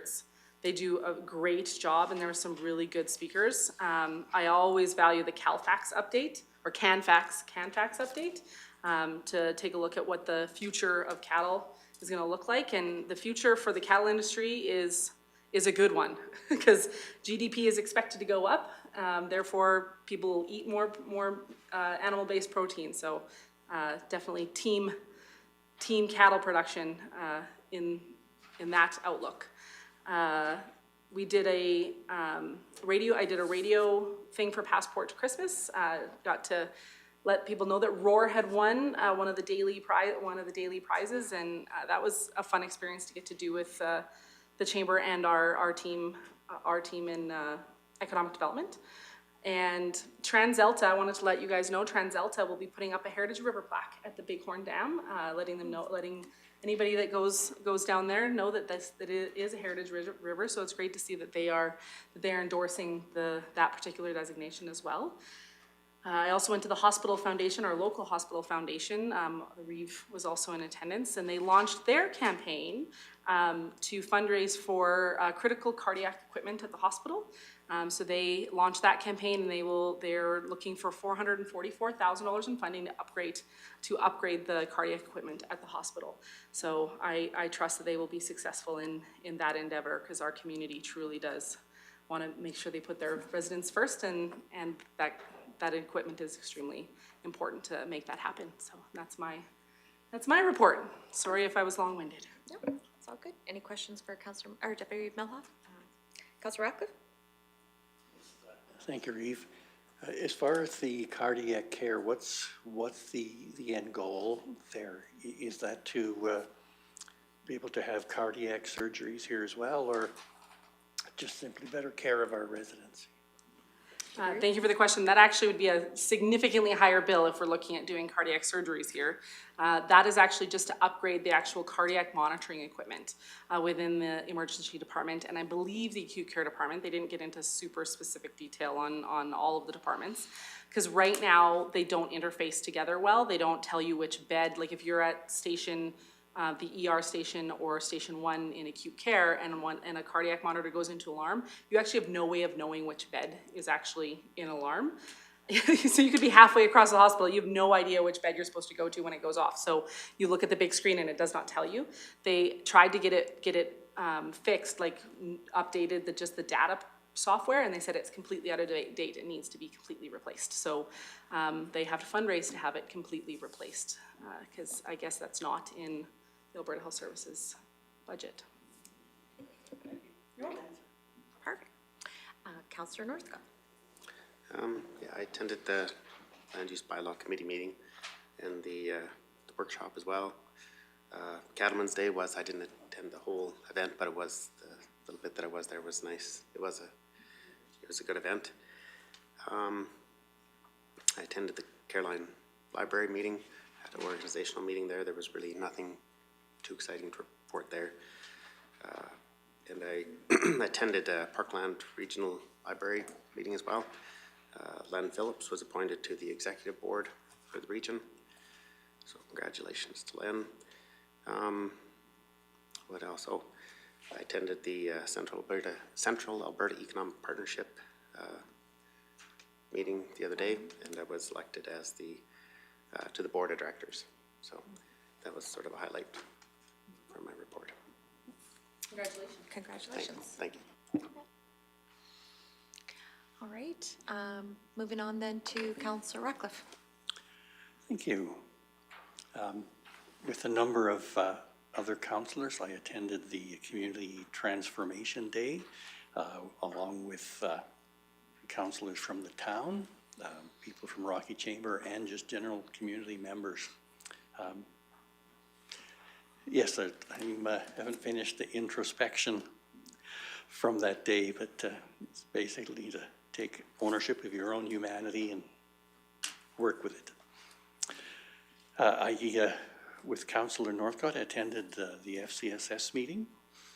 We had presentations from Youth HQ and the Wild Rose School Division, who reported that the provincial policy of no cell phones in class is having very positive results. And we had small amounts of funding left that we were able to give in a couple of grants.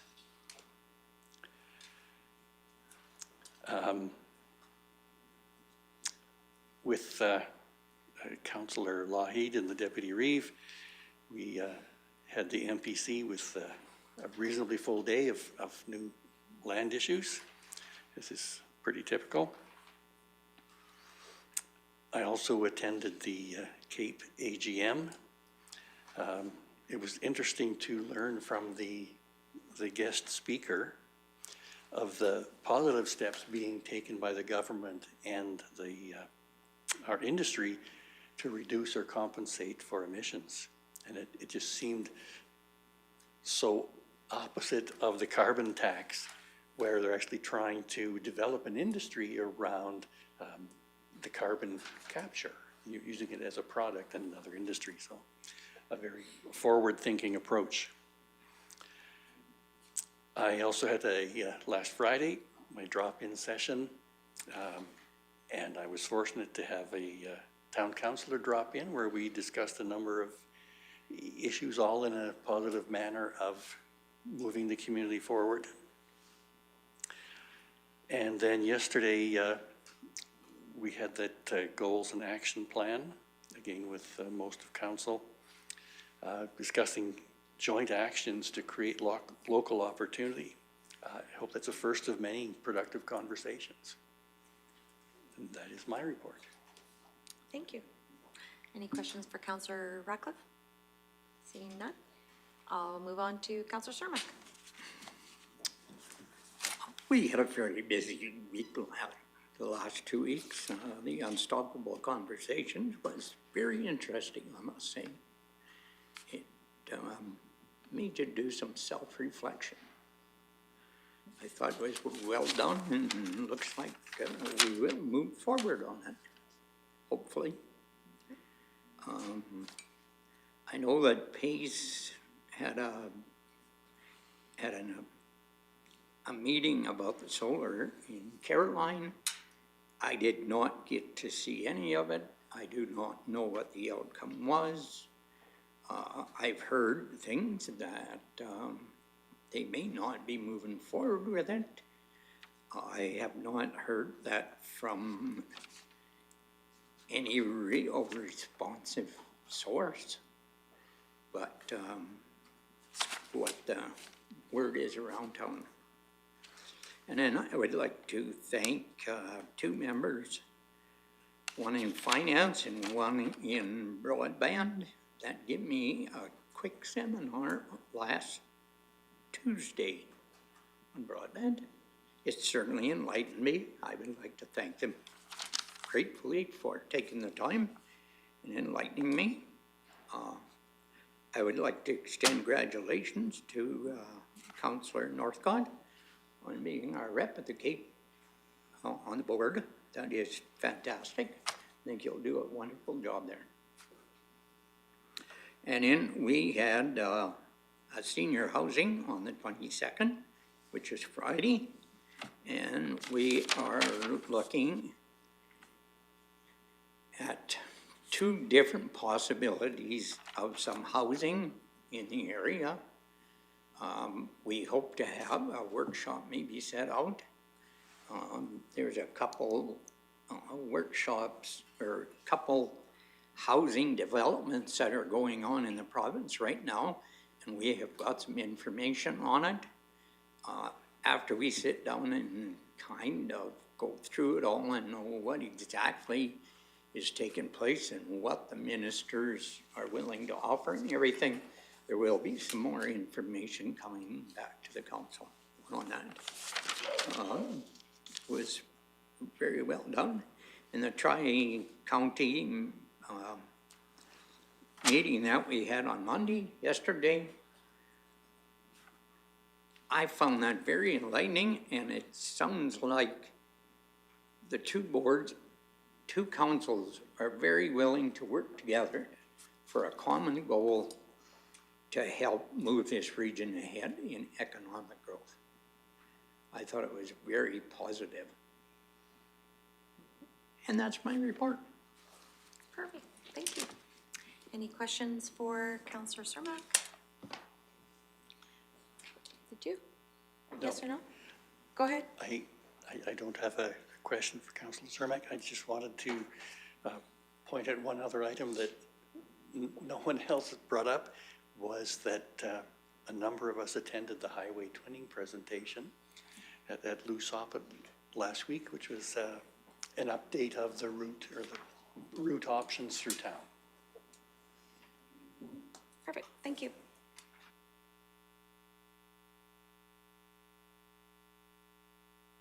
Dinner in Innisfail. It was, there was about 40 of us. It was a great conversation, great opportunity to network with before the holiday season got really busy.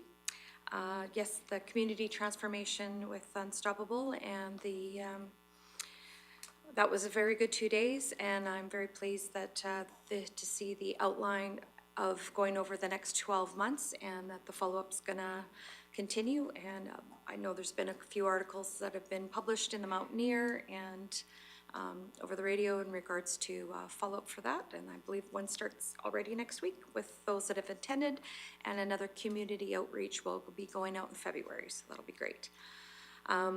Yes, congratulations. I was at the Cape F's Fall General Meeting. Congratulations, Councillor Northcott, on being our county representative. I think you'll do very well with that. That guest speaker was very good, and I fortunately could not stay for his full talk, but what I did pick up in regards to was he gave the example of planting lentils, and how that, you know, the equipment, ag equipment is now going to direct seeding. A lot of that, especially towards east, because Saskatchewan is the primary start where they started seeding lentils. They didn't expect the growth and the success of growing lentils, and so now we are a key exporter in lentils where we hadn't been before. So I thought that was a very interesting aspect of his comment or in his presentation before I left.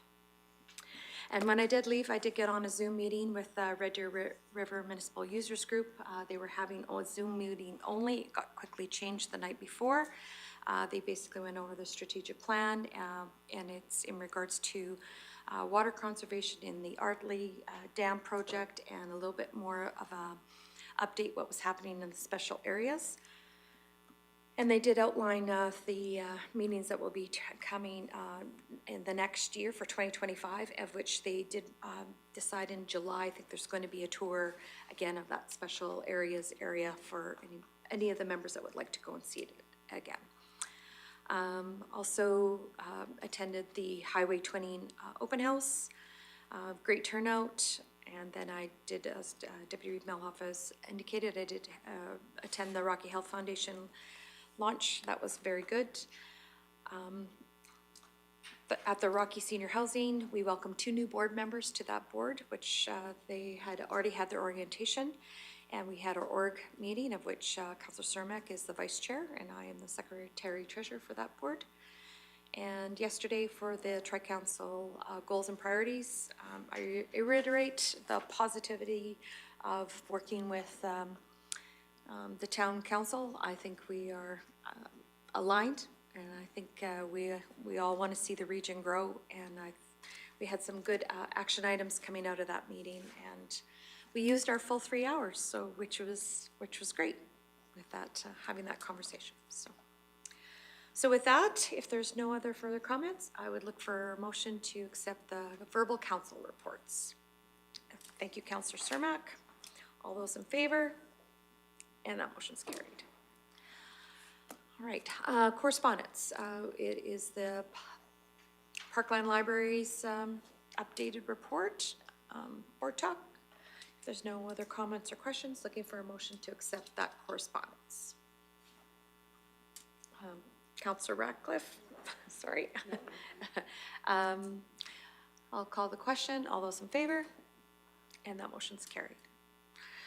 All right, we are now at the closed session. Before we go into closed session, maybe we'll have a quick 5-minute break and then we'll come back and go into our closed session, please.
And welcome back. We just had a quick break and we are now at item 11 in the agenda and we're going into closed session. So look for a motion to go into closed session, please. Thank you, Councillor Northcott. All those in favor?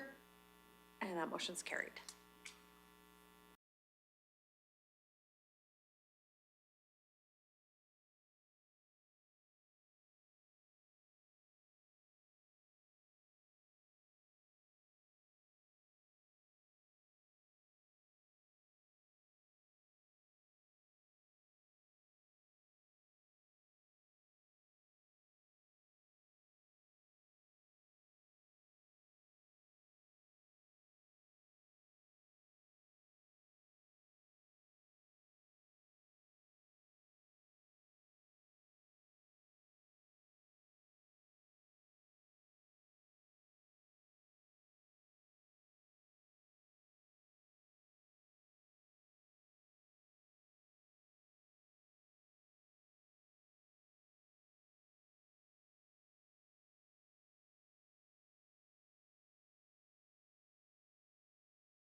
Okay, we're back from our closed session or out of closed session.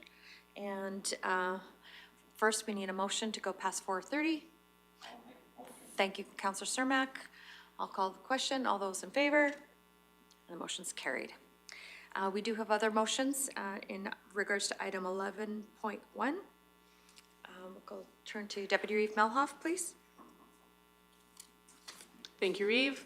I would move that council directs administration to create a resolution for the spring 2025 RMA related to the Alberta Community Peace Officer Law Enforcement Duty Risk Assessment and Mitigation Report. Thank you. Any other comments, questions? I'll call the question. All those in favor? And that motion's carried. We have another motion in regards to 11.2, which is the heated storage facility. I'll go to Councillor Cermak, please. I move that council directs administration to bring back a funding strategy for a heated storage facility to the 2025 budget deliberations at the North County Quarter. Thank you. Any other comments, questions? Seeing none, I'll call the question. All those in favor? Those opposed? And that motion's carried. And then we have a third motion, which is 11.3. Deputy Reeve Melhoff. Can we scroll up? Thank you. The council engages services of Veritas Solutions to conduct a preliminary review of the code of conduct. Thank you. I'll call a question. All those in favor? And the motion's carried. And then, of course, the last motion of the day, adjournment. Councillor Cermak, all those in favor? Thank you very much. Thank you.